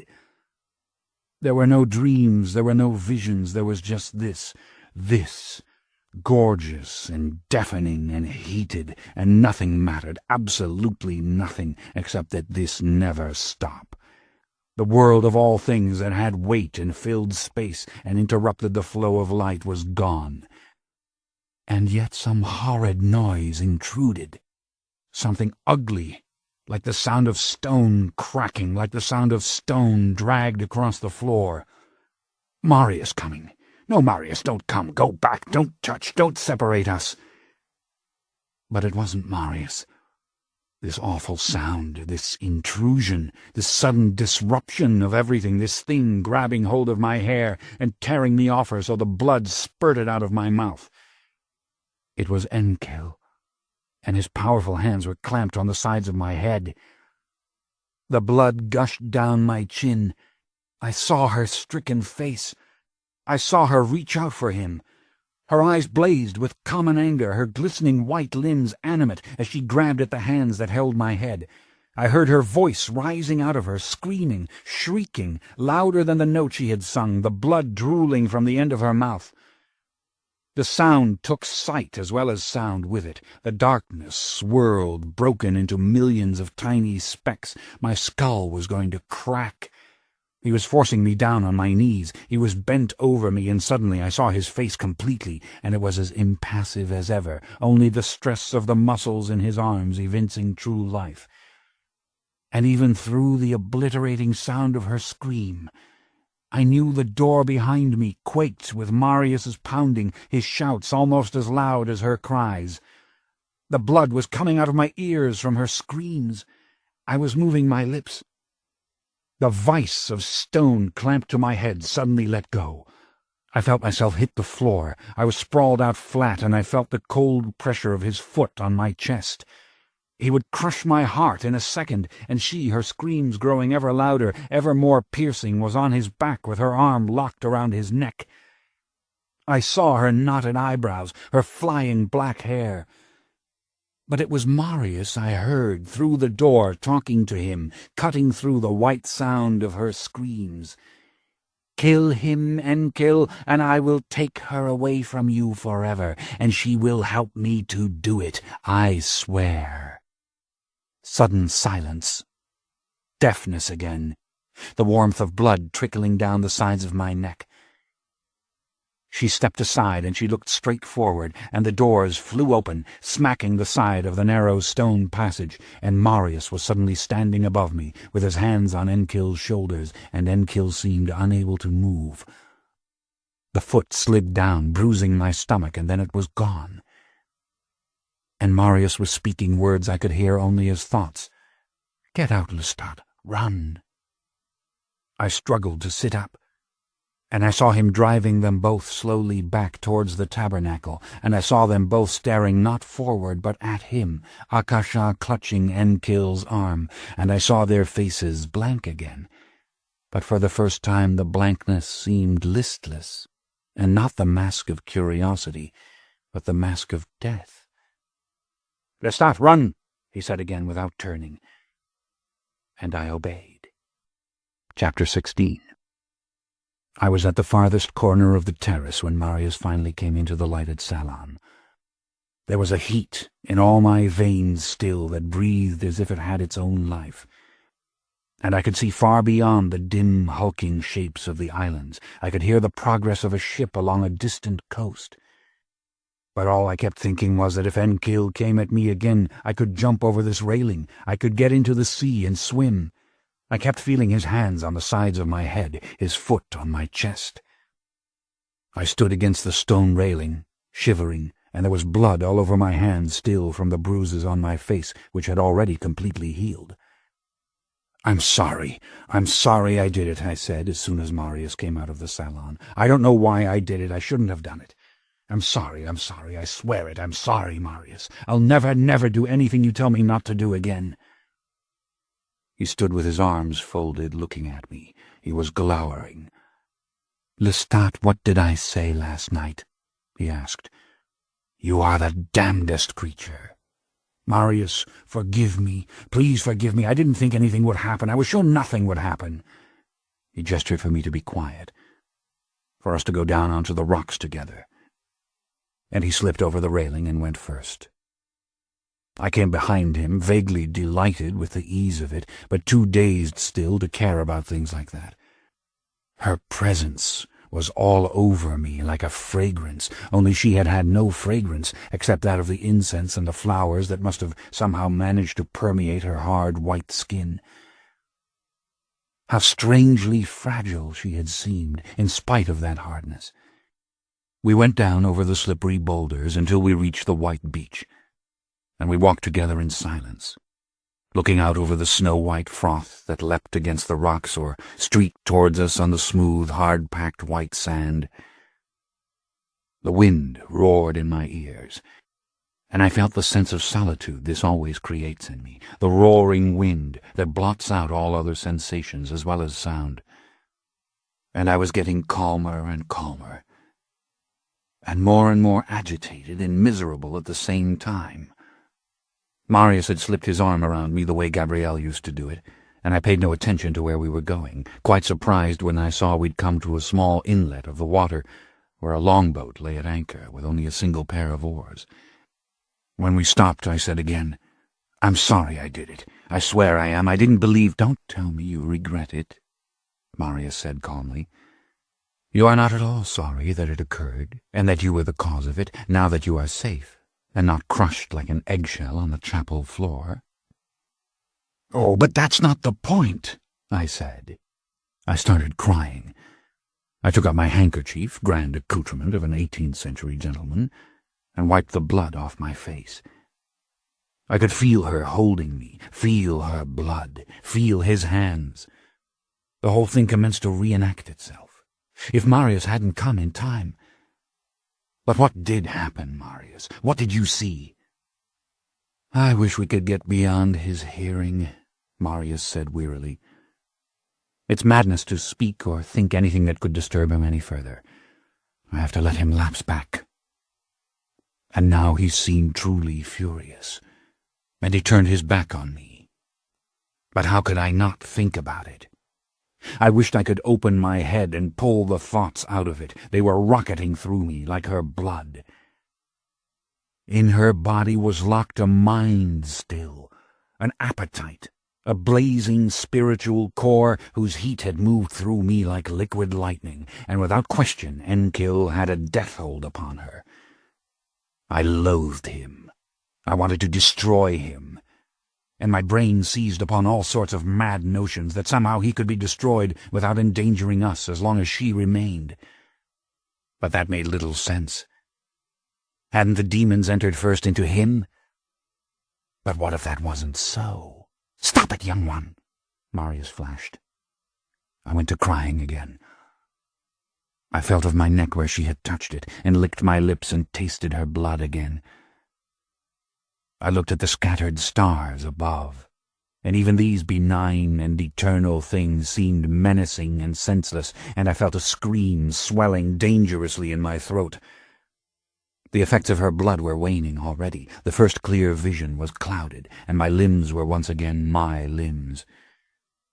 They might be stronger, yes, but the magic was dying. The magic had left only something stronger than memory of the circuit of the blood through us both. "Marius, what happened?" I said, shouting over the wind.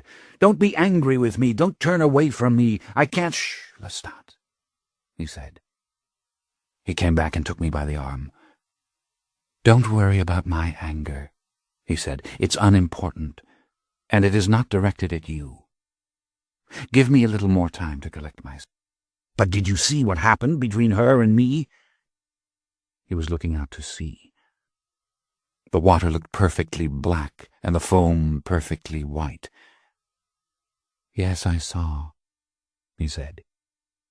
"I took the violin, and I wanted to play it for them. I was thinking—" "Yes, I know, of course, that Music would affect them, especially that music, that strange, unnatural-sounding music. You know how a violin—" "Yes, Marius, she gave me—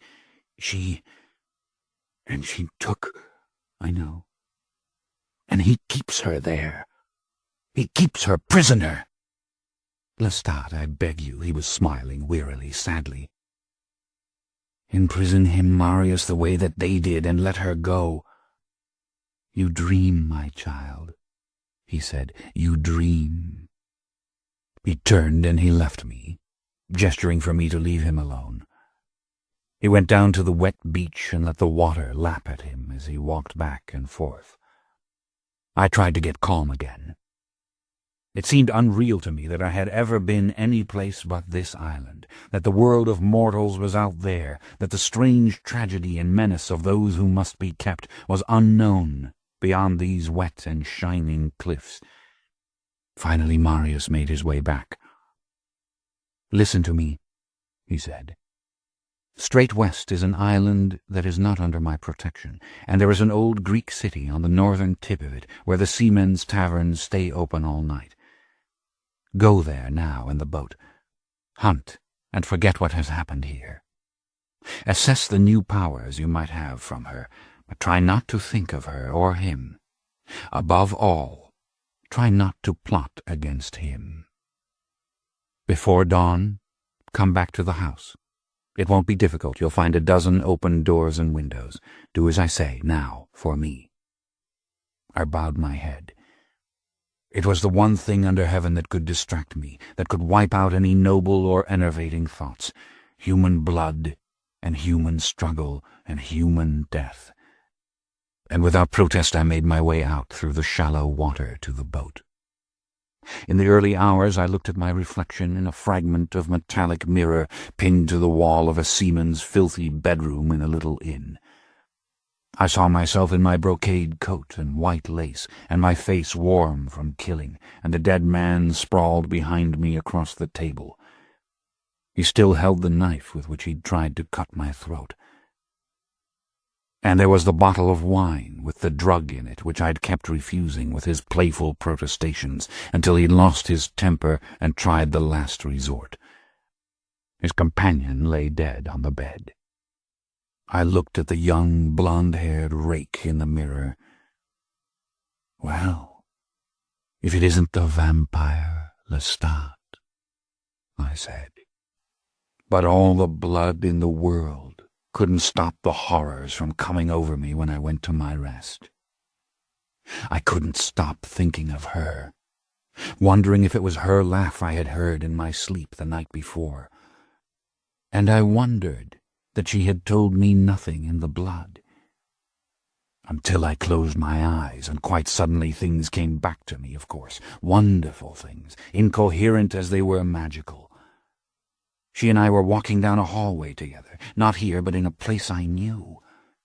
I think it was a palace in Germany where Haydn wrote his music, and she spoke casually, as she had 1,000 times to me. But tell me about all this. What do the people believe? What turns the wheels inside of them? What are these marvelous inventions? She wore a fashionable black hat, with a great white plume on its broad brim, and a white veil tied round the top of it and under her chin, and her face was merely beginning, merely young.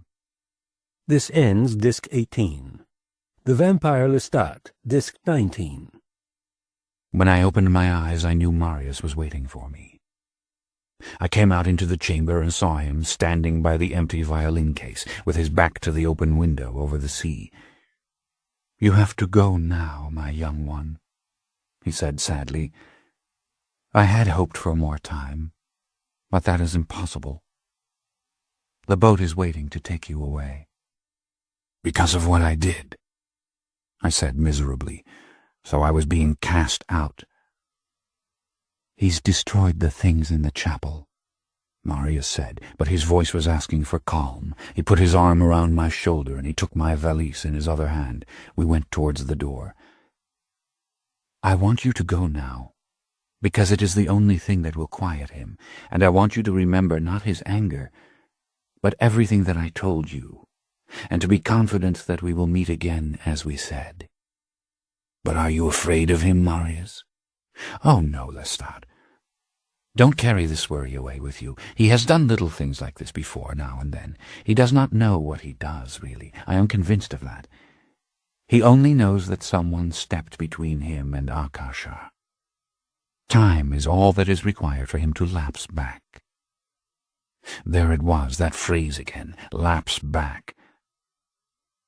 "And she sits as if she never moved, doesn't she?" I asked. "I want you away now so that you don't provoke him," Marius said, leading me out of the house and toward the cliffside stairs. He continued speaking. "Whatever ability we creatures have to move objects mentally, to ignite them, to do any real harm by the power of the mind, does not extend very far from the physical spot where we stand. So I want you gone from here tonight and on your way to America. All the sooner to return to me when he is no longer agitated and no longer remembers, and I will have forgotten nothing, and will be waiting for you." I saw the galley in the harbor below when we reached the edge of the cliff. The stairs looked impossible, but they weren't impossible. What was impossible was that I was leaving Marius and this island right now. "You needn't come down with me," I said, taking the valise from him. I was trying not to sound bitter and crestfallen. After all, I had caused this.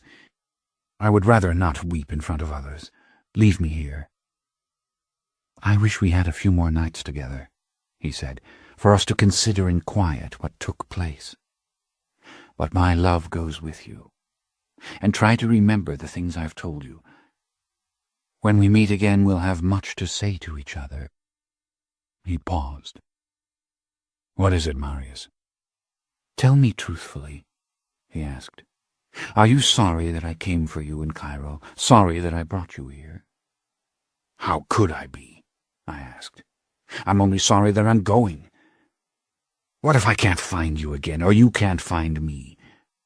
"When the time is right, I'll find you," he said. "And always remember you have the power to call to me as you did before. When I hear that call, I can bridge distances to answer that I could never bridge on my own. If the time is right, I will answer. Of that you can be sure." I nodded. There was too much to say, and I didn't speak a word.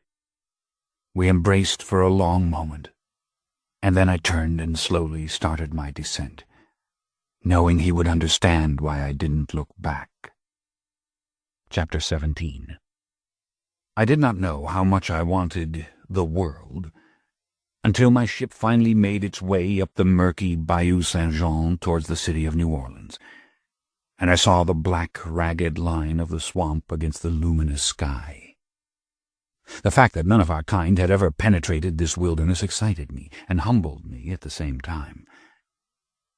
Before the sun rose on that first morning, I'd fallen in love with the low and damp country, as I had with the dry heat of Egypt. and as time passed, I came to love it more than any spot on the globe. Here the scents were so strong you smelled the raw green of the leaves as well as the pink and yellow blossoms, and the great brown river, surging past the miserable little Place d'Armes and its tiny cathedral, threw into eclipse every other fabled river I'd ever seen. Unnoticed and unchallenged, I explored the ramshackle little colony with its muddy streets and gunwale sidewalks and dirty Spanish soldiers lounging about the calaboose. I lost myself in the dangerous waterfront shacks full of gambling and brawling flatboatmen and lovely dark-skinned Caribbean women, wandering out again to glimpse the silent flash of lightning, hear the dim roar of the thunder, feel the silky warmth of the summer rain. The low-slung roofs of the little cottages gleamed under the moon. Light skittered on the iron gates of the fine Spanish townhouses. It flickered behind real lace curtains, hung inside freshly washed glass doors. I walked among the crude little bungalows that spread out to the ramparts, peeping through windows at gilded furniture and enameled bits of wealth and civilization that in this barbaric place seemed priceless and fastidious and even sad. Now and then, through the mire, there came a vision. A real French gentleman, done up in snow-white wig and fancy frock coat, his wife in panniers, and a black slave carrying clean slippers for the two high above the flowing mud. I knew that I had come to the most forsaken outpost of the savage garden, and that this was my country, and I would remain in New Orleans, if New Orleans could only manage to remain. Whatever I suffered should be lessened in this lawless place. Whatever I craved should give me more pleasure once I had it in my grasp. And there were moments on that first night in this fetid little paradise when I prayed that in spite of all my secret power, I was somehow kin to every mortal man. Maybe I was not the exotic outcast that I imagined, but merely the dim magnification of every human soul. Old truths and ancient magic, revolution and invention all conspire to distract us from the passion that in one way or another defeats us all.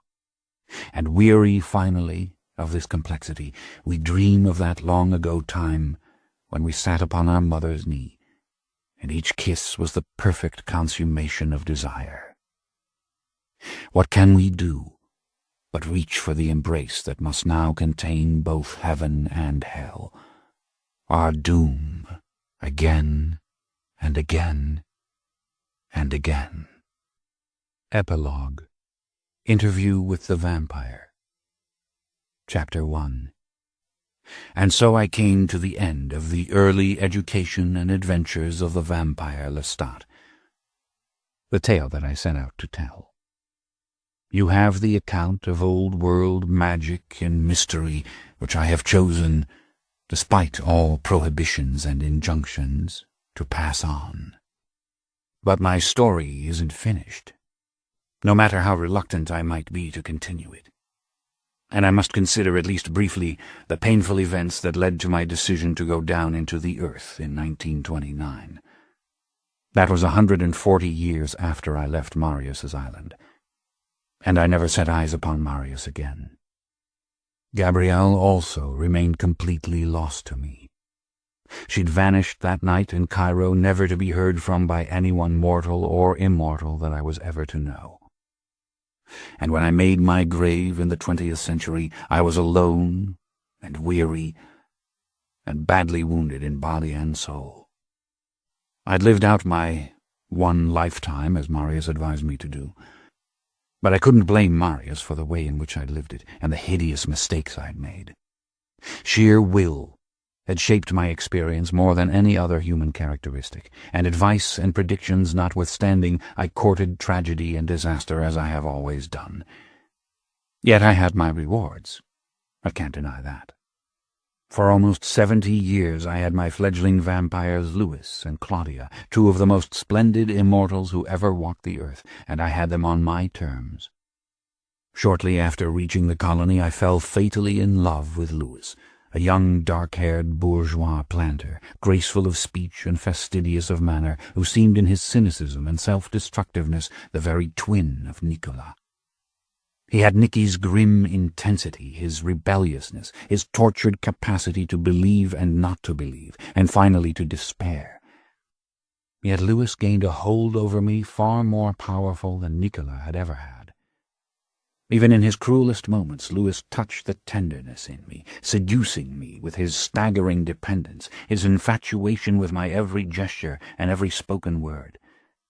And his naivete conquered me always, his strange bourgeois faith that God was still God even if he turned his back on us, that damnation and salvation established the boundaries of a small and hopeless world. Louis was a sufferer, a thing that loved mortals even more than I did, and I wonder sometimes if I didn't look to Louis to punish me for what had happened to Nicky. If I didn't create Louis to be my conscience and to mete out, year in and year out, the penance I felt I deserved. But I loved him, plain and simple. And it was out of the desperation to keep him, to bind him closer to me at the most precarious of moments, that I committed the most selfish and impulsive act of my entire life among the living dead. It was the crime that was to be my undoing, the creation with Louis and for Louis of Claudia, a stunningly beautiful vampire child.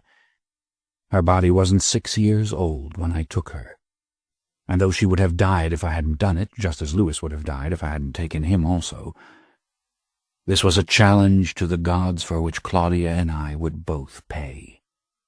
But this is the tale that was told by Louis in Interview with the Vampire, which for all its contradictions and terrible misunderstandings manages to capture the atmosphere in which Claudia and Louis and I came together and stayed together for 65 years.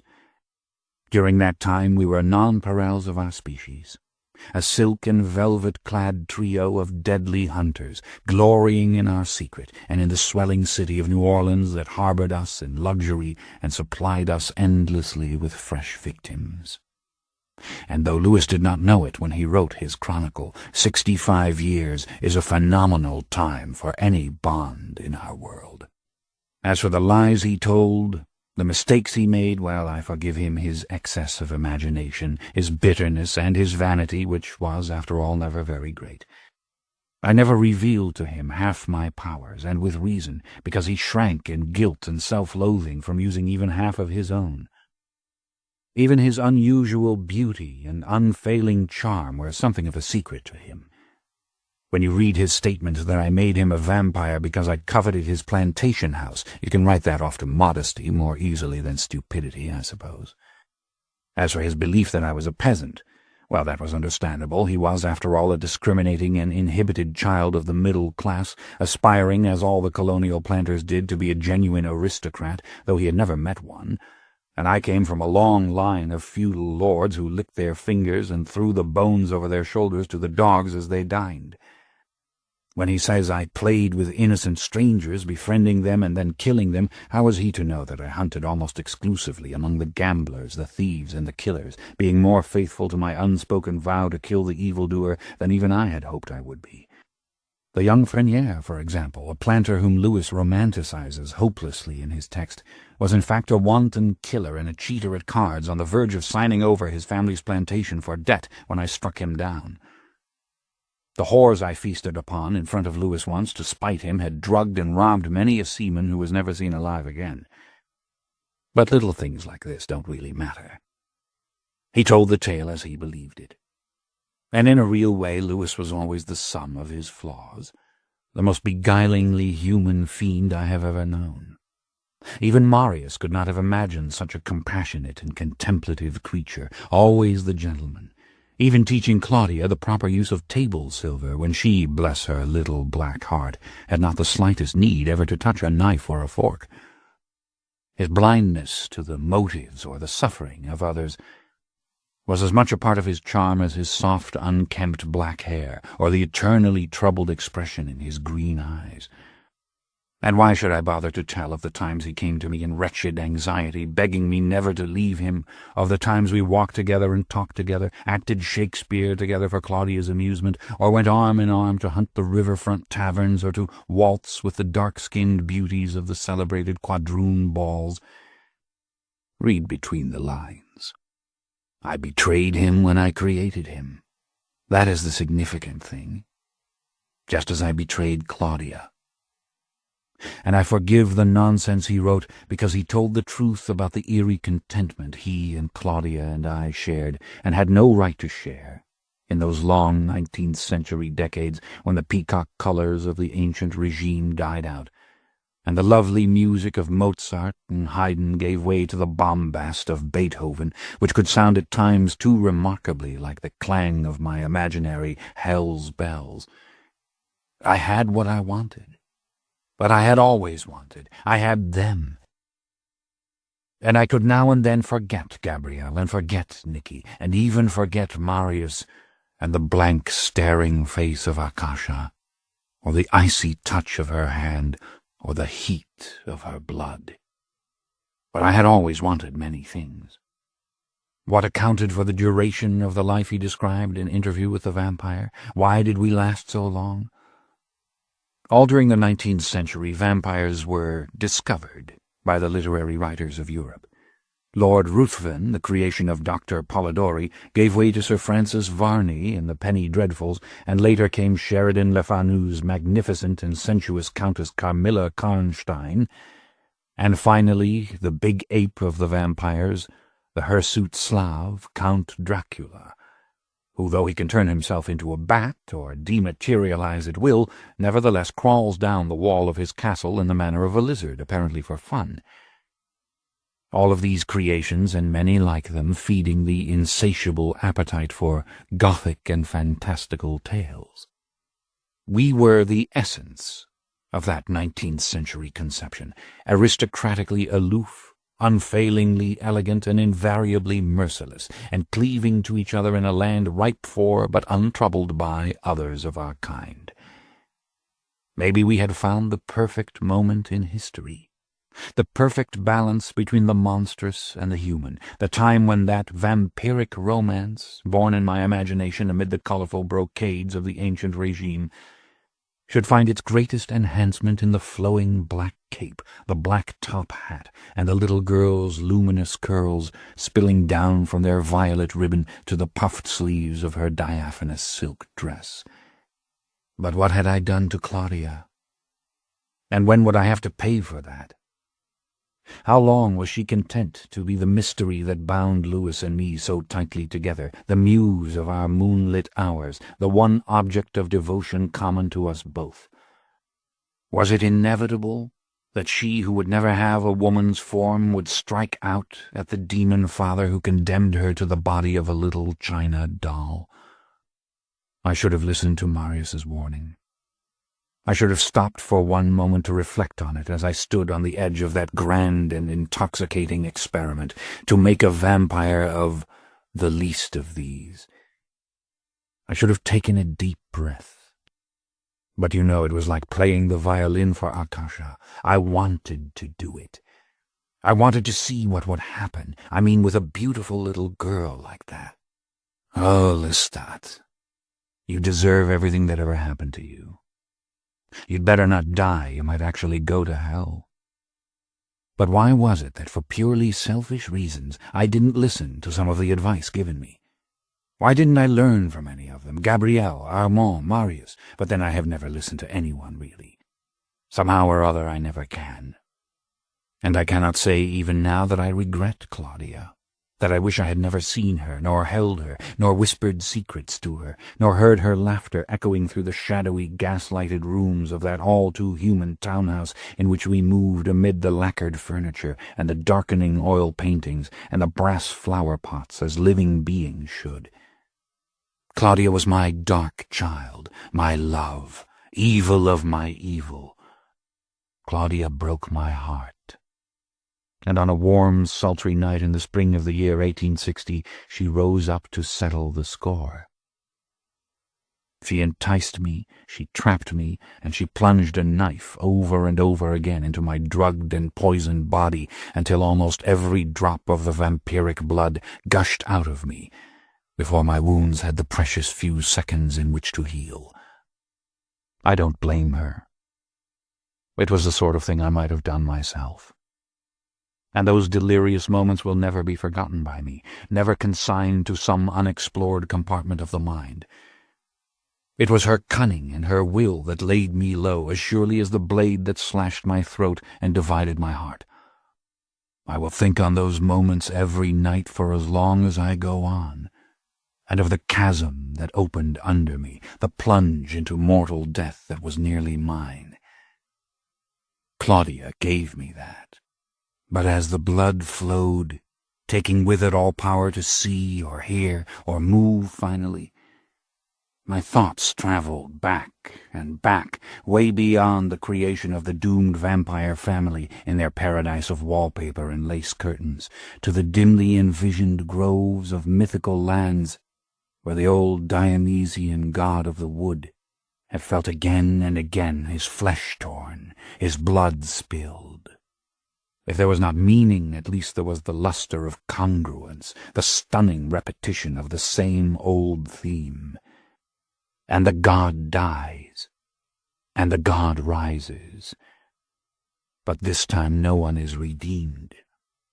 With the blood of Akasha, Marius had said to me, you will survive disasters that would destroy others of our kind.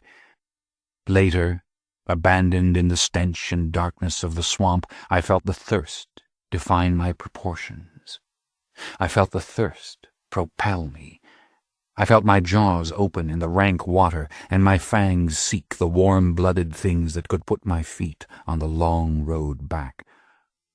And 3 nights later, when again I had been beaten and my children left me once and for all in the blazing inferno of our townhouse, it was the blood of the old ones, Magnus and Marius and Akasha, that sustained me as I crawled away from the flames.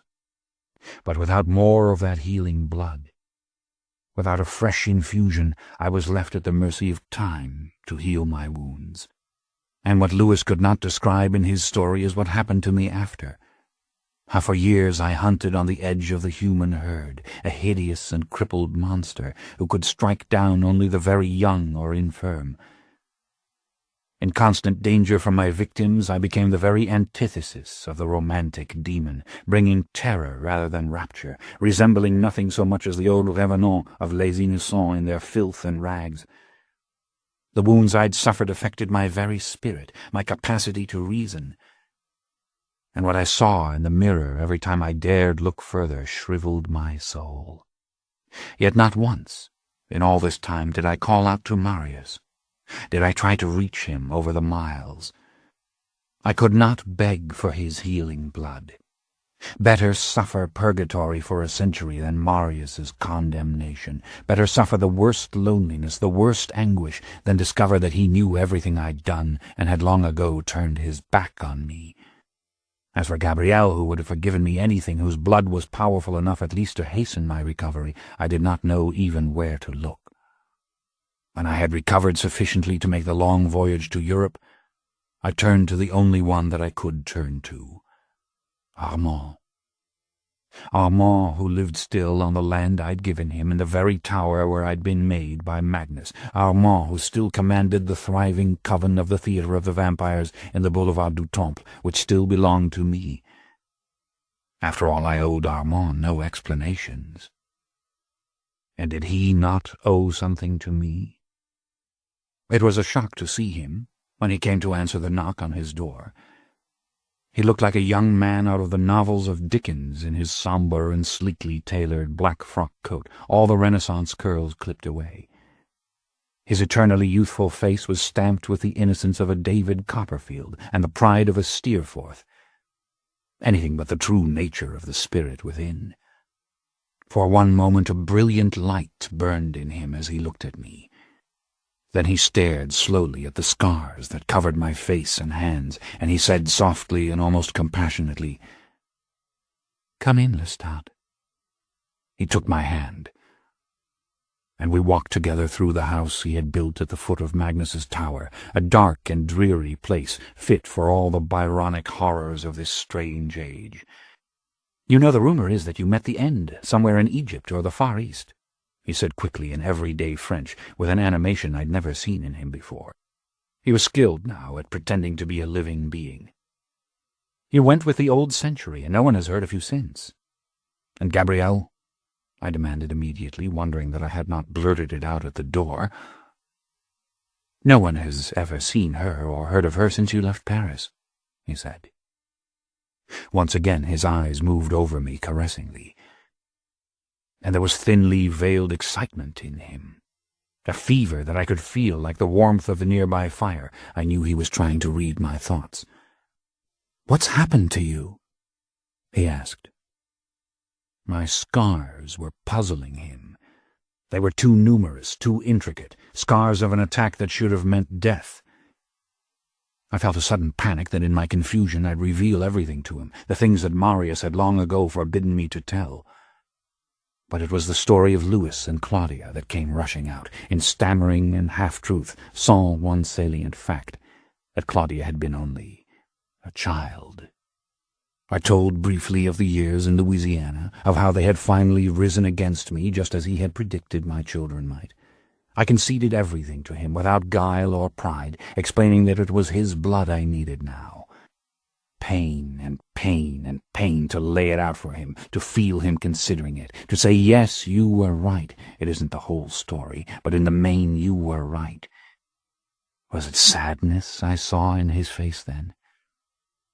Surely it wasn't triumph. Unobtrusively he watched my trembling hands as I gestured. He waited patiently when I faltered, couldn't find the right words. "A small infusion of his blood would hasten my healing," I whispered. "A small infusion would clear my mind." I tried not to be lofty or righteous when I reminded him that I had given him this tower and the gold he'd used to build his house, that I still owned the Theatre of the Vampires, that surely he could do this little thing, this intimate thing for me now. There was an ugly naivete to the words I spoke to him, addled as I was, and weak and thirsting and afraid. The blaze of the fire made me anxious. The light on the dark grain of the woodwork of these stuffy rooms made imagined faces appear and disappear. "I don't want to stay in Paris," I said. "I don't want to trouble you or the coven at the theatre. I am asking this small thing. I am asking—" It seemed my courage and the words had run out. A long moment passed. "Tell me again about this Louis," he said. The tears rose to my eyes disgracefully. I repeated some foolish phrases about Louis's indestructible humanity, his understanding of things that other immortals couldn't grasp. Carelessly I whispered things from the heart. It wasn't Louis who had attacked me, it was the woman, Claudia. I saw something in him quicken. A faint blush came to his cheeks. "They have been seen here in Paris," he said softly, "and she is no woman, this creature. She is a vampire child." I can't remember what followed. Maybe I tried to explain the blunder. Maybe I admitted there was no accounting for what I'd done. Maybe I brought us round again to the purpose of my visit, to what I needed, what I must have. I remember being utterly humiliated as he led me out of the house and into the waiting carriage, as he told me that I must go with him to the Theatre of the Vampires. "You don't understand," I said. "I can't go there. I will not be seen like this by the others. You must stop this carriage. You must do as I ask." "No, you have it backwards," he said in the tenderest voice. We were already in the crowded Paris streets. I couldn't see the city I remembered. This was a nightmare, this metropolis of roaring steam trains and giant concrete boulevards. Never had the smoke and filth of the industrial age seemed so hideous as it was here in the City of Light. I scarcely remember being forced by him out of the carriage and stumbling along the broad pavements as he pushed me towards the theatre doors. What was this place, this enormous building? Was this the Boulevard du Temple? And then the descent into that hideous cellar full of ugly copies of the bloodiest paintings of Goya and Breuil and Bosch. And finally starvation, As I lay on the floor of a brick-lined cell, unable even to shout curses at him, the darkness full of the vibrations of the passing omnibuses and tramcars, penetrated again and again by the distant screech of iron wheels. Sometime in the dark I discovered a mortal victim there. But the victim was dead. Cold blood, nauseating blood. The worst kind of feeding, lying on that clammy corpse, sucking up what was left. And then Armand was there, standing motionless in the shadows, immaculate in his white linen and black wool. He spoke in an undertone about Louis and Claudia, that there would be some kind of trial. Down on his knees he came to sit beside me, forgetting for a moment to be human, the boy gentleman sitting in this filthy, damp place. "You will declare it before the others that she did it," he said. And the others, the new ones, came to the door to look at me one by one. "Get clothing for him," Armand said. His hand was resting on my shoulder. "He must look presentable, our lost lord," he told them. That was always his way. They laughed when I begged to speak to Eleni or Félix or Laurent. They did not know these names. Gabrielle, it meant nothing.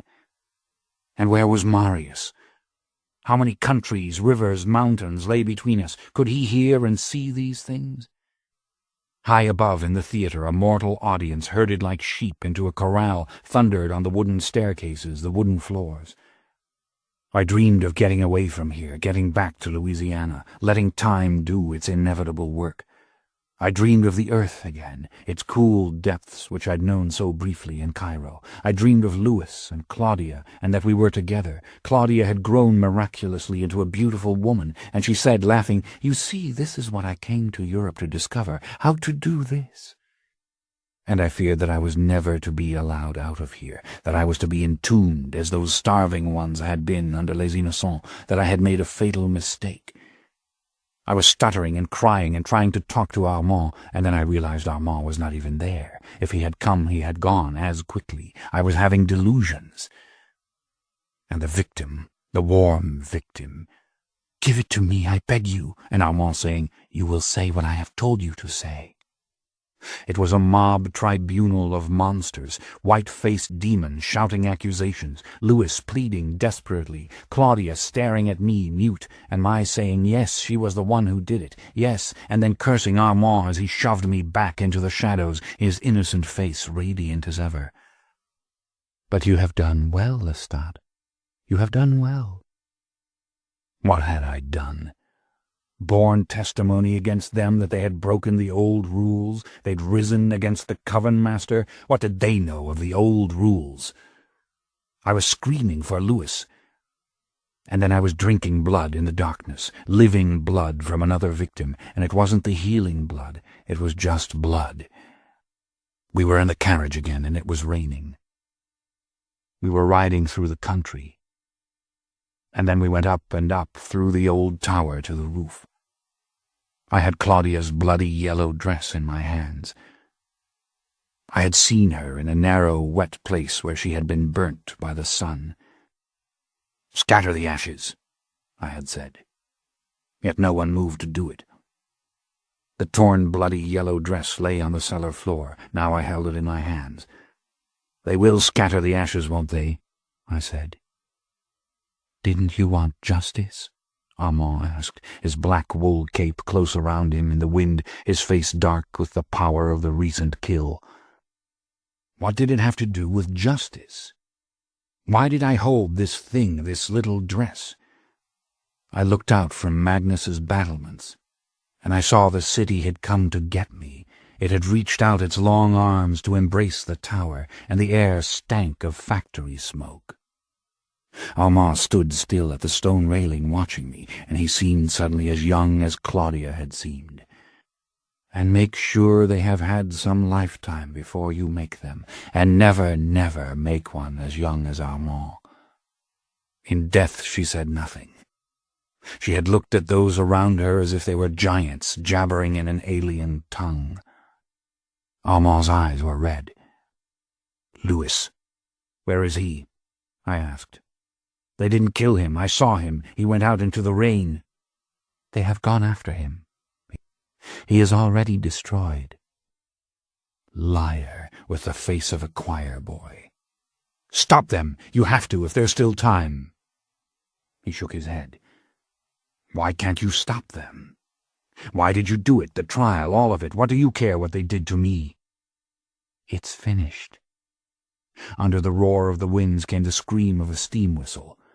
Losing the train of thought, losing it, not wanting to go back. "Louis, come back." "And you don't mean to help me, do you?" Despair. He leaned forward, and his face transformed itself as it had done years and years ago, as if his rage were melting it from within. "You, who destroyed all of us, you who took everything. Whatever made you think that I would help you?" He came closer, the face all but collapsed upon itself. "You who put us on the lurid posters in the Boulevard du Temple. You who made us the subject of cheap stories and drawing-room talk. But I didn't. You know I swear, it wasn't me. You who carried our secrets into the limelight, the fashionable one, the marquis in the white gloves, the fiend in the velvet cape. You're mad to blame it all on me. You have no right," I insisted, but my voice was faltering so badly I couldn't understand my own words. And his voice shot out of him like the tongue of a snake.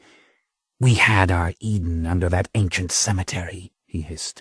"We had our faith and our purpose. And it was you who drove us out of it with a flaming sword. What do we have now? Answer me. Nothing but the love of each other, and what can that mean to creatures like us?" "No, it's not true. It was all happening already. You don't understand anything. You never did." But he wasn't listening to me. And it didn't matter whether or not he was listening. He was drawing closer, and in a dark flash his hand went out, and my head went back, and I saw the sky and the city of Paris upside down. I was falling through the air. And I went down and down past the windows of the tower until the stone walkway rose up to catch me, and every bone in my body broke within its thin case of preternatural skin. But these encounters were over soon enough. Frightened, aggrieved, shouting curses, the intruder would depart, leaving me in blessed silence. I'd slip a little deeper away from things, just lying there in the dark. I wasn't even reading much anymore. And when I did read, I read the Black Masked magazine. I read the stories of the ugly, nihilistic men of the 20th century, the grey-clad crooks and the bank robbers and the detectives, and I tried to remember things. But I was so weak. I was so tired. And then early one evening, Armand came. I thought at first it was a delusion. He was standing so still in the ruined parlour, looking younger than ever with his short auburn cap of 20th century hair and narrow little suit of dark cloth. It had to be an illusion, this figure coming into the parlour and looking down at me as I lay on my back on the floor by the broken French window, reading Sam Spade by the light of the moon. Except for one thing. If I were going to conjure up an imaginary visitor, it certainly wouldn't have been Armand. I glanced at him, and some vague shame passed over me, that I was so ugly, that I was no more than a skeleton with bulging eyes lying there. Then I went back to reading about the Maltese falcon, my lips moving to speak Sam Spade's lines. When I looked up again, Armand was still there. It might have been the same night or the next night, for all I knew. He was talking about Louis. He had been for some time. And I realized it was a lie he'd told me in Paris about Louis. Louis had been with Armand all these years. And Louis had been looking for me. Louis had been downtown in the old city looking for me near the townhouse where we had lived for so long. Louis had come finally to this very place and seen me through the windows. I tried to imagine it. Louis alive. Louis here, so close, and I had not even known it. I think I laughed a little. I couldn't keep it clear in my mind that Louis wasn't burnt up. But it was really wonderful that Louis still lived. It was wonderful that there existed still that handsome face, that poignant expression, that tender and faintly imploring voice, my beautiful Louis surviving, instead of dead and gone with Claudia and Nick. But then maybe he was dead. Why should I believe Armand? I went back to reading by the moonlight, wishing the garden out there hadn't gotten so high. A good thing for Armand to do, I told him, would be to go out there and pull down some of those vines, since Armand was so strong. The morning glory vines and the wisteria were dripping off the upstairs porches, and they blocked out the moonlight. And then there were the old black oaks that had been here when there was nothing but swamp. I don't think I actually suggested this to Armand. And I only vaguely remember Armand letting me know that Louis was leaving him, and he, Armand, did not want to go on. Hollow, he sounded. Dry. Yet he gathered the moonlight to him as he stood there, and his voice still had its old resonance, its pure undertone of pain. Poor Armand. And you told me Louis was dead. Go dig a room for yourself under the Lafayette Cemetery. It's just up the street. No words spoken, no audible laughter, just the secret enjoyment of laughter in me. I remember one clear image of him stranded in the middle of the dirty, empty room, looking at the walls of books on all sides. The rain had bled down from leaks in the roof and melded the books together like papier-mâché bricks. And I noticed it distinctly when I saw him standing there against the backdrop of it, and I knew all the rooms in the house were walled in books like this. I hadn't thought about it until that moment when he started to look at it. I hadn't been in the other rooms in years. It seems he came back several times after that. I didn't see him, but I would hear him moving through the garden outside, looking for me with his mind like a beam of light. Louis had gone away to the west. One time, when I was lying in the rubble under the foundations, Armand came to the grating and peered in at me, and I did see him, and he hissed at me and called me rat-catcher. "You've gone mad. You, the one who knew everything, the one who scoffed at us. You're mad and you feed on the rats. You know, in France in the old days what they called your kind, you country lords. They called you hare-catchers because you hunted the hare so you wouldn't starve. And now what are you in this house? A ragged haunt, a rat-catcher. You're mad as the ancient ones who cease to talk sense and jabber at the wind, and yet you hunt the rats as you were born to do." Again I laughed. I laughed and laughed. I remembered the wolves, and I laughed. "You always make me laugh," I told him. "I would have laughed at you under that cemetery in Paris, except it didn't seem the kind thing to do. And even when you cursed me and blamed me for all the stories about us, that was funny, too. If you hadn't been about to throw me off the tower, I would have laughed. You always make me laugh." Delicious it was, the hatred between us, or so I thought. Such unfamiliar excitement, to have him there to ridicule and despise. Yet suddenly the scene about me began to change. I wasn't lying in the rubble. I was walking through my house. And I wore not the filthy rags that had covered me for years, but a fine black tailcoat and a satin-lined cape. And the house... Why, the house was beautiful, and all the books were in their proper place upon shelves. The parquet floor glistened in the light of the chandelier, and there was music coming from everywhere, the sound of a Vienna waltz, the rich harmony of violins. With each step I felt powerful again, and light, marvelously light. I could have easily taken the stairs 2 by 2. I could have flown out and up through the darkness, the cloak like black wings. And then I was moving up in the darkness, and Armand and I stood together on the high roof. Radiant he was, in the same old-fashioned evening clothes, and we were looking over the jungle of dark singing treetops at the distant silver curve of the river and the low heavens, where the stars burned through the pearl-grey clouds. I was weeping at the sheer sight of it, at the feel of the damp wind against my face. And Armand stood beside me with his arm around me, and he was talking of forgiveness and sadness, of wisdom and things learned through pain. "I love you, my dark brother," he whispered. and the words moved through me like blood itself. "It wasn't that I wanted vengeance," he whispered. His face was stricken, his heart broken. He said, "But you came to be healed, and you did not want me. A century I had waited, and you did not want me." And I knew, as I had all along, really, that my restoration was illusion, that I was the same skeleton in rags, of course, and the house was still a ruin, and in the preternatural being who held me was the power that could give me back the sky and the wind.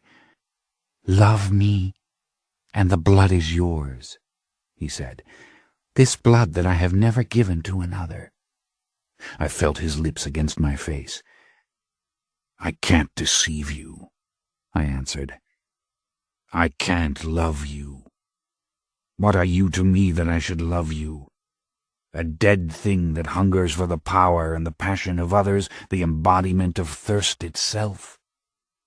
And in a moment of incalculable power, it was I who struck him and knocked him backwards and off the roof. Absolutely weightless he was, his figure dissolving into the grey night. But who was defeated? Who fell down and down again through the soft tree branches to the earth where he belonged, back to the rags and filth beneath the old house? Who lay finally in the rubble, with hands and face against the cool soil? Yet memory plays its tricks. Maybe I imagined it, his last invitation, and the anguish after, the weeping. I do know that as the months passed, he was out there again. I heard him from time to time just walking those old garden district streets, and I wanted to call to him, to tell him that it was a lie I'd spoken to him, that I did love him. I did. But it was my time to be at peace with all things. It was my time to starve and to go down into the earth finally, and maybe at last to dream the gods' dreams. And how could I tell Armand about the gods' dreams? There were no more candles, and there was no more oil for the lamps. Somewhere was a strong box full of money and jewels and letters to my lawyers and bankers who would continue to administer these properties I owned forever on account of sums I had left with them. And so why not go now into the ground, knowing that it would never be disturbed? Not in this old city with its crumbling replicas of other centuries. Everything would just go on and on and on. By the light of the heavens I read more of the story of Sam Spade and the Maltese Falcon. I looked at the date on the magazine, and I knew it was 1929, and I thought, oh, that's not possible, is it?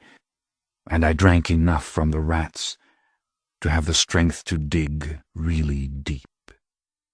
The earth was holding me. Living things slithered through its thick and moist clods against my dried flesh. And I thought, if I ever do rise again, if I ever see even one small patch of the night sky full of stars, I will never, never do terrible things. I will never slay innocents. Even when I hunted the weak, it was the hopeless and the dying I took. I swear it was. I will never, never work the dark trick again. I will just, you know, be the continual awareness, for no purpose at all. Thirst, pain, as clear as light. I saw Marius. I saw him so vividly that I thought, this can't be a dream, and my heart expanded painfully. How splendid Marius looked. He wore a narrow, plain, modern suit of clothes, but it was made of red velvet, and his white hair was cut short and brushed back from his face. He had a glamour to him, this modern Marius, and a sprightliness that his costume of the old days had apparently concealed. And he was doing the most remarkable things. He had before him a black camera upon 3 spider legs, and this he cranked with his right hand as he made motion pictures of mortals in a studio full of incandescent light. How my heart was swelling to see this, the way that he spoke to these mortal beings, told them how they must hold one another, dance, move about. Painted scenery behind them, yes, and outside the windows of his studio were high brick buildings and the noise of motor coaches in the streets. No, this isn't a dream, I told myself. It is happening. He is there. And if only I try, I can see the city beyond the windows, know where he is. If only I try, I can hear the language that he speaks to the young players. "Marius," I said. But the earth around me devoured the sound. The scene changed. Marius rode in the great cage of an elevator down into a cellar. Metal doors screeched and clanked, and into the vast sanctum of those who must be kept he went, and how different it all was. No more the Egyptian paintings, the perfume of flowers, the glitter of gold. The high walls were covered with the dappled colors of the Impressionists, building out of myriad fragments of vibrant 20th century world. Airplanes flew over sunlit cities, towers rose beyond the arch of steel bridges, iron ships drove through silver seas. A universe it was, dissolving the walls on which it was rendered, surrounding the motionless and unchanged figures of Akasha and Enkil. Marius moved about the chapel. He moved past dark, tangled sculptures, telephone devices, typewriting machines upon wooden stands. He set before those who must be kept a large and stately gramophone. Delicately he put the tiny needle to its task upon the revolving record. A thin and rasping Vienna waltz poured forth from the metal horn. I laughed to see it, this sweet invention, set before them like an offering. Was the waltz like incense rising in the air? But Marius had not completed his tasks. A white screen he had unrolled down the wall, and now from a high platform behind the seated god and goddess he projected moving pictures of mortals onto the white screen. Those who must be kept stared mute at the flickering images, statues in a museum, the electric light glaring on their white skin. And then the most marvelous thing happened. The jittery little figures in the motion picture began to talk. Above the grind of the gramophone waltz they actually talked. And as I watched, frozen in excitement, frozen in joy to see it all, a great sadness suddenly engulfed me, a great crushing realization. It was just a dream, this, because the truth was, the little figures in the moving pictures couldn't possibly talk. The chamber and all its little wonders lost its substance, went dim. Ah, horrid imperfection, horrid little giveaway that had made it all up. And out of real bits and pieces, too, the silent movies I'd seen myself at the little theater called the Happy Hour, the gramophones I'd heard around me from 100 houses in the dark. And the Vienna waltz, taken from the spell Armand had worked upon me, too heartbreaking to think of that. Why hadn't I been just a little more clever in fooling myself, kept the film silent as it should have been, and I might have gone on believing it was a true vision after all. But here was the final proof of my invention, this audacious and self-serving fancy. Akasha, my beloved, was speaking to me. Akasha stood in the door of the chamber, gazing down the length of the underground corridor to the elevator by which Marius had returned to the world above. Her black hair hung thickly and heavily about her white shoulders. She raised her cold white hand to beckon. Her mouth was red. "Lestat," she whispered. "Come." Her thoughts flowed out of her soundlessly, in the words of the old queen vampire who had spoken them to me under Les Innocents years and years before. "From my stone pillow I have dreamed dreams of the mortal world above. I have heard its voices, its new music, as lullabies, as I lie in my grave. I have envisioned its fantastical discoveries. I have known its courage in the timeless sanctum of my thoughts. And though it shuts me out with its dazzling forms, I long for one with the strength to roam it fearlessly, to ride the devil's road through its heart. Lestat, she whispered again, her marble face tragically animate. Come. Oh, my darling, I said, tasting the bitter earth between my lips. If only I could. Lestat de Liancourt, in the year of his resurrection, 1984. Dionysus in San Francisco, 1985. Chapter 1. The week before our record album went on sale, they reached out, for the first time, to threaten us over the telephone wires. Secrecy regarding the rock band called the Vampire Lestat had been expensive but almost impenetrable. Even the book publishers of my autobiography had cooperated in full. And during the long months of recording and filmmaking, I hadn't seen a single one of them in New Orleans, nor heard them roaming about. Yet somehow they had obtained the unlisted number, and into the electronic answering machine they issued their admonitions and epithets. Outcast. We know what you are doing. We are ordering you to stop. Come out where we can see you. We dare you to come out. I had the band holed up in a lovely old plantation house north of New Orleans, pouring the Dom Perignon for them as they smoked their hashish cigarettes, all of us weary of anticipation and preparation, eager for the first live audience in San Francisco, the first certain taste of success. Then my lawyer, Christine, sent on the first phone messages. Uncanny how the equipment captured the timbre of the unearthly voices, and in the middle of the night I drove my musicians to the airport and we flew west. After that, even Christine didn't know where we were hiding. The musicians themselves were not entirely sure. In a luxurious ranch house in Carmel Valley, we heard our music for the first time over the radio. We danced as our first video films appeared nationwide on the television cable. And each evening I went alone to the coastal city of Monterey to pick up Christine's communications. Then I went north to hunt. I drove my sleek, powerful black Porsche all the way to San Francisco, taking the hairpin curves of the coast road at intoxicating speed.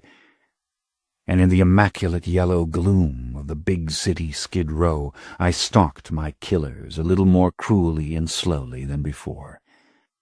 The tension was becoming unbearable. Still, I didn't see the others. I didn't hear them. All I had were those phone messages from immortals I'd never known. We warn you, do not continue this madness. You are playing a more dangerous game than you realize. And then the recorded whisper that mortal ears could not hear. Traitor, outcast, show yourself, Lestat. If they were hunting San Francisco, I didn't see them. But then San Francisco is a dense and crowded city, and I was sly and silent, as I had always been. Finally, the telegrams came pouring into the Monterey postbox. We had done it. Sales of our album were breaking records here and in Europe. We could perform in any city we wanted after San Francisco. My autobiography was in all the bookstores from coast to coast. The Vampire Lestat was at the top of the charts. And after the nightly hunt in San Francisco, I started riding the long length of Divisadero Street. I let the black carapace of the Porsche crawl past the ruined Victorian houses, wondering in which one of these, if any, Lewis had told the tale of interview with the vampire to the mortal boy. I was thinking constantly about Lewis and Gabrielle. I was thinking about Armand. I was thinking about Marius whom I had betrayed by telling the whole tale. Was the Vampire Lestat stretching its electronic tentacles far enough to touch them? Had they seen the video films, The Legacy of Magnus, The Children of Darkness, Those Who Must Be Kept? I thought of the other ancient ones whose names I'd revealed: Mael, Pandora, Ramses the Damned. The fact was, Marius could have found me, no matter what the secrecy or the precautions. His powers could have bridged even the vast distances of America, if he was looking, if he had heard. The old dream came back to me of Marius cranking the motion picture camera, of the flickering patterns on the wall of the sanctum of those who must be kept. Even in recollection it seemed impossibly lucid, made my heart trip. And gradually I realized that I possessed a new concept of loneliness, a new method of measuring silence that stretched to the end of the world. And all I had to interrupt it were those menacing recorded preternatural voices which carried no images as their virulency increased. "Don't dare to appear on stage in San Francisco. We warn you. Your challenge is too vulgar, too contemptuous. We will risk anything, even a public scandal, to punish you." I laughed at the incongruous combination of archaic language and the unmistakable American sound. What were they like, these modern vampires? Did they affect breeding and education once they walked with the undead? Did they assume a certain style? Did they live in covens or ride about on big black motorcycles, as I like to do? The excitement was building in me uncontrollably, and as I drove alone through the night with the radio blaring our music, I sensed a purely human enthusiasm mounting in me. I wanted to perform the way my mortals, Tough Cookie and Alex and Larry, wanted to perform. After the grueling work of building the records and films, I wanted us to raise our voices together before the screaming throng. And at odd moments I remembered those long-ago nights at Renault's little theatre too clearly. The strangest details came back: the feel of the white paint as I had smoothed it over my face, the smell of the powder, the instant of stepping before the footlights. Yes, it was all coming together. And if the wrath of Marius came with it, well, I deserved it, did I not? San Francisco charmed me, subdued me somewhat. Not hard to imagine my Louis in this place. Almost Venetian, it seemed, the somber, multicolored mansions and tenements rising wall to wall over the narrow black streets. Irresistible, the light sprinkled over hilltop and vale, and the hard, brilliant wilderness of downtown skyscrapers shooting up like a fairy-tale forest out of an ocean of mist. Each night on my return to Carmel Valley I took out the sacks of fan mail forwarded to Monterey from New Orleans, and I looked through them for the vampire writing, characters inscribed a little too heavily, styles slightly old-fashioned. Maybe a more outrageous display of supernatural talent in a handwritten letter made to look as if it had been printed in Gothic style. But there was nothing but the fervent devotion of mortals. "Dear Lestat, my friend Cheryl and I love you, and we can't get tickets for the San Francisco concert even though we stood in line for 6 hours. Please send us 2 tickets. We will be your victims. You can drink our blood." This ends Disc 19. Chapter 2. 2 years passed before I was strong enough to board a ship for Louisiana, and I was still badly crippled, still scarred. But I had to leave Europe, where no whisper had come to me of my lost Gabrielle, or of the great and powerful Marius, who had surely rendered his judgment upon me. I had to go home. And home was New Orleans, where the warmth was, where the flowers never stopped blooming, where I still owned, through my never-ending supply of coin of the realm, a dozen empty old mansions with rotting white columns and sagging porches round which I could roam. And I spent the last years of the 1800s in complete seclusion in the old garden district, a block from the Lafayette Cemetery, in the finest of my houses, slumbering beneath towering oaks. I read by candle or oil lamp all the books I could procure. I might as well have been Gabrielle, trapped in her castle bedroom, save there was no furniture here.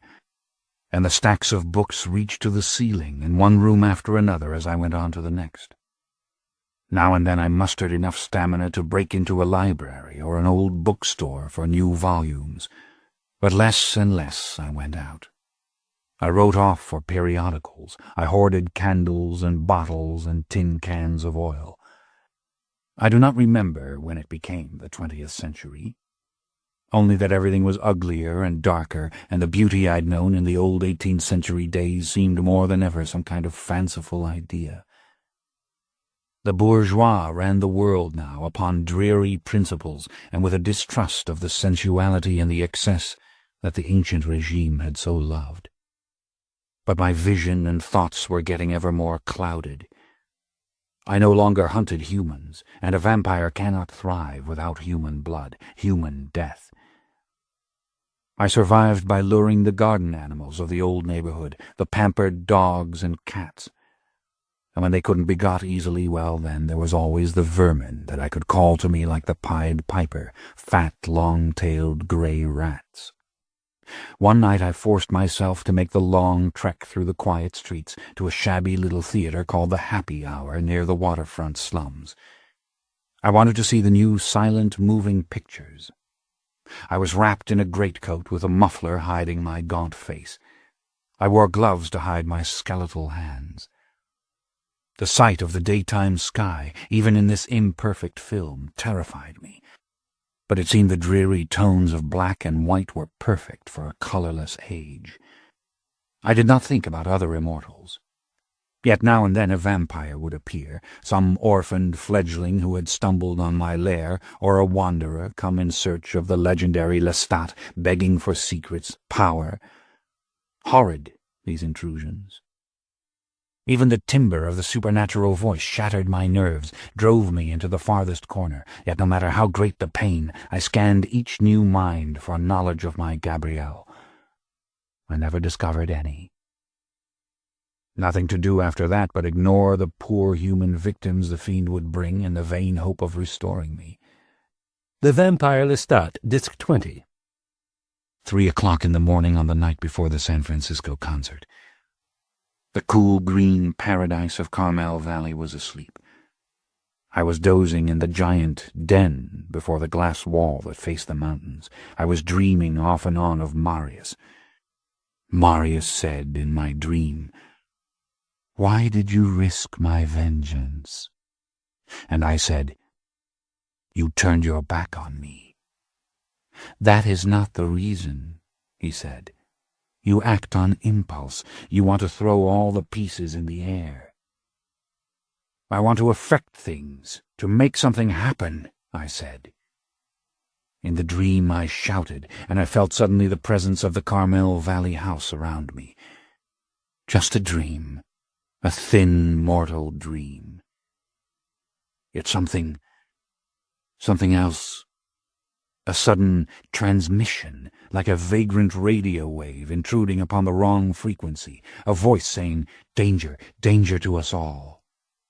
For one split second the vision of snow, ice, wind howling, something shattered on a stone floor, broken glass. "Lestat! Danger!" I awoke. I was not lying on the couch any longer. I was standing and looking towards the glass doors. I could hear nothing, see nothing but the dim outline of the hills, the black shape of the helicopter hovering over its square of concrete like a giant fly. With my soul I listened. I listened so hard I was sweating. Yet no more of the transmission, no images. And then the gradual awareness that there was a creature outside in the darkness, that I was hearing tiny physical sounds.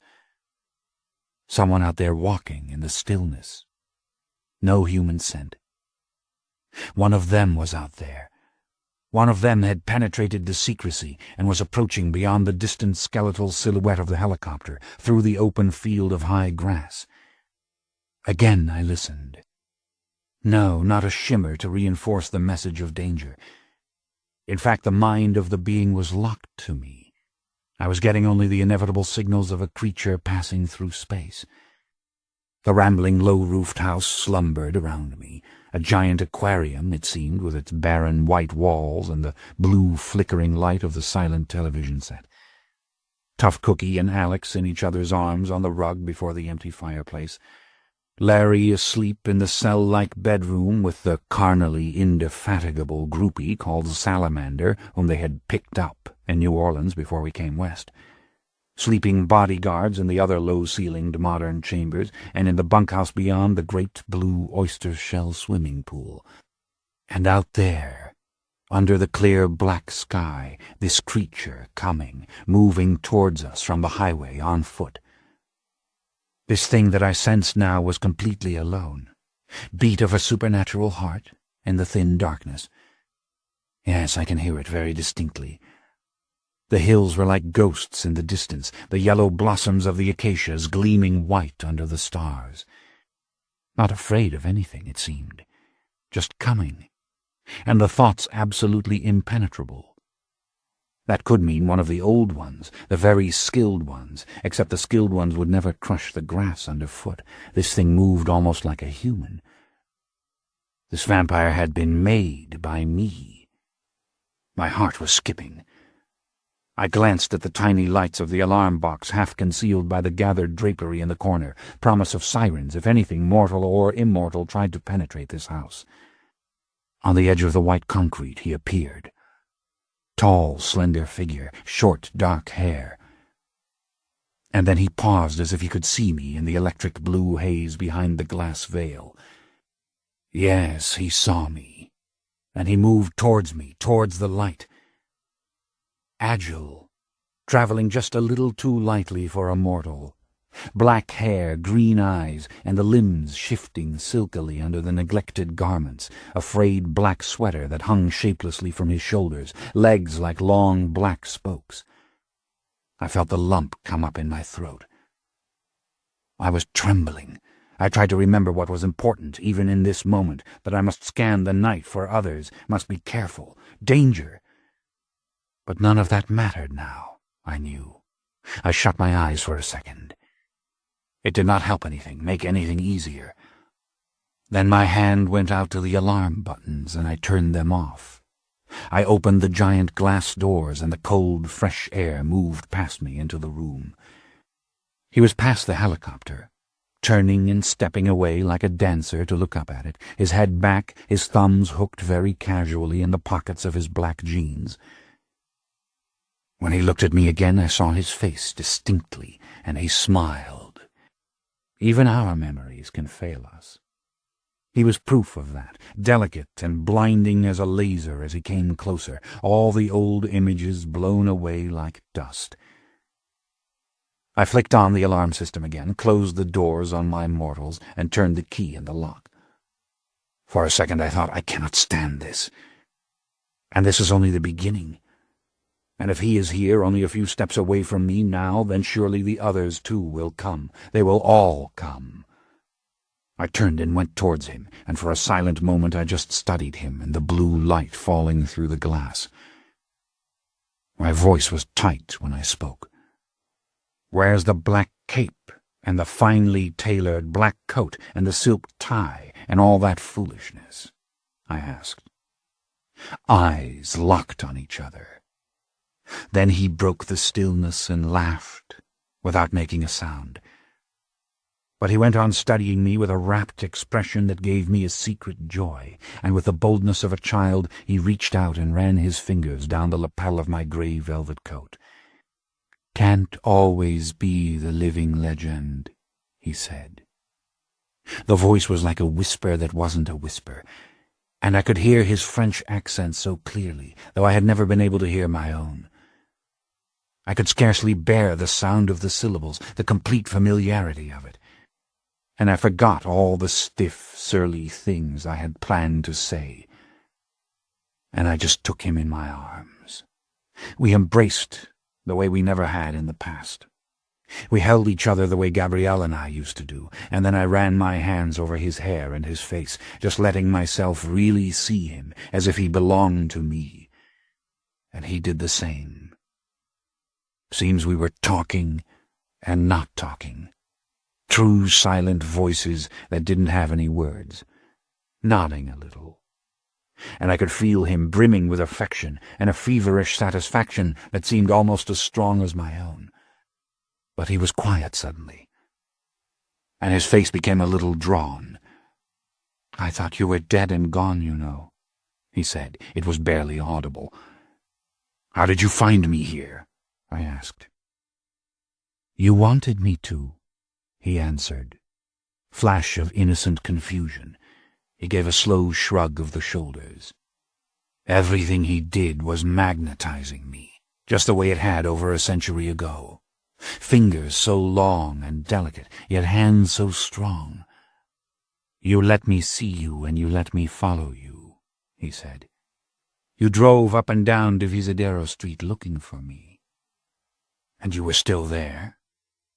"The safest place in the world for me," he said. "I never left it. They came looking for me and they didn't find me, and then they went away. And now I move among them whenever I want, and they don't know me. They never knew what I looked like, really." "And they'd try to destroy you if they knew," I said. "Yes," he answered. "But they've been trying to do that since the Theatre of the Vampires and the things that happened there. Of course, Interview with the Vampire gave them some new reasons. And they do need reasons to play their little games. They need the impetus, the excitement. They feed upon it like blood." His voice sounded labored for a second. He took a deep breath. Hard to talk about all this. I wanted to put my arms around him again, but I didn't. "But at the moment," he said, "I think you are the one that they want to destroy. And they do know what you look like." Little smile. "Everybody knows now what you look like. Monsieur le Rockstar." He let his smile broaden, but the voice was polite and low as it had always been, and the face suffused with feeling. There had been not the slightest change there yet. Maybe there never would be. I slipped my arm around his shoulder and we walked together away from the lights of the house. We walked past the great grey hulk of the copter and into the dry, sun-baked field and towards the hills. I think to be this happy is to be miserable. To feel this much satisfaction is to burn. "Are you going to go through with it?" he asked. "The concert tomorrow night?" Danger to us all. Had it been a warning or a threat? "Yes, of course," I said. "What in hell could stop me from it?" "I would like to stop you," he answered. "I would have come sooner if I could. I spotted you a week ago, then lost you." "And why do you want to stop me?" "You know why," he said. "I want to talk to you." So simple the words, and yet they had such meaning. "There'll be time after," I answered. "Tomorrow and tomorrow and tomorrow. Nothing is going to happen, you'll see." I kept glancing at him and away from him, as if his green eyes were hurting me. In modern parlance, he was a laser beam. Deadly and delicate, he seemed. His victims had always loved him. And I had always loved him, hadn't I? No matter what happened. And how strong could love grow if you had eternity to nourish it, and it took only these few moments in time to renew its momentum, its heat? "How can you be sure of that, Lestat?" he asked. Intimate, his speaking my name. And I had not brought myself to say Louis in that same natural way. We were walking slowly now, without direction, and his arm was around me loosely, as mine was around him. "I have a battalion of mortals guarding us," I said. "There'll be bodyguards on the copter and in the limousine with my mortals. I'll travel alone from the airport in the Porsche so I can more easily defend myself, but we'll have a veritable motorcade. And just what can a handful of hateful 20th-century fledglings do, anyway? These idiot creatures use the telephone for their threats." "There are more than a handful." "But what about Marius? Your enemies out there are debating it, whether the story of Marius was true, whether those who must be kept exist or not." "Naturally." "And you, did you believe it?" "Yes, as soon as I read it," he said. And there passed between us a moment of silence, in which perhaps we were both remembering the questing immortal of long ago who had asked me over and over, where did it begin? Too much pain to be re-invoked. It was like taking pictures from the attic, cleaning away the dust and finding the colors still vibrant. And the pictures should have been portraits of dead ancestors, and they were pictures of us. I made some little nervous mortal gesture, raked my hair back off my forehead, tried to feel the cool of the breeze. "What makes you so confident," he asked, "that Marius won't end this experiment as soon as you step on the stage tomorrow night?" "Do you think any of the old ones would do that?" I answered. He reflected for a long moment, slipping deep into his thoughts the way he used to do, so deep it was as if he forgot I was there. And it seemed that old rooms took shape around him. Gaslight gave off its unsteady illumination. There came the sounds and scents of a former time from outside streets. We two in that New Orleans parlor, coal fire in the grate beneath the marble mantel, everything growing older except us. And he stood now, a modern child, in sagging sweater and worn denim, gazing off towards the deserted hills. Disheveled, eyes sparked with an inner fire, hair mussed. He roused himself slowly, as if coming back to life. "No. I think if the old ones trouble themselves with it at all, they will be too interested to do that." "Are you interested?" "Yes, you know I am," he said, and his face colored slightly. It became even more human. In fact, he looked more like a mortal man than any of our kind I've ever known. "I'm here, aren't I?" he said. And I sensed a pain in him, running like a vein of ore through his whole being, a vein that could carry feeling to the coldest depths. I nodded. I took a deep breath and looked away from him, wishing I could say what I really wanted to say, that I loved him. But I couldn't do that. The feeling was too strong. "Whatever happens, it will be worth it," I said. "That is, if you and I and Gabrielle and Armand and Marius are together even for a short while, it will be worth it. Suppose Pandora chooses to show herself, and Mail, and God only knows how many others. What if all the old ones come? It will be worth it, Louis. As for the rest, I don't care." "No, you care," he said, smiling. He was deeply fascinated. "You're just confident that it's going to be exciting, and that whatever the battle, you'll win." I bowed my head. I laughed. I slipped my hands into the pockets of my pants, the way mortal men did in this day and age, and I walked on through the grass. The field still smelled of sun, even in the cool California night. I didn't tell him about the mortal part, the vanity of wanting to perform, the eerie madness that had come over me when I saw myself on the television screen, saw my face on the album covers plastered to the windows of the North Beach record store. He followed at my side. "If the old ones really wanted to destroy me," I said, "don't you think it would already be done?" "No," he said. "I saw you and I followed you, but before that I couldn't find you. As soon as I heard that you'd come out, I tried." "How did you hear?" I asked. "There are places in all the big cities where the vampires meet," he said. "Surely you know this by now." "No, I don't. Tell me," I said. "They are the bars we call the Vampire Connection," he said, smiling a little ironically as he said it. "They are frequented by mortals, of course, and known to us by their names. There is Dr. Polidori in London, and Lamia in Paris. There is Bela Lugosi in the city of Los Angeles, and Carmilla and Lord Ruthven in New York. Here in San Francisco we have the most beautiful of them all, possibly, the cabaret called Dracula's Daughter on Castro Street." I started laughing. I couldn't help it, and I could see that he was about to laugh too. "And where are the names from Interview with the Vampire?" I asked with mock indignation. "Verboten," he said with a little lift of the eyebrows. "They are not fictional, they are real. But I will tell you they are playing your video clips on Castro Street now. The mortal customers demand it. They toast you with their vodka Bloody Marys.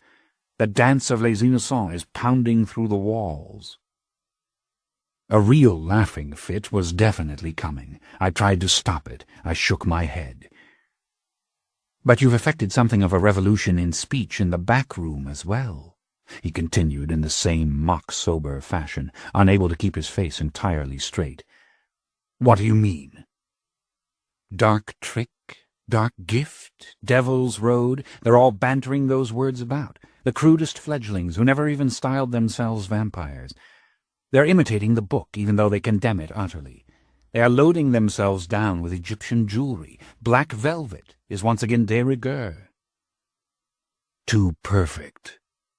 But these places, what are they like?" "They're saturated with the vampire trappings," he said. "Posters from the vampire films adorn the walls, and the films themselves are projected continuously on high screens. The mortals who come are a regular freak show of theatrical types, punk youngsters, artists, those done up in black capes and white plastic fangs. They scarcely notice us. We are often drab by comparison. And in the dim lights we might as well be invisible, velvet and Egyptian jewelry and all. Of course no one preys upon these mortal customers. We come to the vampire bars for information.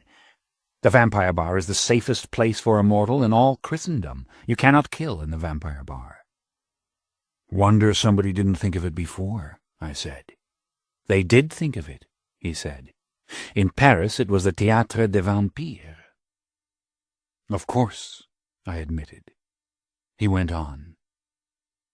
"The word went out a month ago on the Vampire Connection that you were back, and the news was old then.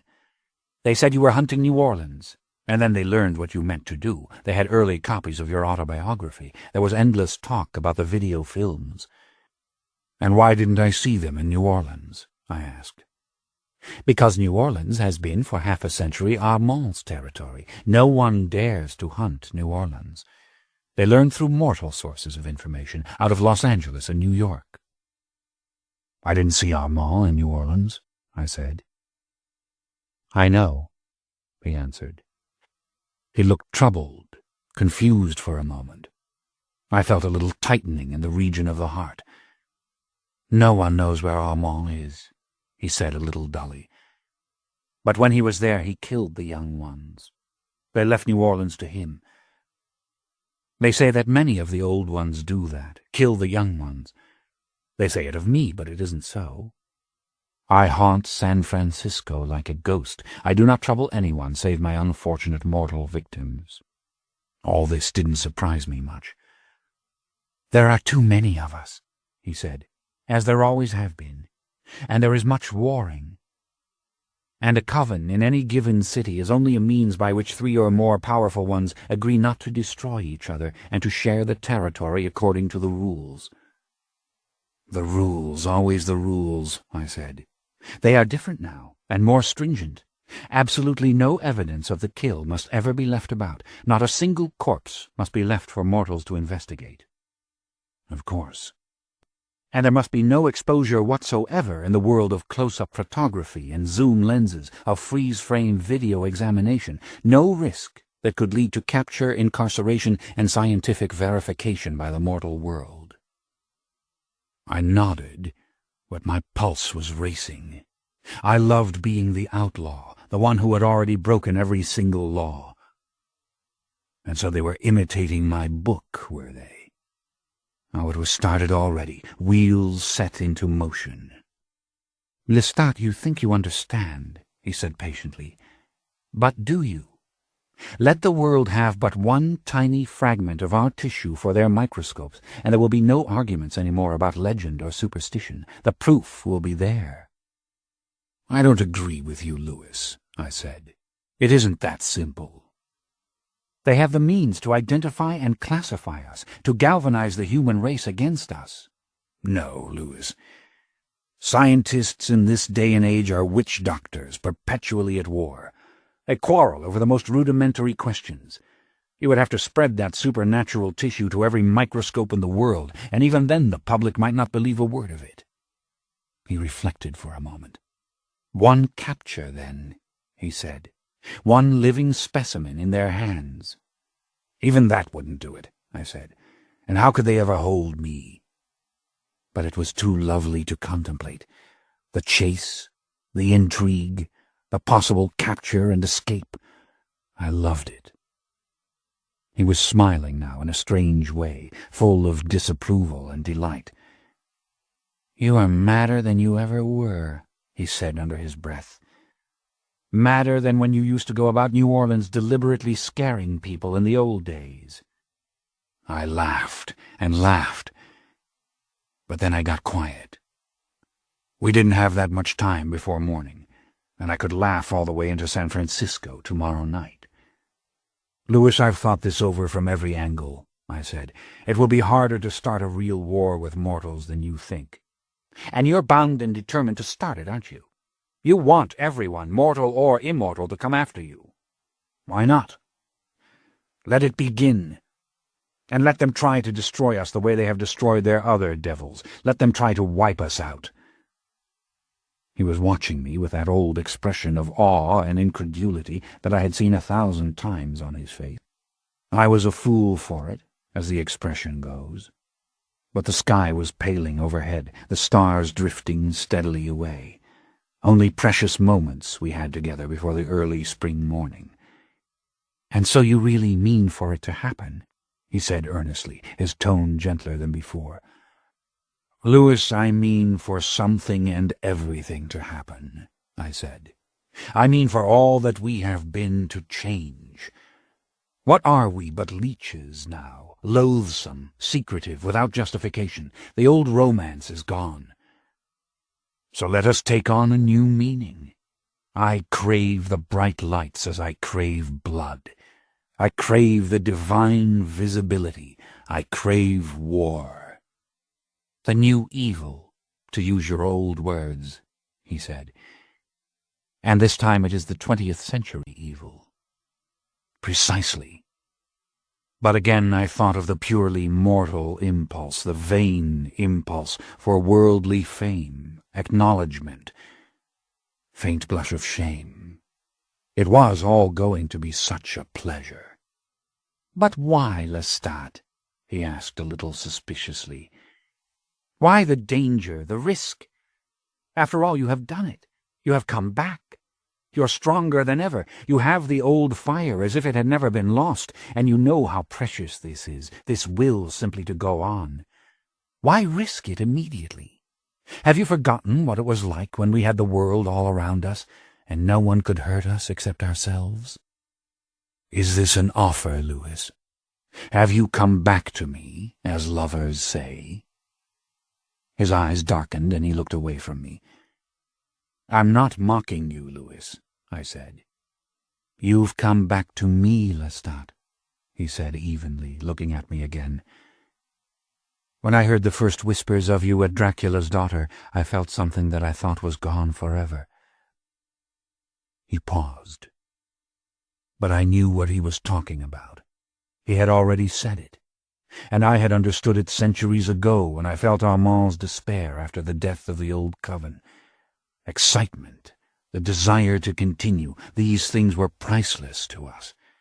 All the more reason for the rock concert, the continuation, the war itself. "Lestat, don't go on the stage tomorrow night," he said. "Let the films and the book do what you want, but protect yourself. Let us come together and let us talk together. Let us have each other in this century the way we never did in the past, and I do mean all of us." "Very tempting, beautiful one," I said. There were times in the last century when I would have given almost anything to hear those. "And we will come together, and we will talk, all of us, and we will have each other. It will be splendid, better than it ever was before. But I am going on the stage. I am going to be Lelio again, the way I never was in Paris. I will be the vampire Lestat for all to see, a symbol, an outcast, a freak of nature, something loved, something despised, all of those things. I tell you, I can't give it up. I can't miss it. And quite frankly, I am not the least afraid." I braced myself for a coldness or a sadness to come over him. "And I hated the approaching sun as much as I ever had in the past. He turned his back to it. The illumination was hurting him a little, but his face was as full of warm expression as before. "Very well, then," he said. "I would like to go into San Francisco with you. I would like that very much. Will you take me with you?" I couldn't immediately answer. Again, the sheer excitement was excruciating, and the love I felt for him was positively humiliating. "Of course I'll take you with me," I said. We looked at each other for a tense moment. He had to leave now. The morning had come for him. "One thing, Louis," I said. "Yes?" "Those clothes. Impossible. I mean, tomorrow night, as they say in the 20th century, you will lose that sweater and those pants." The morning was too empty after he had gone. I stood still for a while, thinking of that message, danger. I scanned the distant mountains, the never-ending fields. Threat. Warning, what did it matter? The young ones dialed the telephones. The old ones raised their supernatural voices. Was it so strange? I could only think of Louis now, that he was with me, and of what it would be like when the others came. Chapter 2. The vast, sprawling parking lots of the San Francisco Cow Palace were overflowing with frenzied mortals as our motorcade pushed through the gates, my musicians in the limousine ahead, Louis in the leather-lined Porsche beside me. Crisp and shining in the black-caped costume of the band, he looked as if he'd stepped out of the pages of his own story, his green eyes passing a little fearfully over the screaming youngsters and motorcycle guards who kept them back and away from us. The hall had been sold out for a month. The disappointed fans wanted the music broadcast outside so they could hear it.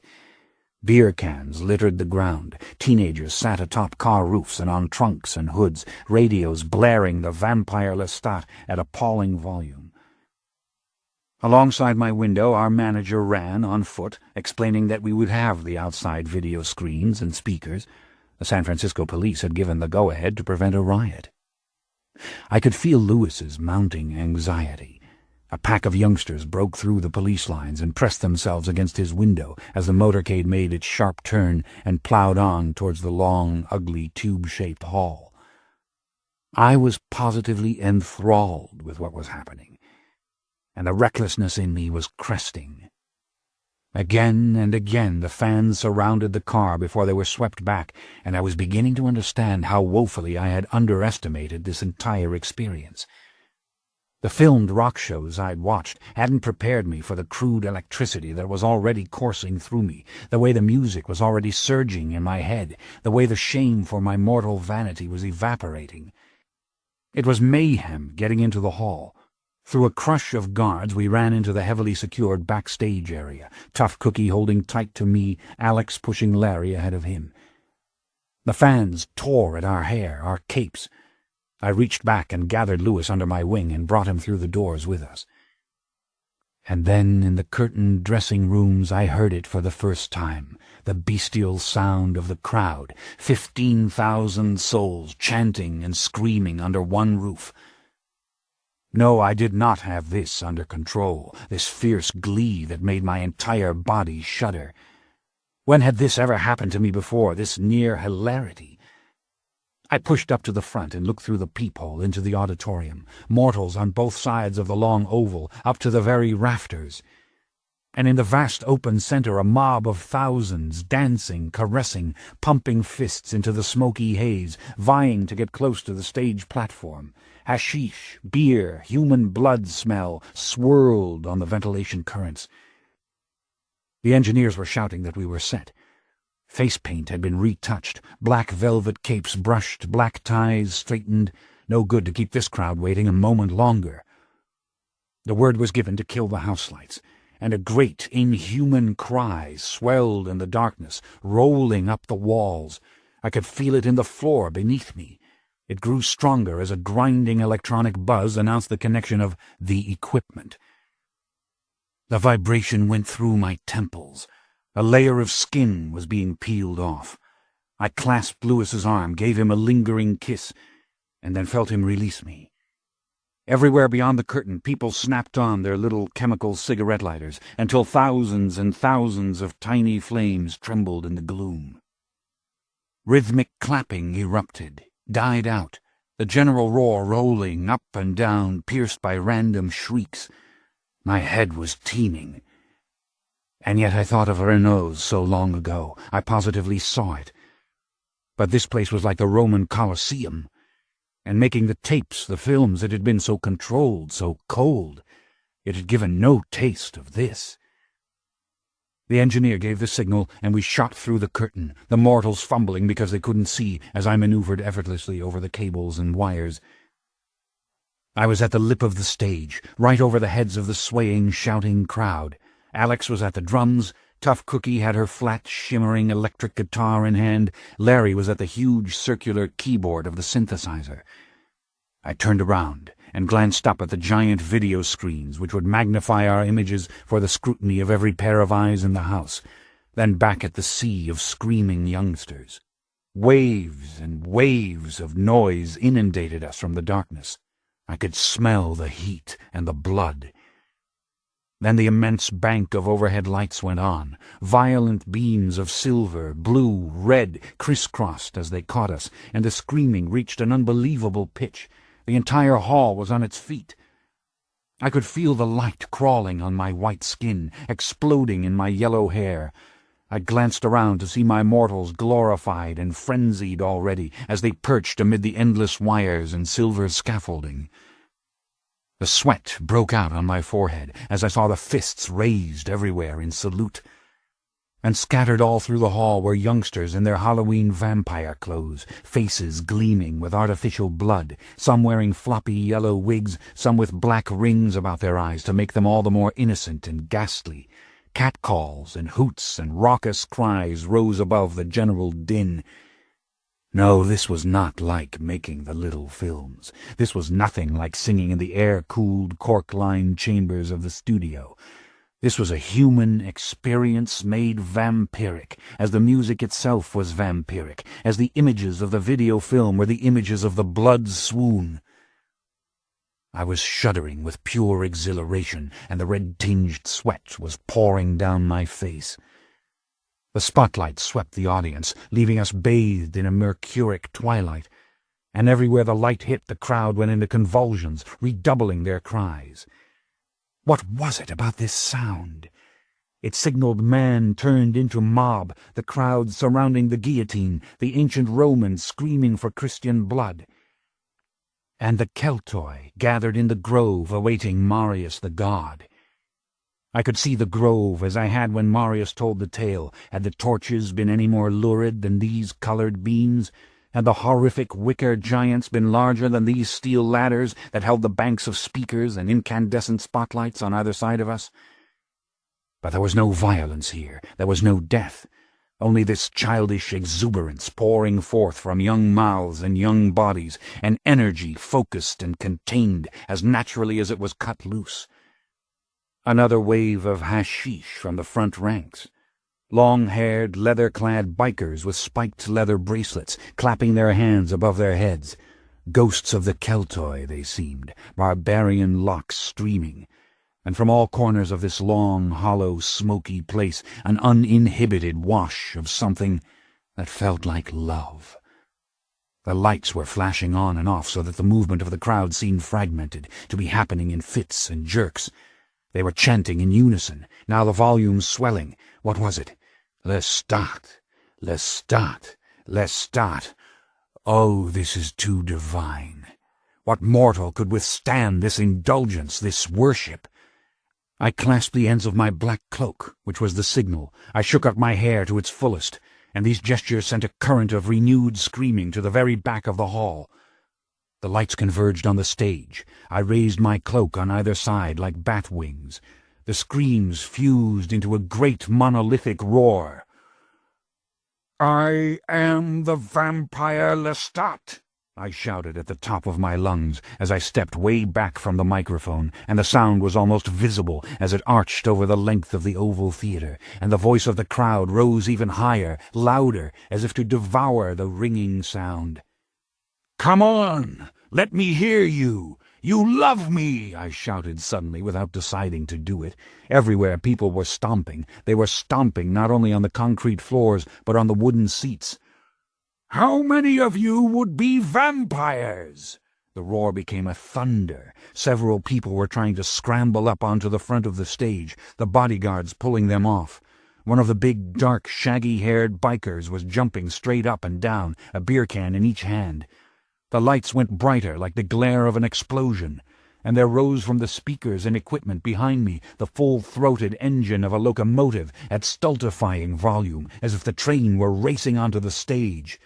Every other sound in the auditorium was swallowed by it. In blaring silence the crowd danced and bobbed before me.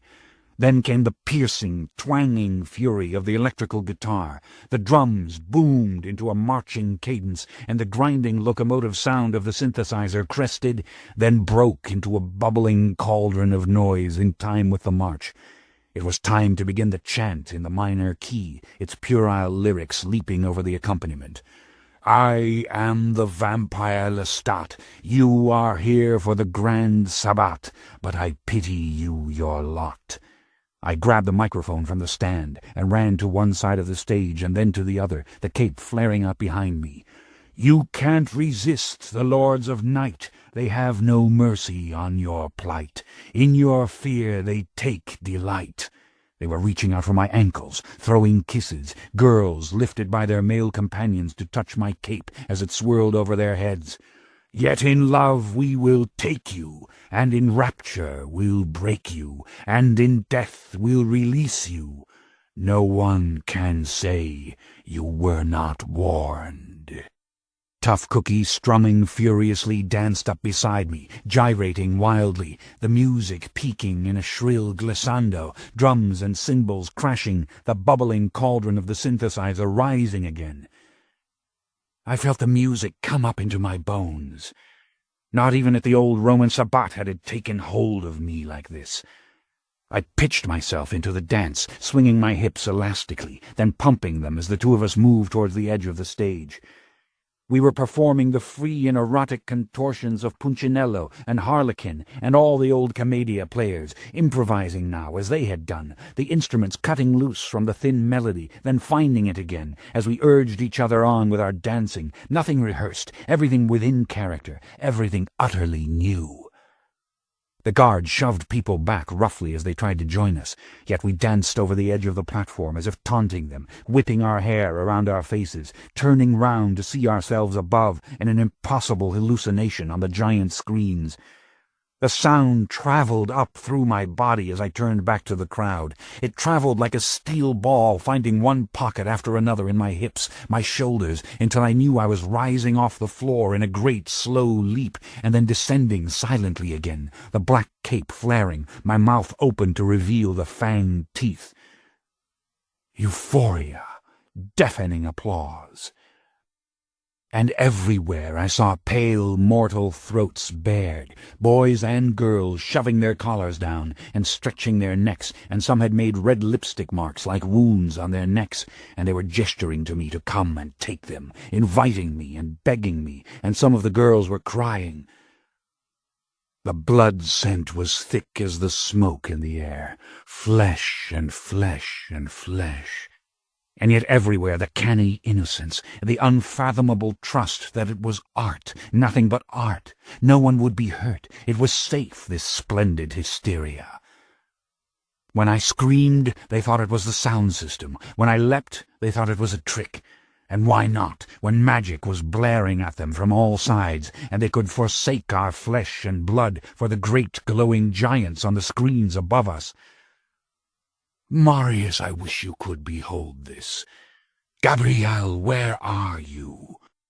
The lyrics poured out, sung by the whole band again in unison, Tough Cookie's lovely soprano soaring over the others before she wrung her head round and round in a circle, her hair flopping down to touch the boards in front of her feet, her guitar jerking lasciviously like a giant phallus, thousands and thousands stamping and clapping in unison. "I am telling you I am a vampire!" I screamed suddenly. Ecstasy, delirium. "I am evil! Evil!" Yes, yes, yes, yes, yes, yes, yes. I threw out my arms, my hands curved upwards. I want to drink up your souls! The big woolly-haired biker in the black leather jacket backed up, knocking over those behind him, and leapt on the stage next to me, fists over his head. The bodyguards went to tackle him, but I had him, locking him to my chest, lifting him off his feet in one arm, and closing my mouth on his neck, teeth just touching him, just touching that geyser of blood, ready to spew straight upwards. But they had torn him loose, thrown him back like a fish into the sea. Tough Cookie was beside me, the light skittering on her black satin pants, her whirling cape, her arm out to steady me, even as I tried to slip free. Now I knew all that had been left out of the pages I had read about the rock singers, this mad marriage of the primitive and the scientific, this religious frenzy. We were in the ancient grove, all right. We were all with the gods. And we were blowing out the fuses on the first song and rolling into the next as the crowd picked up the rhythm, shouting the lyrics they knew from the albums and the clips. Tough Cookie and I sang, stomping in time with it. Children of darkness, meet the children of light. Children of man, fight the children of night. And again they cheered and bellowed and wailed, unmindful of the words. Could the old Keltoi have cut loose with lustier ululations on the verge of massacre? But again there was no massacre, there was no burnt offering. Passion rolled towards the images of evil, not evil. Passion embraced the image of death, not death. I could feel it like the scalding illumination on the pores of my skin, in the roots of my hair, Tough Cookie's amplified scream carrying the next stanza, my eyes sweeping the farthest nooks and crannies, the amphitheatre become a great wailing soul. Deliver me from this. Deliver me from loving it.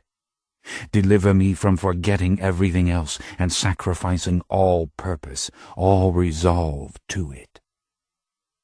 I want you, my babies. I want your blood, innocent blood. I want your adoration at the moment when I sink my teeth. Yes, this is beyond all temptation. But in this moment of precious stillness and shame, I saw them for the first time. The real ones out there. Tiny white faces tossed like masks on the waves of shapeless mortal faces, distinct as Magnus's face had been in that long-ago little boulevard hall. And I knew that back beyond the curtains Lewis also saw them. But all I saw in them, all I felt emanating from them, was wonder and fear. "All you real vampires out there," I shouted, "reveal yourselves!" And they remained changeless, as the painted and costumed mortals about them went wild. For 3 solid hours we danced, we sang, we beat the hell out of the metallic instruments, the whiskey splashing back and forth among Alex and Larry and Tough Cookie, the crowd surging towards us over and over until the phalanx of police had doubled and the lights had been raised. Wooden seats were breaking in the high corners of the auditorium, cans rolled on the concrete floors. The real ones never ventured a step closer. Some vanished. That's how it was. Unbroken screaming, like 15,000 drunks on the town, right up to the final moments when it was the ballad from the last clip, Age of Innocence. And then the music softening, the drums rolling out and the guitar dying, and the synthesizer throwing up the lovely translucent notes of an electric harpsichord, notes so light yet profuse that it was as if the air were showered with gold. One mellow spot hit the place where I stood, my clothes streaked with blood sweat, my hair wet with it and tangled, the cape dangling from one shoulder. Into a great, yawning mouth of rapt and drunken attention, I raised my voice slowly, letting each phrase become clear. This is the age of innocence, true innocence. All your demons are visible, all your demons are material. Call them pain. Call them hunger. Call them war. Mythic evil you don't need anymore. Drive out the vampires and the devils with the gods you no longer adore. Remember, the man with the fangs wears a cloak. What passes for charm is a charm. Understand what you see when you see me. Kill us, my brothers and sisters. The war is on. Understand what you see when you see me. I closed my eyes on the rising walls of applause. What were they really clapping for? What were they celebrating? Electric daylight in this giant auditorium. The real ones were vanishing in the shifting throng. The uniformed police had jumped up onto the platform to make a solid row in front of us. Alex was tugging at me as we went through the curtain. "Man, we have to run for it. They've got the damn limo surrounded, and you'll never make it to your own car." I said no, they had to go on, to take the limo, to get going now. And to my left I saw the hard, white face of one of the real ones as he shoved his way through the press. He wore the black leather skins of the motorcycle riders, his silken, preternatural hair a gleaming black mop. The curtains were ripping from their overhead rods, letting the house flow into the backstage area. Lewis was beside me. I saw another immortal on my right, a thin, grinning male with tiny, dark eyes. Blast of cold air as we pushed into the parking lot, and pandemonium of squirming, struggling mortals, the police yelling for order, the limo rocking like a boat as Tough Cookie and Alex and Larry were shoved into it. One of the bodyguards had the engine of the Porsche running for me, but the youngsters were beating on the hood and the roof as if it were a drum. Behind the black-haired vampire male there appeared another demon, a woman, and the pair were pushing inexorably closer. What the hell did they think they were going to do? The giant motor of the limousine was growling like a lion at children who wouldn't make way for it, and the motorcycle guards gunned their little engines, spewing fumes and noise into the throng. The vampire trio was suddenly surrounding the Porsche, the tall male's face ugly with fury, and one thrust of his powerful arm lifted the low-slung car in spite of the youngsters who held to it. It was going to capsize. I felt an arm around my throat suddenly, and I felt Lewis's body pivot, and I heard the sound of his fist strike the preternatural skin and bone behind me, heard the whispered curse. Mortals everywhere were suddenly screaming. A policeman exhorted the crowd over a loudspeaker to clear out. I rushed forward, knocking down several of the youngsters, and steadied the Porsche just before it went over like a scarab on its back. As I struggled to open the door, I felt the crowd rushing against me. Any moment this would become a riot. There would be a stampede. Whistles, screams, sirens, bodies shoving Lewis and me together, and then the leather-clad vampire male rising on the other side of the Porsche, a great silver scythe flashing in the floodlights as he swung it over his head. I heard Lewis's shout of warning. I saw another scythe gleaming in the corner of my eye. But a preternatural screech cut through the cacophony. As in a blinding flash, the vampire male burst into flames. Another blaze exploded beside me. The scythe clattered to the concrete. And yards away, yet another vampiric figure suddenly went up in a crackling gust. The crowd was in utter panic, rushing back into the auditorium, streaming out into the parking lot, running any place it could to escape the whirling figures as they were burnt black in their own private infernos, their limbs melting in the heat to mere bones. And I saw other immortals streaking away at invisible speed through the sluggish human press. Lewis was stunned as he turned to me, and surely the look of amazement on my face only stunned him more. Neither of us had done this. Neither of us had the power. I knew but one immortal who did. But I was suddenly slammed back by the car door opening, and a small, delicate white hand reached out to pull me inside. "Hurry, both of you," said a female voice in French suddenly. "What are you waiting for, the church to pronounce it a miracle?" And I was jerked into the leather bucket seat before I realized what was happening, dragging Lewis in on top of me so that he had to scramble over me into the compartment in back. The Porsche lurched forward, scattering the fleeing mortals in front of its headlights. I stared at the slender figure of the driver beside me, her yellow hair streaming over her shoulders, her soiled felt hat smashed down over her eyes. I wanted to throw my arms around her, to crush her with kisses, to press my heart against her heart, and forget absolutely everything else. The hell with these idiot fledglings. But the Porsche almost went over again as she made the sharp right out of the gate and into the busy street. "Gabrielle, stop!" I shouted, my hand closing on her arm. "You didn't do that! Burn them like that!" "Of course not," she said in sharp French steel, barely glancing at me. She looked irresistible, as with 2 fingers she twisted the wheel again, swinging us into yet another 90-degree turn. We were headed for the freeway. "Then you're driving us away from Marius," I said. "Stop!" "So let him blow up the van that's following us," she cried. "Then I'll stop." She had the gas pedal floored, her eyes fixed on the road in front of her, her hands locked to the leather-clad wheel. I turned to see it over Lewis's shoulder, a monster of a vehicle bearing down with surprising speed, an overgrown hearse, it seemed, hulking and black, with a mouthful of chromium teeth across the snub-nosed front, and 4 of the undead leering at us from behind the tinted windshield glass. "We can't get clear of this traffic to outrun them," I said. "Turn around, go back to the auditorium. Gabrielle, turn around!" But she bore on, weaving in and out of the motor coaches wildly, driving some of them in sheer panic to the side. The van was gaining.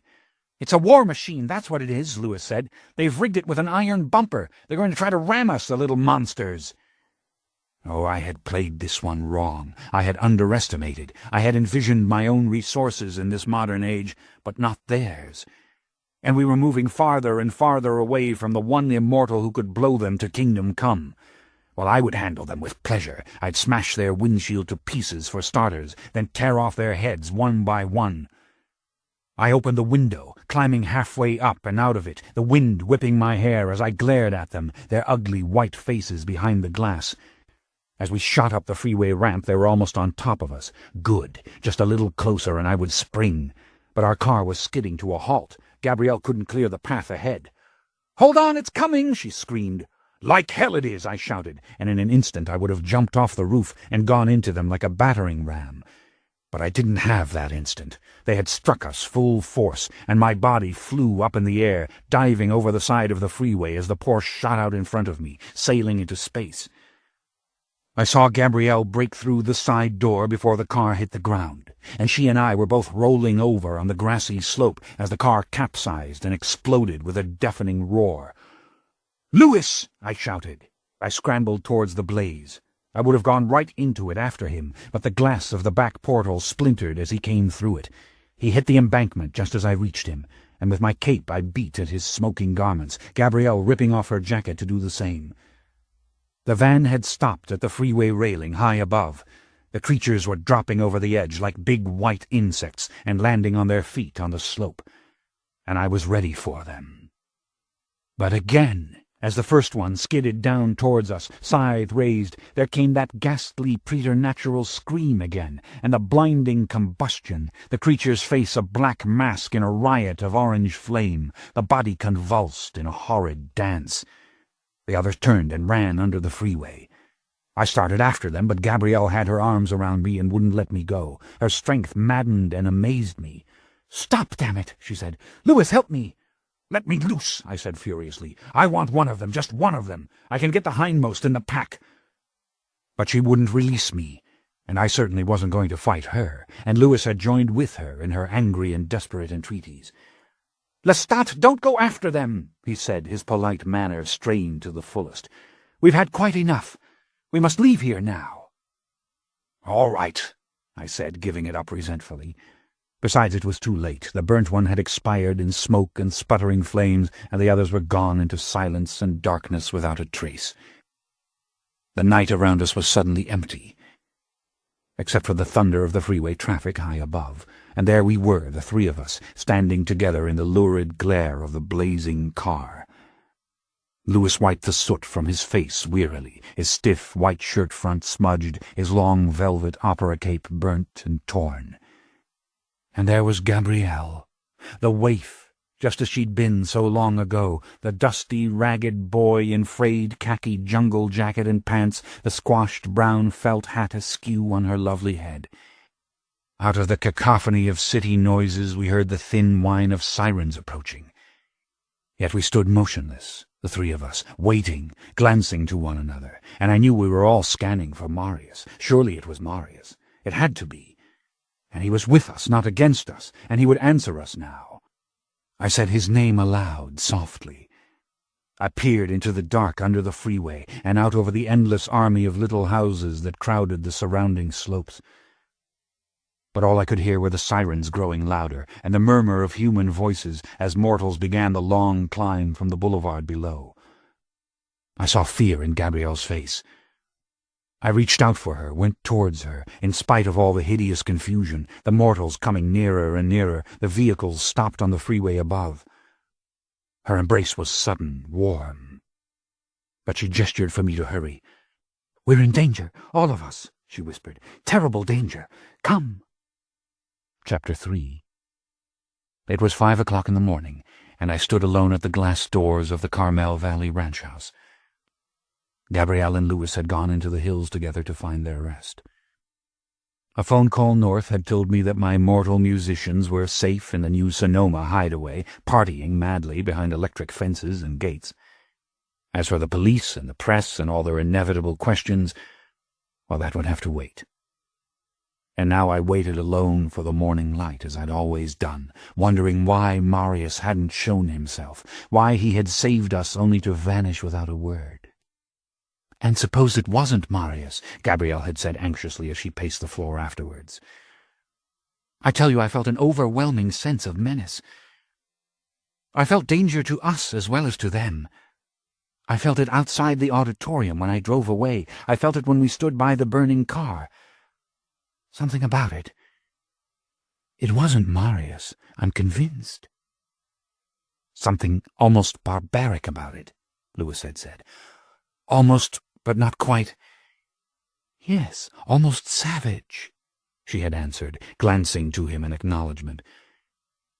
"And even if it was Marius, what makes you think he didn't save you so that he could take his private vengeance in his own way?" "No," I had said, laughing softly. "Marius doesn't want revenge, or he would already have it, that much I know." But I had been too excited just watching her, the old walk, the old gestures. And the frayed safari clothing. After 200 years she was still the intrepid explorer.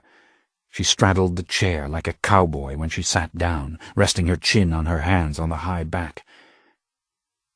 We had so much to talk about, to tell each other, and I was simply too happy to be afraid. And besides, being afraid was too awful, because I knew now I had made another serious miscalculation. I'd realized for the first time when the Porsche exploded with Louis still inside it. This little war of mine would put all those I loved in danger. What a fool I'd been to think I could draw the venom to myself. We had to talk, all right. We had to be cunning. We had to take great care. But for now we were safe. I told her that soothingly. She and Louis didn't feel the menace here. It had not followed us to the valley, and I had never felt it. And our young and foolish immortal enemies had scattered, believing that we possessed the power to incinerate them at will. You know, 1,000 times I pictured our reunion, Gabrielle said, and never once was it anything like this. I rather think it went splendidly, I said, and don't suppose for a moment that I couldn't have gotten us out of it. I was about to throttle that one with the scythe, toss him over the auditorium, and I saw the other one coming. I could have broken him in half. I tell you, one of the frustrating things about all this is I didn't get the chance. You, monsieur, are an absolute imp, she said. You are impossible. You are, what did Marius himself call you, the damnedest creature. I am in full accord. I laughed delightedly. Such sweet flattery, and how lovely the old-fashioned friend. And Louis had been so taken with her, sitting back in the shadows as he watched her, reticent, musing, as he'd always been.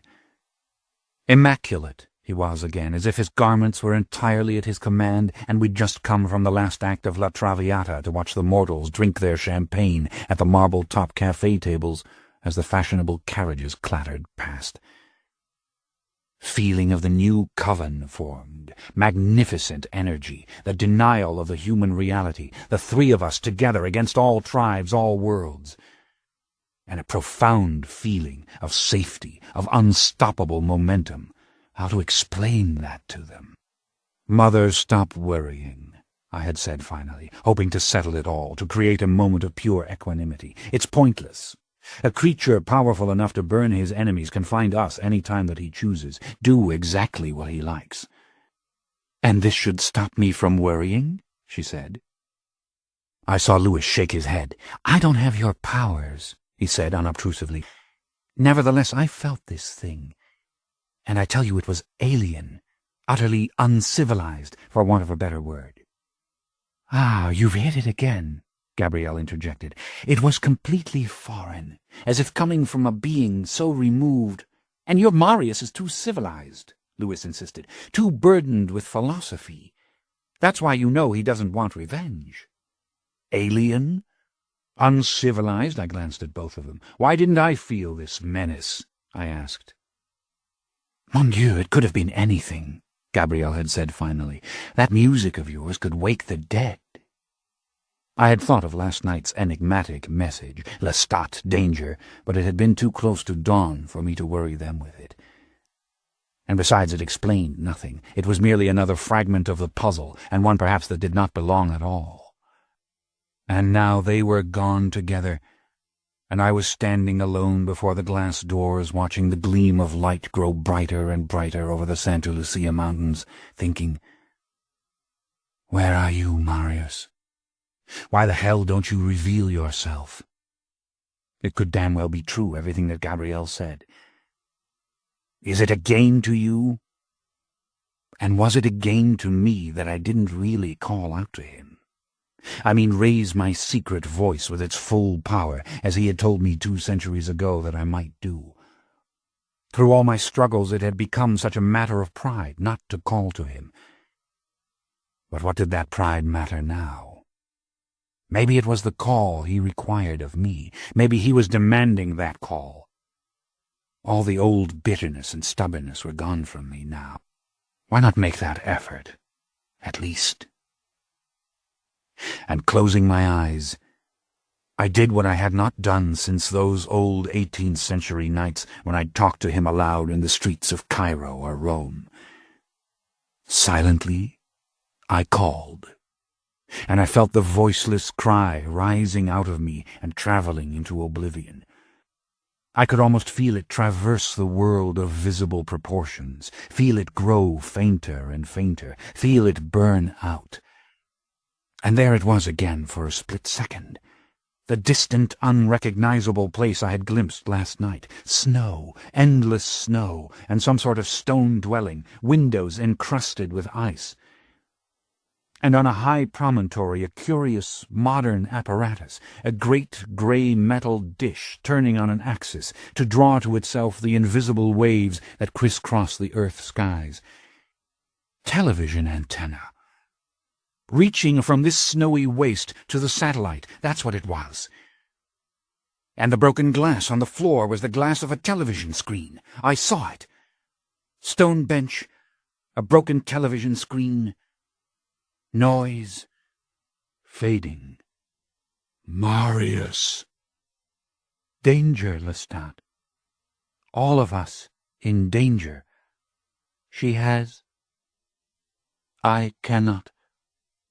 Ice. Buried in ice. Flash of shattered glass on a stone floor, the bench empty, the clang and vibration of the vampire Lestat throbbing from the speakers. She has. Lestat, help me.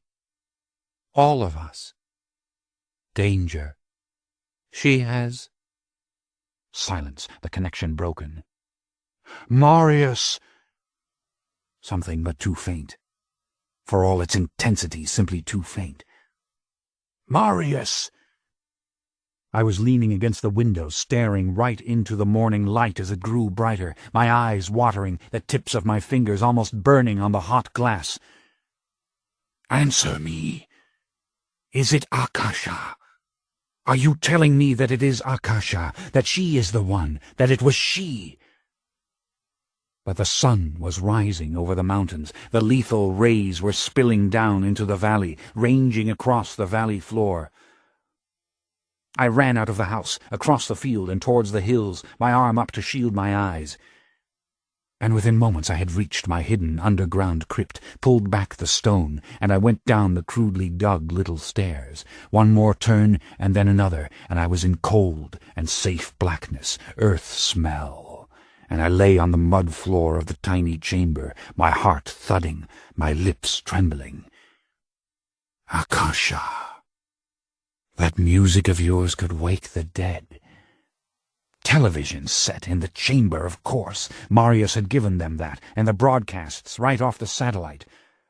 They had seen the video films. I knew it as certainly as if he had spelled it out to the last detail. He had brought the television down into their sanctum, just as he had brought the movies to them years and years ago. And she had been awakened. She had risen. That music of yours could wake the dead. I'd done it again. Oh, if only I could keep my eyes open, could only think if the sun wasn't rising. She had been there in San Francisco. She had been that close to us, burning our enemies. Alien, utterly foreign. Yes.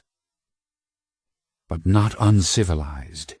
No, not savage. She was not that. She was only just reawakened. My goddess. Risen like a magnificent butterfly from its cocoon. And what was the world to her? How had she come to us? What was the state of her mind? Danger to all of us. No, I don't believe it. She had slain our enemies. She had come to us. But I couldn't fight the drowsiness and heaviness any longer. Pure sensation was driving out all wonder and excitement. My body grew limp and helplessly still against the earth. And then I felt a hand suddenly close on mine. Cold as marble it was, and just about that strong. My eyes snapped open in the darkness. The hand tightened its grip. A great mass of silken hair brushed my face. A cold arm moved across my chest. Oh, please, my darling. My beautiful one, please. I wanted to say, but my eyes were closing. My lips wouldn't move. I was losing consciousness. The sun had risen above. The end. You've been listening to The Vampire Lestat by Anne Rice, narrated by Frank Muller. If you've enjoyed this book and this performance, Anne Rice's Vampire Chronicles continue with The Queen of the Damned, also narrated by Frank Muller. You'll find a wide selection of titles in the Recorded Books catalog, including bestsellers, mysteries, classics, histories, and more. So to order another recorded book, or for a copy of our latest listing, please call us using the toll-free number found on the back of the book. You can order by phone with any major credit card, or by writing to us, or by faxing us. Don't forget to ask about easy 30-day rentals by mail. On our website you can browse the catalog, hear about the latest releases, place orders, or tune into narrator profiles and author interviews, so visit us there at www.recordedbooks.com. And thank you for being a Recorded Books reader.